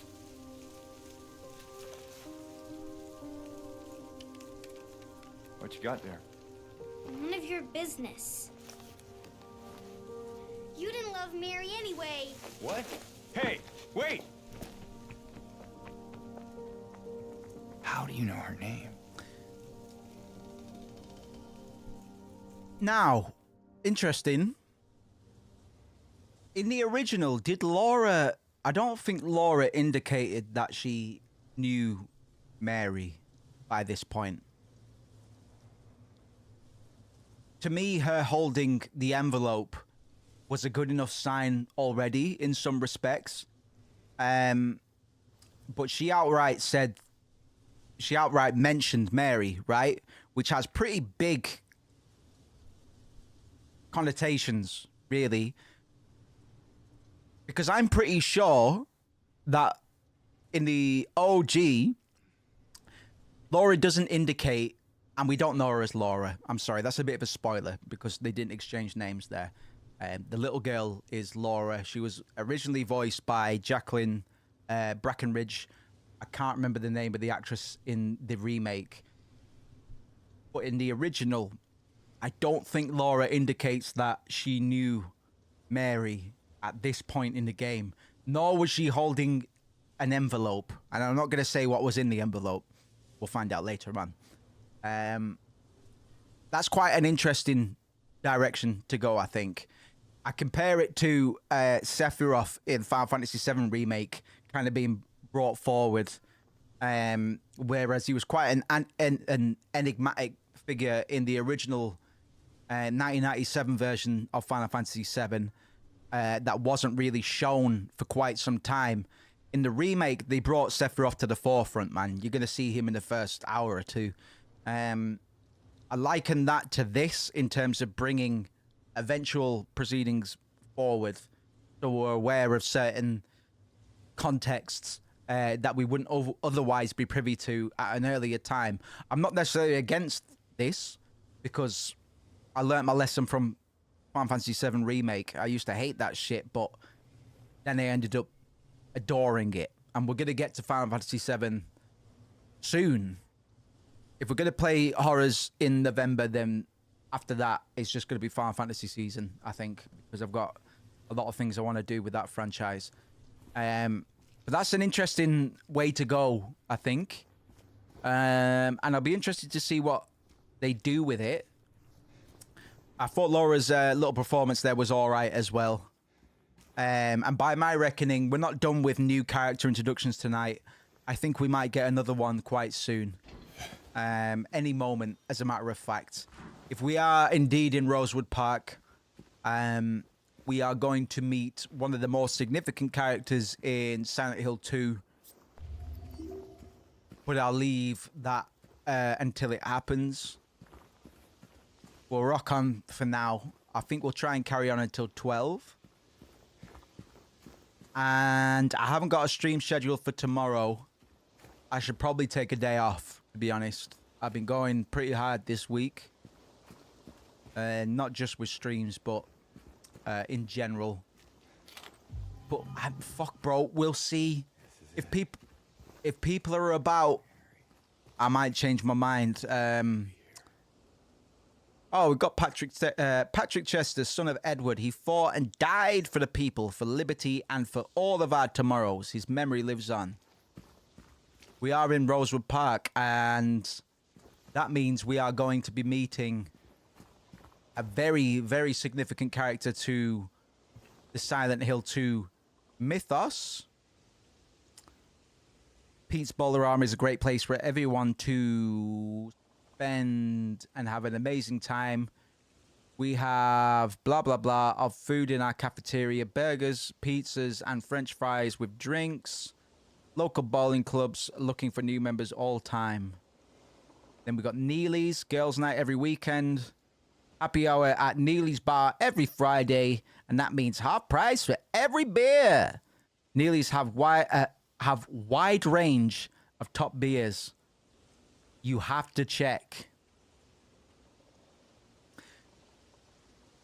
again, the mentions of women or the feminine is probably quite significant here. Silent Hill Historical Society, Jack's Inn, T's Italian Restaurant, Quiet Cocktails. Welcome to Silent Hill, a quiet little lakeside resort town. We're happy to have you. There's no better place than here to let go of your busy schedules and finally enjoy a relaxing vacation. Rows of quaint, rustic houses mark a gorgeous mountain landscape, and as dawn turns to dusk, the surface of Toluca Lake shines a whole range of dreamlike colors. Silent Hill will move you and fill your heart with peace. We're more than certain your time here will be pleasant and leave you with memories that will stay with you forever. Editor Roger Widemark. Sorry, I thought that was mind. Right. If I'm right, we'll get one more cutscene in a moment. And I need to go to the little boy's room. Oh, we're definitely gonna get it. Let's see how this cutscene plays out.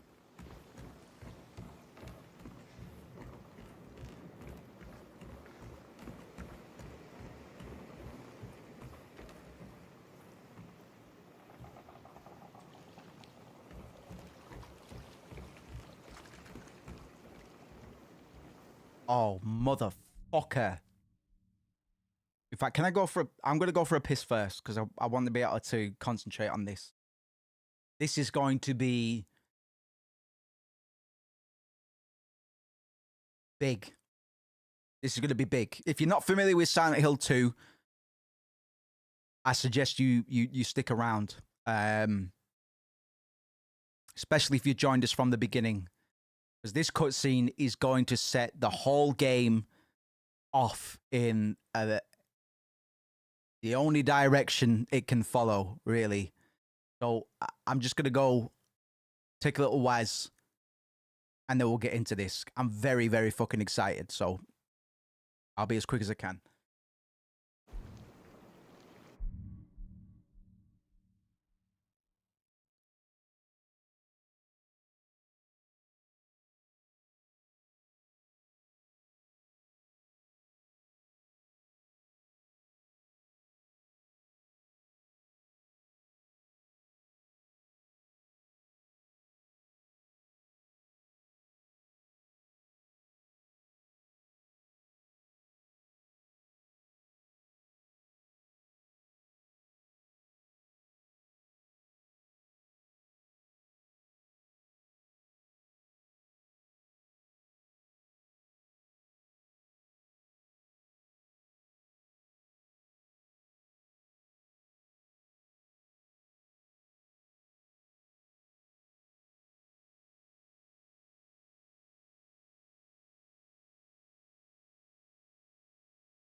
My cat's been very fucking good today, by the way. Normally it's a case of creeping around the house so you don't wake him up. Because if you do, it's trouble. Being all right today. So it might be the case I can actually come and work in my office during the day. Work at home now without him fucking kicking off. But hey, you're getting better, aren't you, mate? And why don't you chill there? Yeah. Dreaming. We're gonna meet somebody. We're gonna meet a very special lady thing. Yeah. I'm so excited for this cutscene, bro. I'm so fucking excited. How are we feeling? before we step into this, how is everybody enjoying the game so far? Especially if you're not familiar with Silent Hill 2, I especially what I hear from those people. But if you are familiar with Silent Hill 2, how are you finding it in contrast to the original, I suppose?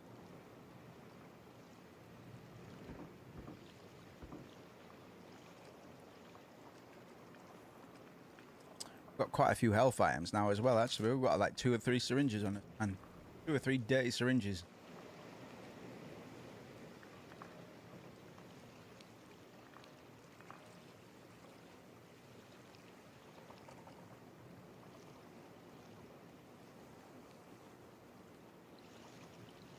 Let's do it. Let's do it. Let's do it.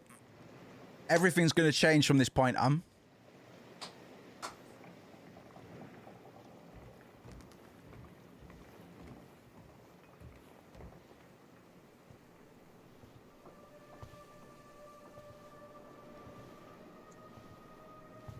Mary?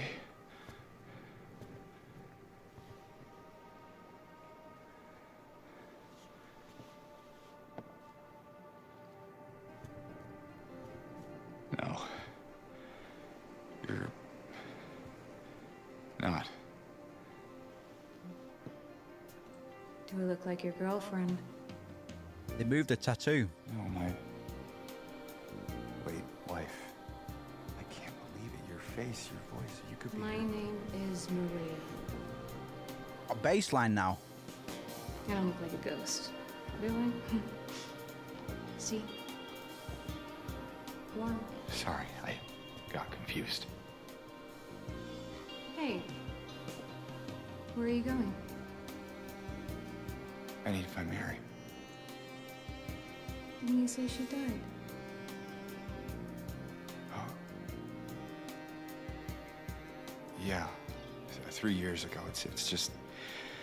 I got a letter from her. A letter? I know how it sounds. I'm not... I don't... Hey. It's okay. So, what did the letter say?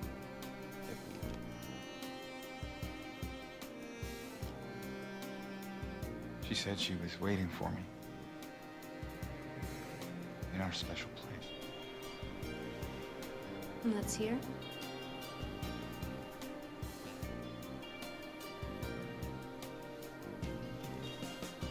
Anyway, I haven't seen her. Is this your only special place?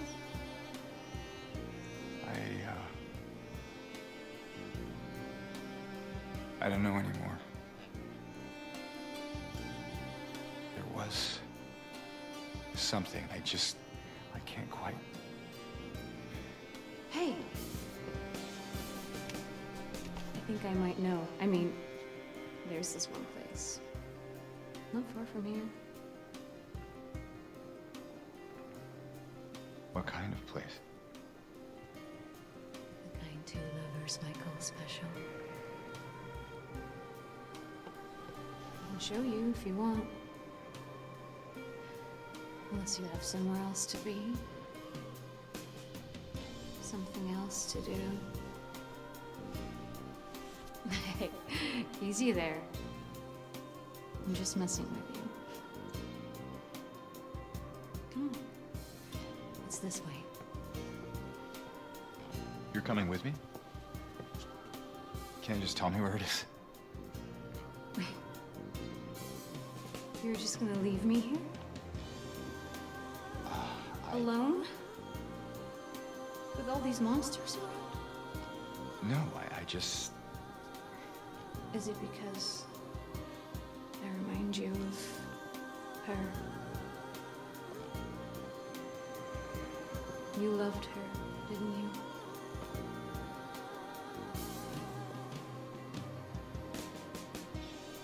Didn't you? All right, just... Come on. So it's okay.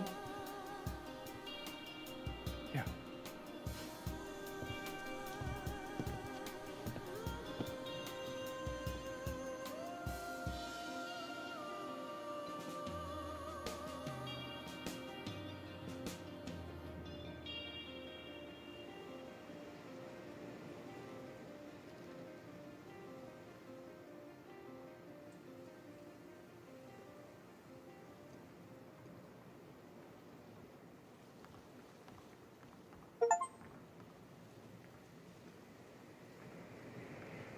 Come on, let's go.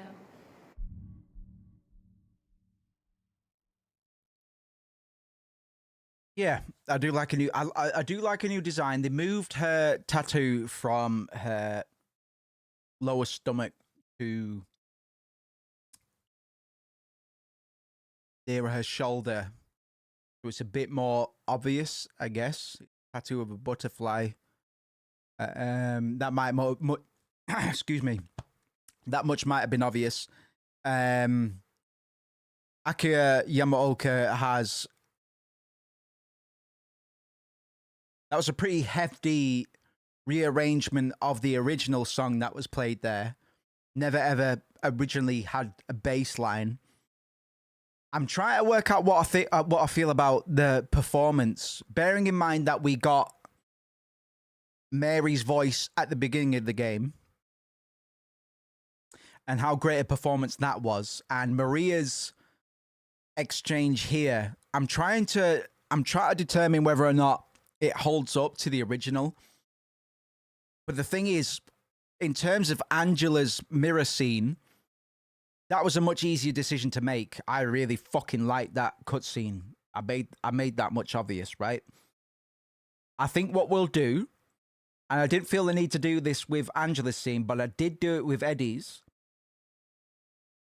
I'm gonna pull up the original cutscene so we can contrast a little bit, because I'm a bit undecided on that exchange there, because it's a very important exchange, and Maria's implications within the story really are quite important, to the point where she has the most important as a voice actor. Maria's voice actor has the most important job in the game, almost.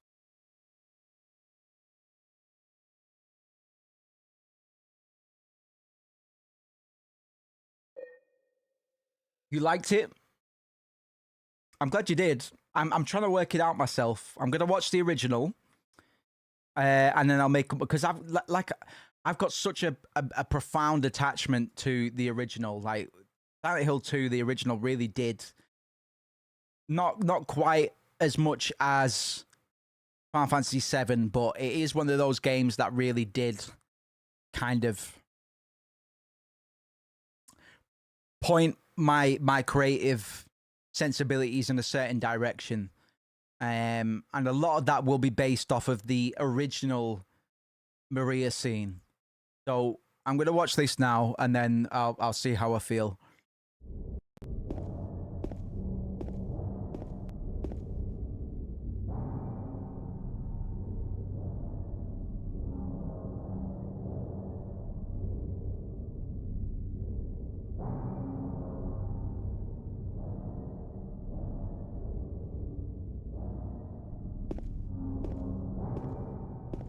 RP walking.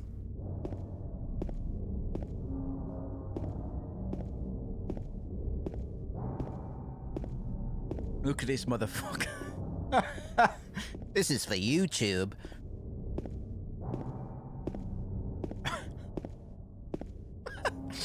Mary?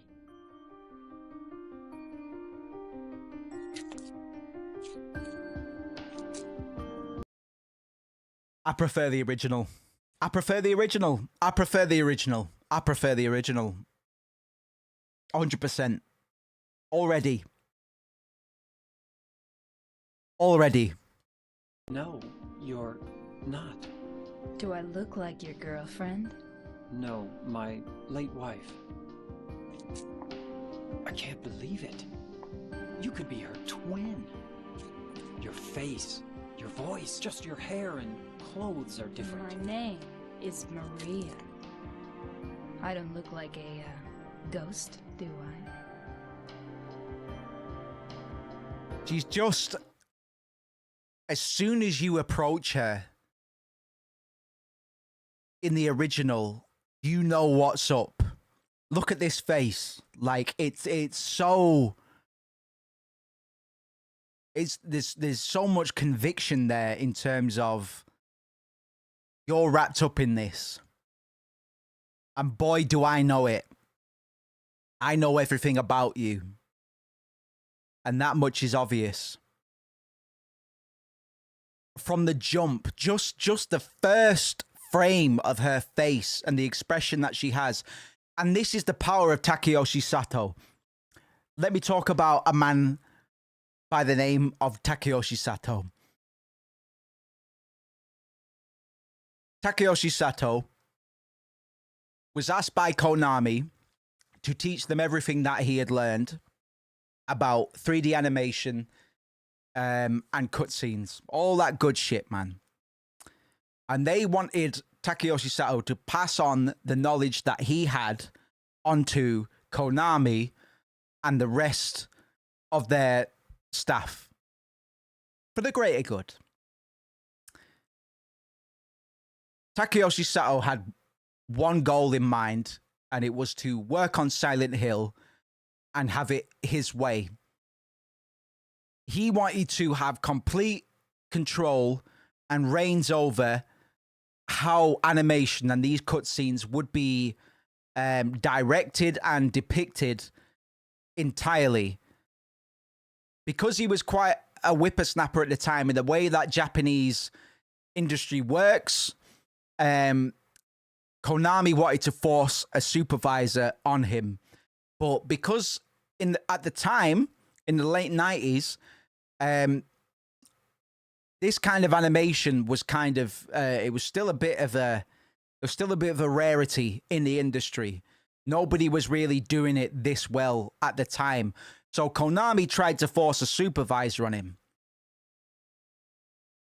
Because he was young and because of the way that Japanese industry works, it's not uncommon for somebody older, somebody higher up the chain to try and take credit for the work, even if they were just a supervisor.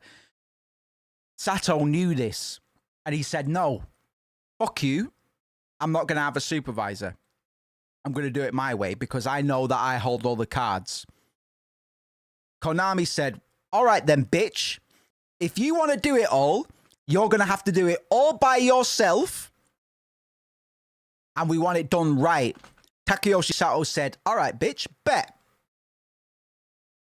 So Sato, Silent Hill 1 and 2, every single cutscene, Takeyoshi Sato animated on his own. He'd stay after work on Silent Hill 2. He slept in the offices for a year so he could use his colleagues' PCs to render this shit. And he did every single fucking cutscene on his own. The cutscenes themselves were mocapped, but the facial animations weren't because we weren't there yet. So all of the facial animation is done by hand. This motherfucker did this entire game's cutscenes on his own and slept at the offices for a year to get this shit right.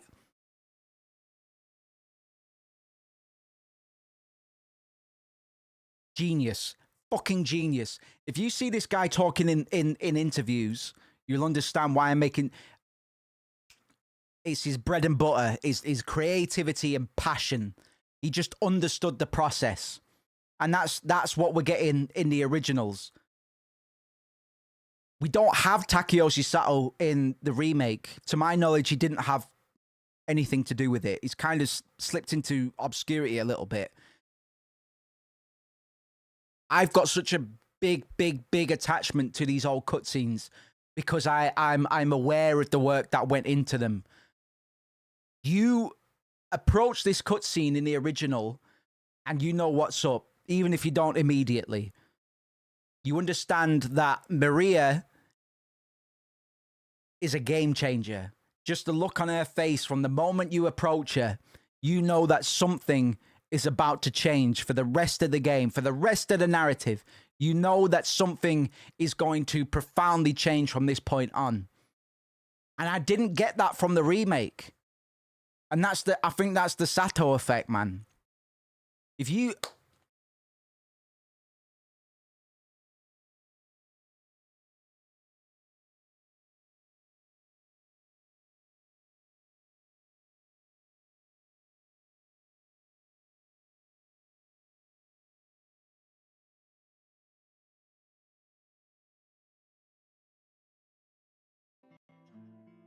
Listen, if you listen to anything during this stream, I beg you pay attention to this. This guy is one of my absolute biggest heroes. This guy, if you're familiar with Kojima and Metal Gear Solid and the impact that he had on his work in regards to Metal Gear Solid, this guy is a secret Kojima. Just watch this guy discuss his work, because every time he talks, it starts something inside of me, honestly. A body like that isn't much without a lively, expressive face. So Sato threw himself into his work on this part of the animation.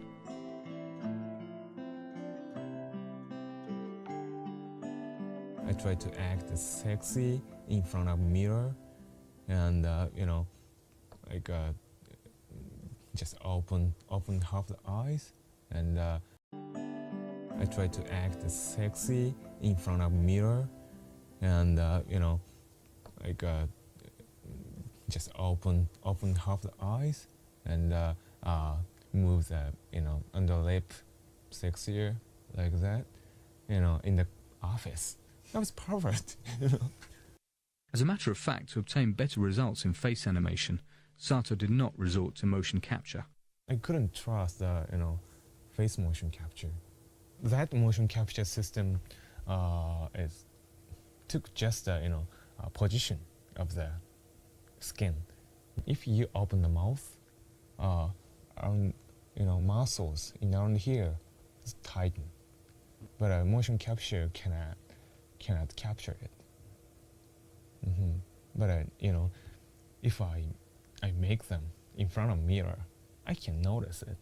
What he's doing here, sorry, just to interrupt, what he's doing here is acting out the initial shot from the game where James is looking into the mirror, and it gives us that impression of it's going to be an experience about self-reflection.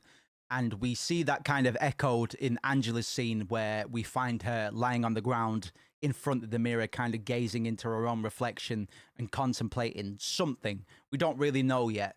This guy is a bit theatrical, but he's a fucking genius. And I even though his English isn't as sharp as you might want it to be, for him to be as impactful as he might mean to be, I need you to understand just how deliberate his decisions were and how instrumental he was to creating Silent Hill as an idea, for what it represents, for how it's portrayed, for how it's presented. It's fucking fundamental to the whole experience. This is the kind of creator that gets me excited, man. There's a reason that good animators work with a mirror on their desk. It's so they can fucking make stupid faces. So when he's talking about making stupid faces, man, it might sound goofy, but this is what a decent animator should be doing. This guy is a fucking legend, man. And I'm so surprised that he didn't have a bigger impact on the industry. But he probably wanted that. He probably, you know, maybe he wasn't made for the limelight. And I respect that. You know what I mean? As a matter of fact, to obtain better results in face animation, Sato did not resort to motion capture. I couldn't trust the, you know, face motion capture. That motion capture system took just the, you know, position of the skin. If you open the mouth, you know, muscles around here is tighten, but motion capture cannot capture it. But you know, if I make them in front of mirror, I can notice it. I can capture it. You know, that's most of you know, most biggest reason. By doing the animation by hand, you can combine dozens of expressions and come up with just the right one, even the most absurd. On the other hand, motion capture was used for the body sequences. In other words, these motions were carefully thought out, or rather, carefully observed. The actress playing Maria struck poses that would turn the head of any red-blooded male player.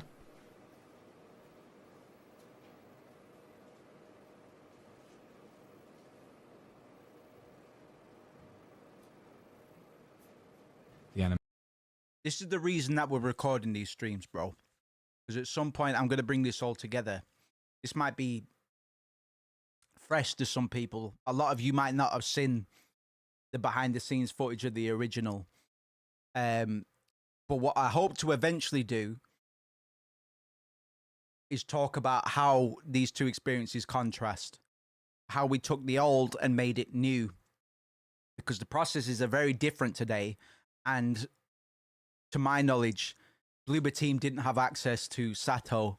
They had access to like Masahiro Ito, and maybe some of the other old guard as well. But for the most part, Bloober Team are calling the shots on these cutscenes. And because these are ingrained so heavily into my psyche and the way that I perceive these games, and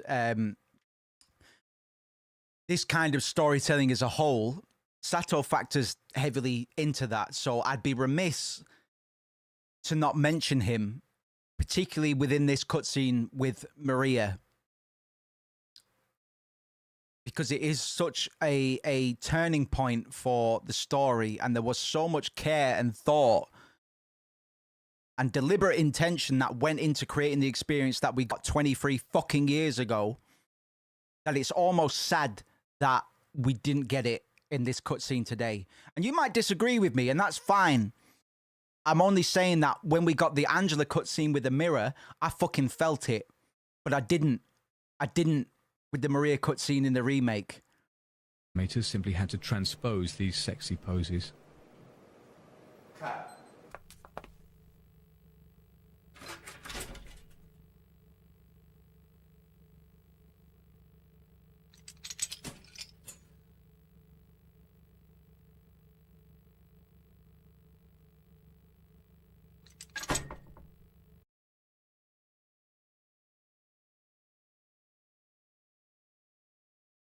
Shouts out to Ben Jeffries, man. Just watch some of the original SH2 stream you did. Love those deep dive streams. Hey, that's really good to fucking hear, my man. Especially with a game that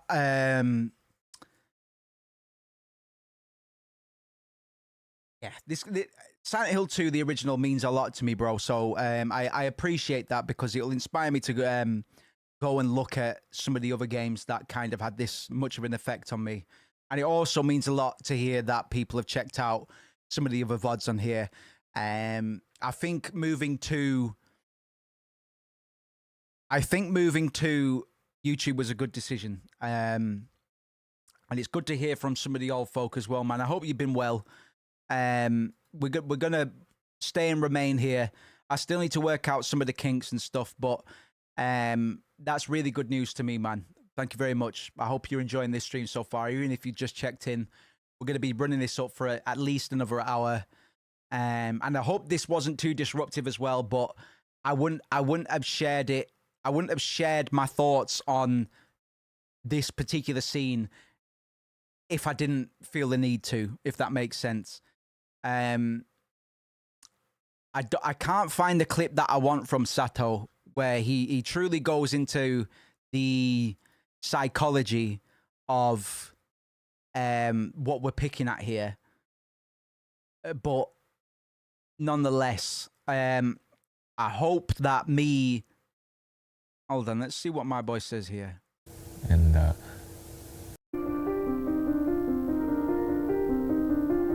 Maria is a fascinating woman who epitomizes the ambiguity of Silent Hill 2. I don't look like a ghost, do I? disturbing, and sometimes looks cute. And there's no specific model of her. With her disturbing ambivalence, the Maria character has much more appeal than other heroines. Don't ever leave me alone. You're supposed to take care of me. So...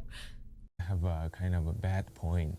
She is kind of perfect.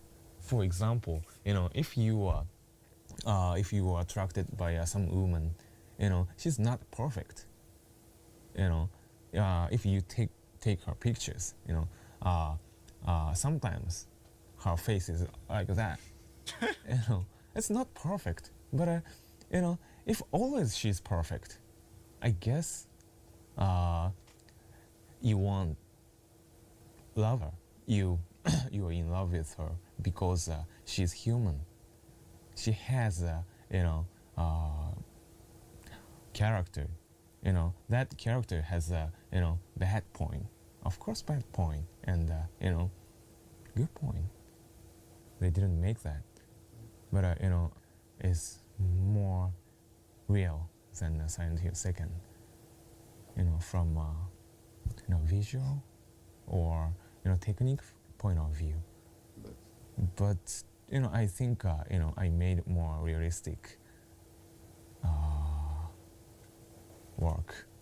Look how well rested he is, by the way. This guy slept in the studio for a year to put this shit together. And he's beautiful, man. I don't know how old Sato is here. But I'm fucking riled up, bro. Like, just every time I listen to this man talk, and it's kind of the same with Akira Yamaoka, the sound guy, the music guy. But he hasn't got this philosophical sort of front to him. You know what I mean? There's something about Sato's aura that just captivates me. Every single time I hear this motherfucker talk, I'm just like, damn, this is a guy that gets it in a way that developers even today don't understand.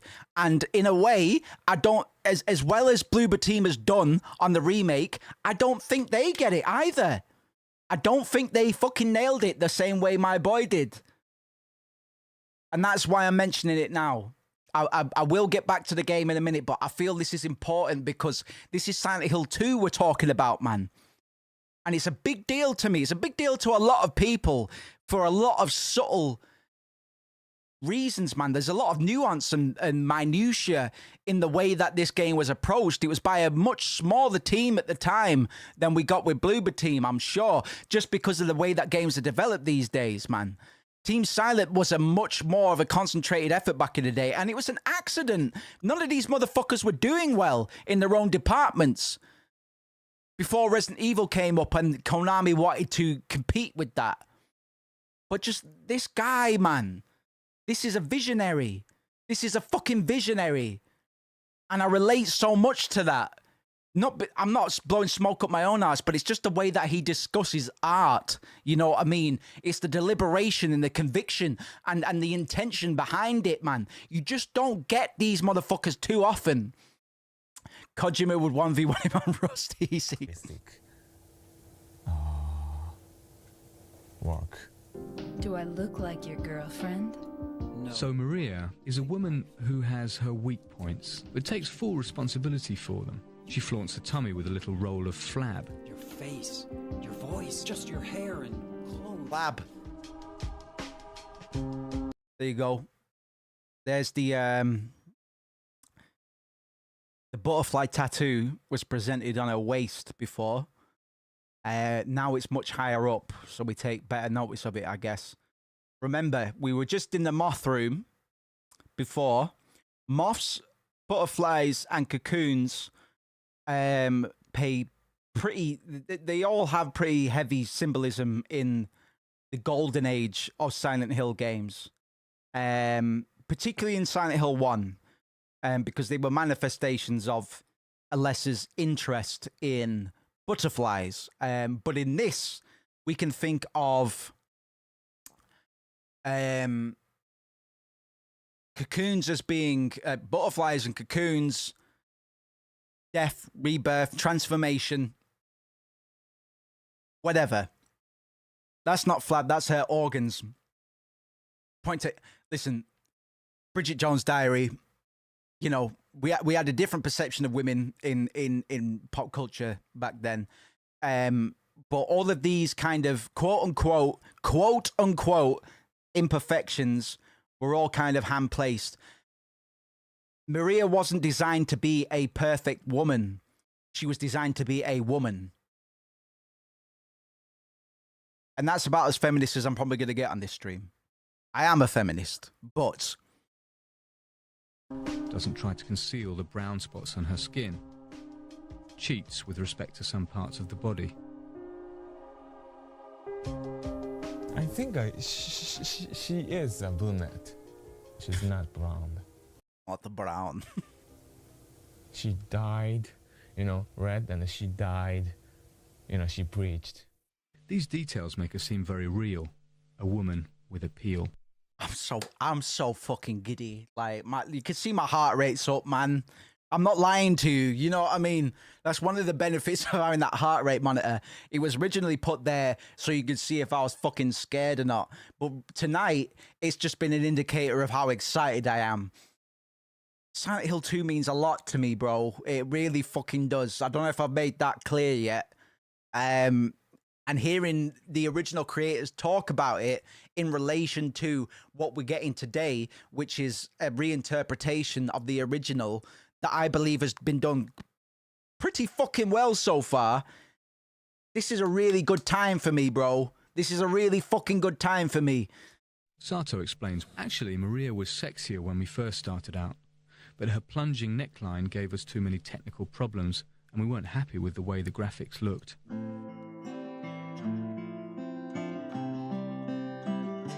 A body like that isn't much without a lively, expressive face. So Sato threw himself into his work on this part of the animation. We'll get back to the game in a minute. If this is boring to you, I apologize, but also I don't care. And, you know, like, just open half the eyes and move the, you know, under lip sexier, like that, you know, in the office. That was perfect, you know. As a matter of fact, to obtain better results in face animation, Sato did not resort to motion capture. I couldn't trust the, you know, face motion capture. That motion capture system took just the, you know, position of the skin. If you open the mouth, you know, muscles around here is tighten, but a motion capture cannot capture it. But you know, if I make them in front of a mirror, I can notice it. I can capture it. You know, that's most of you know, most biggest reason. By doing the animation by hand, you can combine dozens of expressions and come up with just the right one. Japan and the United States were auditioned. Between 50 and 60 people from Japan and the United States were auditioned, and only 5 of them were hired. People from Look at this expression.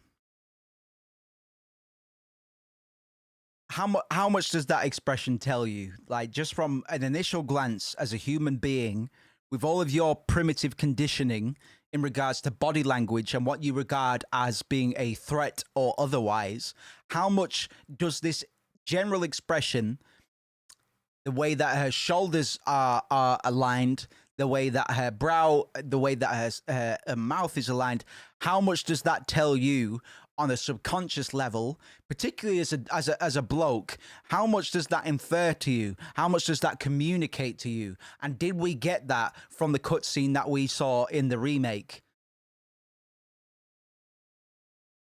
Japan and the United States were auditioned, and only 5 of them were hired.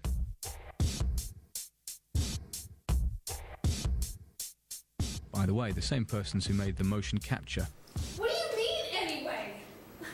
You don't sound very happy to see me. Why did they blur out Guy Seehe's face? Wants the D. Exactly, Jake. That might have sounded a bit verbose to some people, but he's not wrong. Exactly. It's to a guy that's some me time. You know? And it's I was almost killed back there. Killing a person ain't no... Same exact polygon structure of a face. Exactly same. You know, a little bit skull shape is different. And Maria can make Mary's face. Mary can make Maria's face.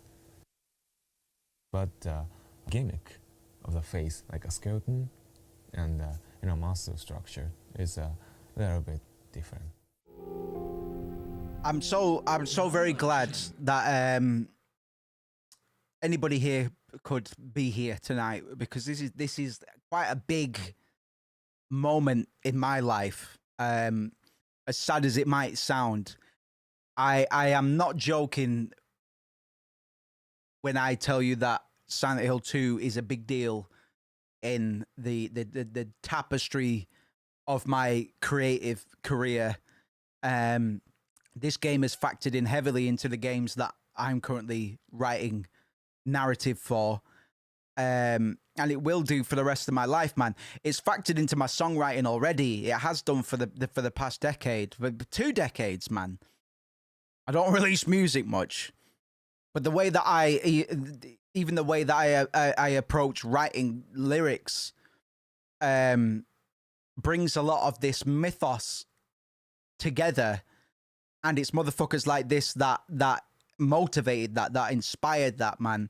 I've got a lot of different influences, but ultimately they all culminate in what I still believe to be quite an original songwriting experience for the people that are receiving it on the other end. And I'm never going to live that down. You know what I mean? I will always go forward with that intention of creating that sort of layered mystique and approach to human sensibility and humanity at large, in terms of underpinning the deepest aspects of what makes somebody themselves, without telling people straight. You're not going to get any complete answers at the end of this tale. You know, we finished Silent Hill 2, the original, and we had all sorts of discussions on whether or not this was right or that was wrong, on how we feel about this character or that character. Ultimately, it doesn't matter, because the best part of Silent Hill 2 is it's a fundamentally human story. Even if you don't agree with the characters, you can understand why and how they got to where they were when the story ends.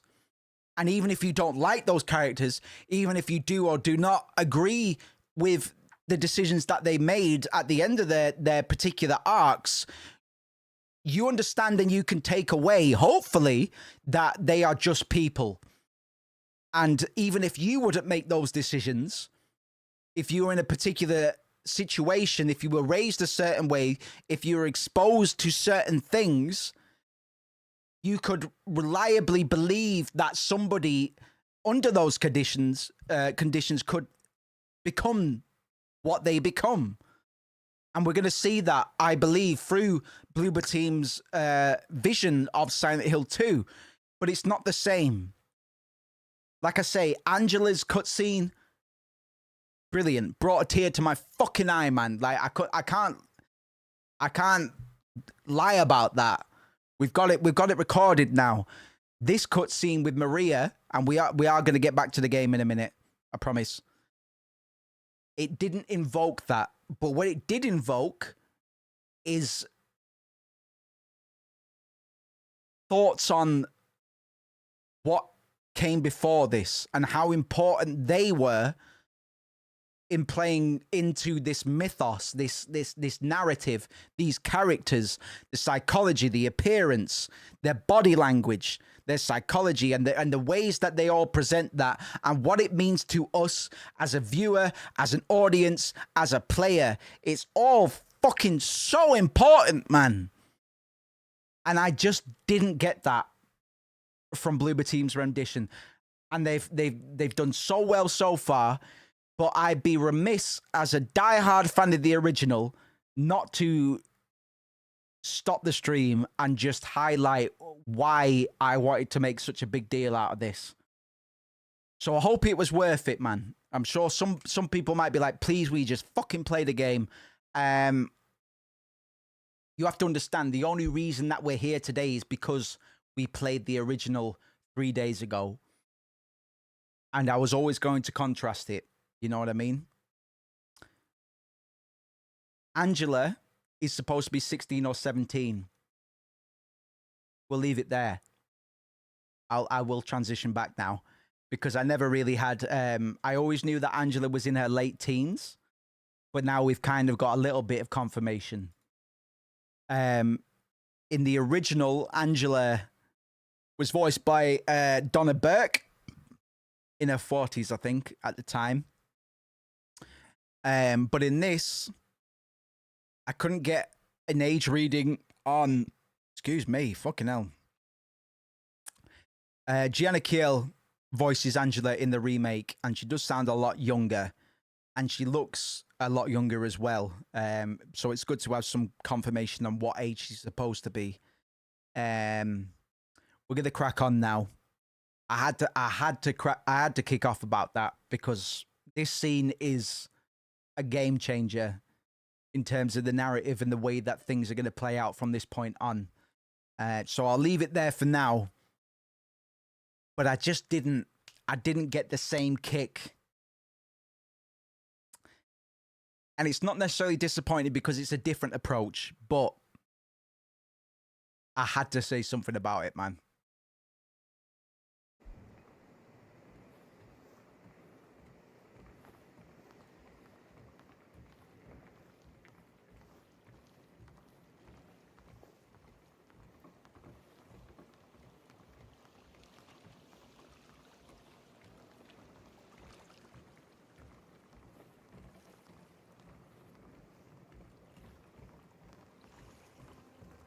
Coffee and waffles. Get some. Hot chocolate, 150. Fuck! This is before 2024 inflation. Bottled water, 50 fucking cents, bro.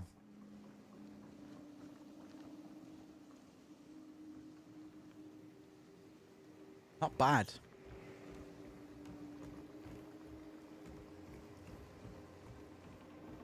Urgh, fucking hell. Right. Let's bring my head back into it for a bit. We'll continue for a little bit. I don't want to overstretch, though. I don't want to be blabbering by the end of the stream. You know what I mean?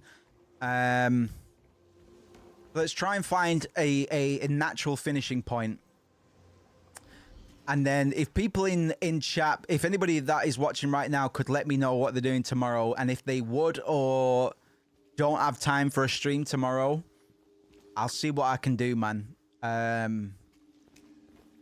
I think I might have just illustrated just how much stake I have in this as a remake. I used to be pessimistic about remake culture in game development. When I played Final Fantasy VII Remake on stream for the first time, I hated it, bro. We played 8 hours on stream, and people that were here will remember me saying that I really did not like it. But then I went away and I played it on my own, and now Final Fantasy VII Remake is... It used to be kind of a special place for young couples in these parts. I think it's easier if I just show you. Here for round 3. Good, man. Well, see how I feel, man, because I, you know, got a lot of pep. I've had a bit of a... I've had booze to back me up the last couple of days, man. If I need a rest tomorrow, I will do. But I want to try and hit these streams when people have time for them, man. Especially whilst we're building up a new sort of enterprise, you know what I mean? I do want to hit the YouTube shit hard at some point. So the VODs probably won't remain on this channel, but I do want to preserve them, man. Ben Jeffries, thank you so much, man. You have no idea. Just a woman. Killed for no real fault of her own by moral, upstanding folk.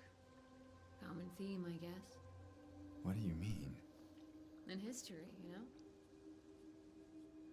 Victim of persecution by the Christians, Jennifer Carroll lived with pride and honor.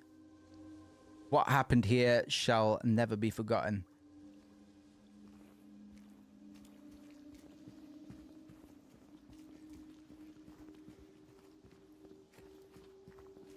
Bless you. I mean, ultimately, we'll have the VODs. I'll see how I feel tomorrow. I could probably do with a day off. But just keep an eye on the channel. And we'll get some edited versions of these runs at some point as well. Even if they're not on this channel, I'll make sure you're aware of where they're going. But I don't want to divide this channel too much. It was originally used for my music, and I'd like to kind of keep it that way. But I imagine we'll probably use this place as a staging point for the streams in the very least. Just so we can try and get in touch with some of the old crowd. You know, I mean, this way I'm not breaking my back as hard to get monetized as well. There, we can go through the motel. But we'll see Wagwan. But I appreciate y'all, man, and anybody that is here, I'm very glad that you're here for this kind of stream. Whoa, hey, why'd you do that? I felt like it, honey buns. After this, we're going to be playing another game that's quite important to me, which I've already mentioned, and I'll have just as much about to say about that as well. Because we're here to assess video games as a legitimate form of art, man. This is what I've grown up with. This is what inspired me as a creative, and continues to inspire me as a creative. And I'd like to share the reasons as to why, so that if people aren't familiar with these stories, narratives, franchises, that they might not be familiar with themselves, and they might be able to hopefully somebody else will be able to understand why, and they'll be able to extract something from some value from it for their own selves at some point. If you are indeed a creative yourself, or even if not, man, it doesn't matter. If I'm able to kind of bring your attention to something that might not have otherwise captured your attention, or maybe you didn't understand it on a not even understood, but just to have somebody who has battered down their hatches on an academic level, man. Like, I've studied game design.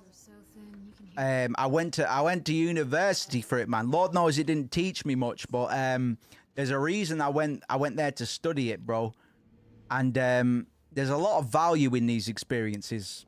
If I can pass any part of that on to other people in a way that they might be able to take on for themselves, either to take an interest in the work itself, or just to make them think about certain themes and things in a certain way, then that's the best I could really hope for on these streams and stuff, man.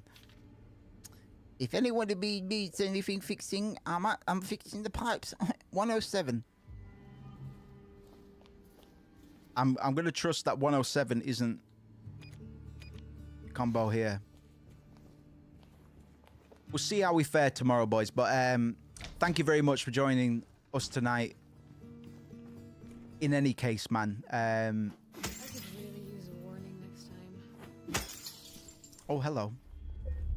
This is going to be this was always going to be a bit of a monumental stream in terms of my streaming career. You okay? It's like you froze for a second. Interesting. It's fine. Quite like the back and forth that these guys are having, to be honest. Her mentioning that we froze for a second when we saved. If you remember at the start of the game, James mentioned that he felt like somebody was crawling around his head when we saved for the very first time. Which would be us, the player, kind of crawling around his head. But now we've kind of got confirmation of that through Maria, in a way. Saying, I've noticed that you were just saving your game, motherfucker. Are you okay? Do you need a breath mint? Been a good time. And I'm gonna find a natural sort of point to bookend tonight, because I don't want to carry on to the point where I'm just delirious. Hey, wrong way. We already passed the motel. Hi, girl. Thank you. I'd rather continue this playthrough whilst I've got my best foot forward. So we'll see Wagwan. Cozy. This room. There's something wrong with it. I think we should leave. I could probably do it. Oh, loosen up, James. It sure beats running around with those monsters out there. I'm not so sure. So Maria is appreciating the fact that there are monsters in our experience. We've had Eddie talk about some threats in Silent Hill as well. Angela, not so much yet. And we've met Laura as well, who hasn't indicated anything yet, but she's a little girl, you know, so we can only wonder why and how is she coping here.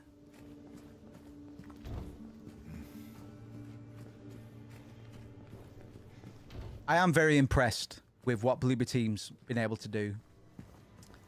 It was only that one cutscene, the introduction of Maria, that really made me take a bit of a... It made me react, you know? But hopefully it wasn't in a less than constructive way. But where... Jackson, we're at Jackson. And Homegirl indicated that we want to do something here. And James said in this room here that something was wrong. What was that, James?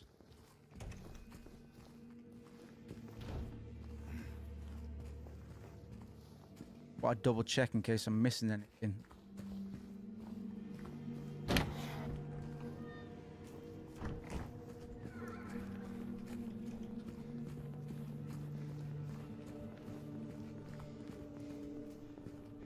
He prompted me when I started running this way, but...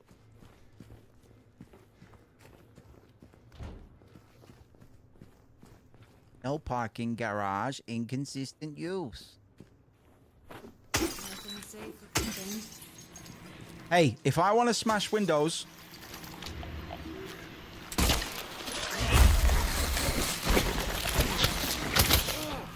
That's lame. Here, move.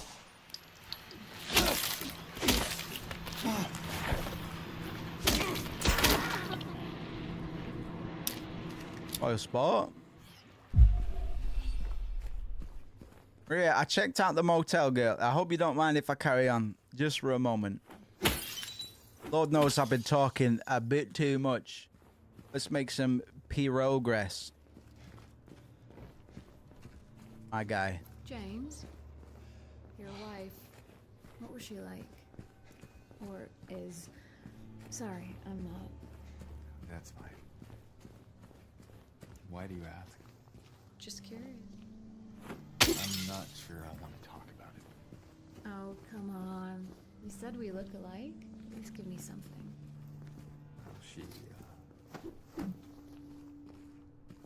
She liked to play the piano. I'm not sure if you're really that much alike. Oh, I don't strike you as the pianist type? Let's just leave it. Sure, James. What's your fingering like?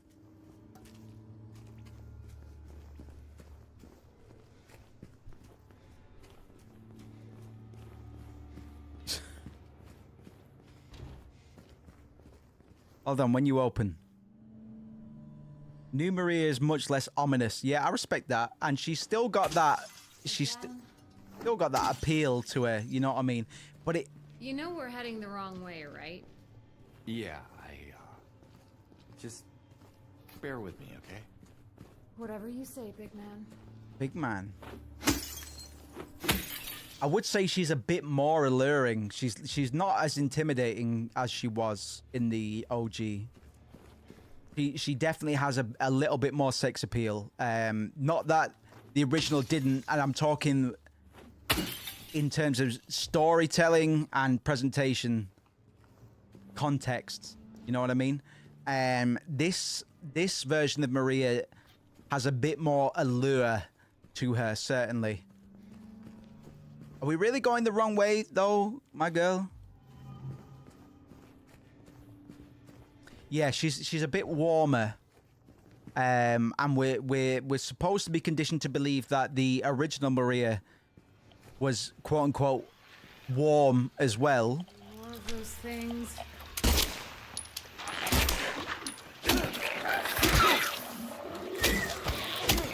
But I will say that this version of Maria sells the idea of sexuality and her supposed attraction to James a lot better in terms of Jesus. Why are these spawning now? If I'm going the wrong way, why weren't these here before, girl? You're making me go back to the motel. And I don't really know why, but it's only because you told me that I'm going the wrong way twice. So, I'll resign myself to abiding your wishes. She's loads warmer. Absolutely. She's not as...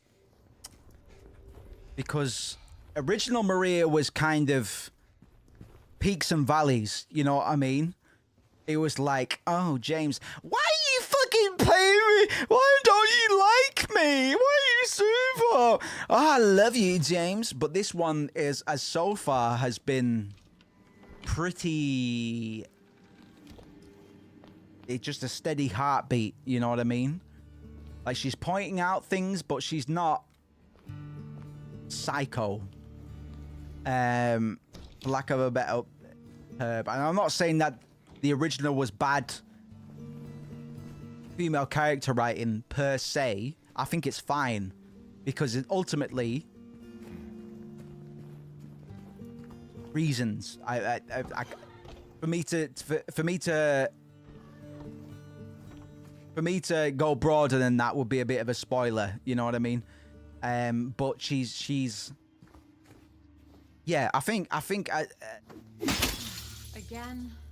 a steadier sort of heartbeat would be the best way for me to articulate that without spoiling anything.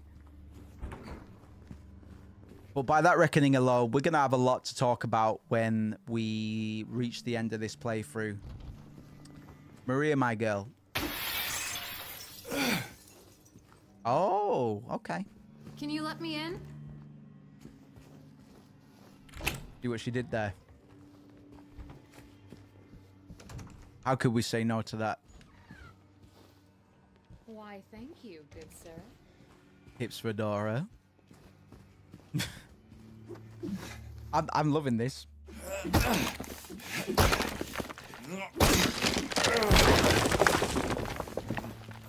I think this is great. The initial cutscene I wasn't too sure about, but with this prolonged sort of exposure to how the character's being handled,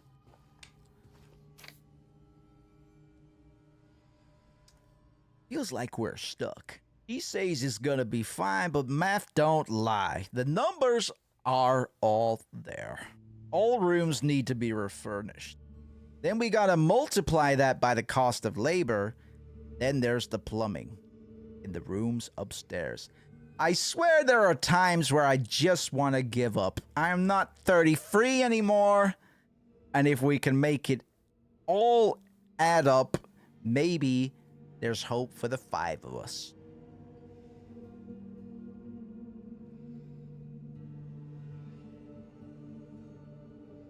Let's get to work. All rooms.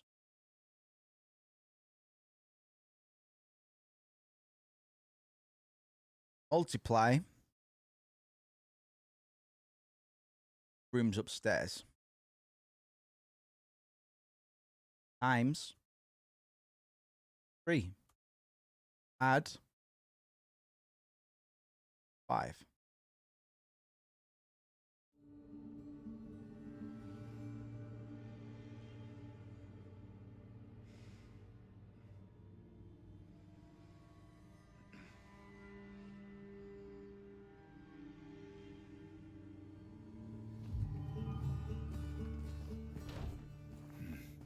I feel like that might be our safe combination, so that might be a nice final puzzle to wrap up for tonight. Lest I drag this on, man, because I'll be blowing on fumes before too long. But I feel like... Hey, you think I'd look good in this one? Bitch!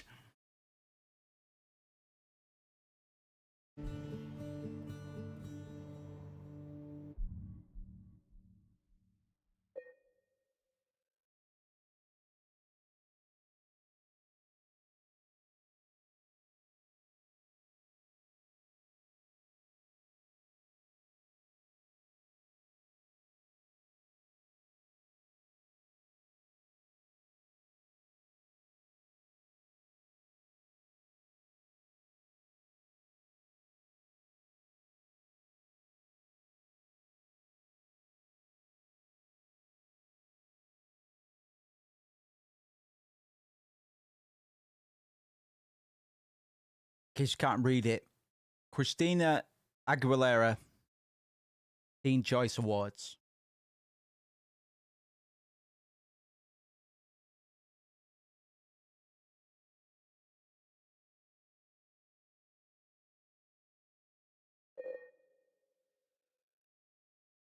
Now that's funny. That's good. I appreciate that. I appreciate that. I do.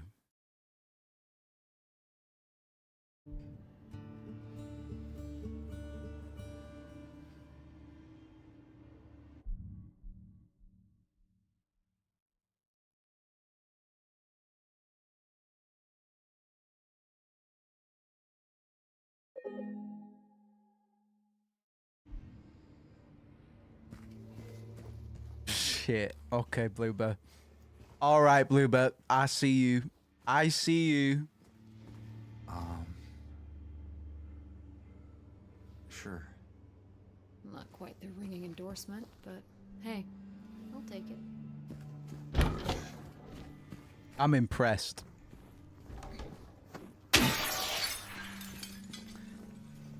Okay. We've got a little puzzle on our hands.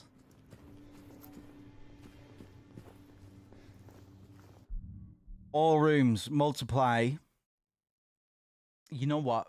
I think we'll call it for tonight. We're 10 to 12.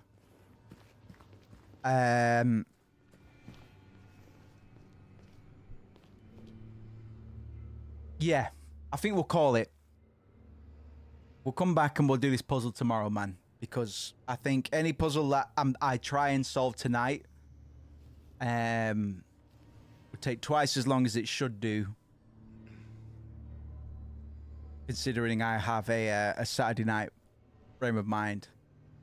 But I think we've done all right tonight, man. I've got 5.5 hours on the recording. We've made considerable progress tonight as well. And I will let people know about tomorrow. But keep an eye out, certainly. I will let people know on Discord tomorrow as well. I'll share a Discord link just in case. But I don't want to overdo it. I've gotten a bit giddy in the last couple of hours as well. But I'm quite happy with what we've done tonight. And if I can be about tomorrow, I will do. If not, we'll try for Monday or some such. But maths probably isn't going to agree with me right now. And that's going to be the crux of this puzzle, I think. So, just in case, I'll call it quits for today. We've hit about 6 hours on stream in total, 5.5 hours in game. And I'm having a good time with this. But I don't want to overcook it. Especially because I know I've had a couple bevies. And that my skills of deduction and arithmetic will probably be starting to leave me. So, for now, I'm going to call it. But thank you so much if you've been here for any part of tonight, man. This will be one of the better streams that I'm able to do within the context of my gaming career, so to speak, just because there's only so many times I'm going to be able to play a remake of a game that means quite as much to me as Silent Hill 2. And as we progress through the remake, I will continue to point out reasons as to why or why not I believe the remake works, and I'll contrast that with whatever evidence I might have on the side to back up whatever opinion I might have. But in general, I'm very impressed with what Bloober Team's been able to do with a title that is incredibly fragile, spoiler specific, and delicate in terms of how it was originally presented and how and I guess the minutiae that would have to be taken into account in order to make a remake that is worthwhile. Remake culture might not be the way all the time, but in terms of giving the Silent Hill 2 experience to a new audience, I think this game is doing everything correctly so far. I might have a few notes. I might disagree with a few decisions. I might not like certain elements as much as I like them in the original rendition. But suffice to say, keep an eye out for the rest of the remake streams going forward, man, because I've got a good feeling about this, and even if it doesn't hit all the right notes, there will certainly be something interesting to say about it. But yeah, I'll try for tomorrow. We'll see. I'd say it's a 50-50 at the moment, but in any case, thank you very much for joining us tonight. I'll probably just leave us with Maria kind of patting herself down because I don't have my stream outro screen integrated at the moment. And yes, keep an eye on the channel, keep an eye on Discord, and we'll be back here soon. And even if you don't catch the streams, the VODs will be here, man. And if I start to move the VODs around, I'll make sure you know where they go. But thank you very much. I'm going to go and bury myself in the pillow, I think, and eat a microwave Big Mac. Thank you very much. And I'll dig this with some clips as well, man. We're going to run the socials racket soon, so hopefully we'll have some new blood here soon as well. But to anybody else, anybody new particularly joining us tonight, thank you very much. I will catch you in a day or two's time, probably.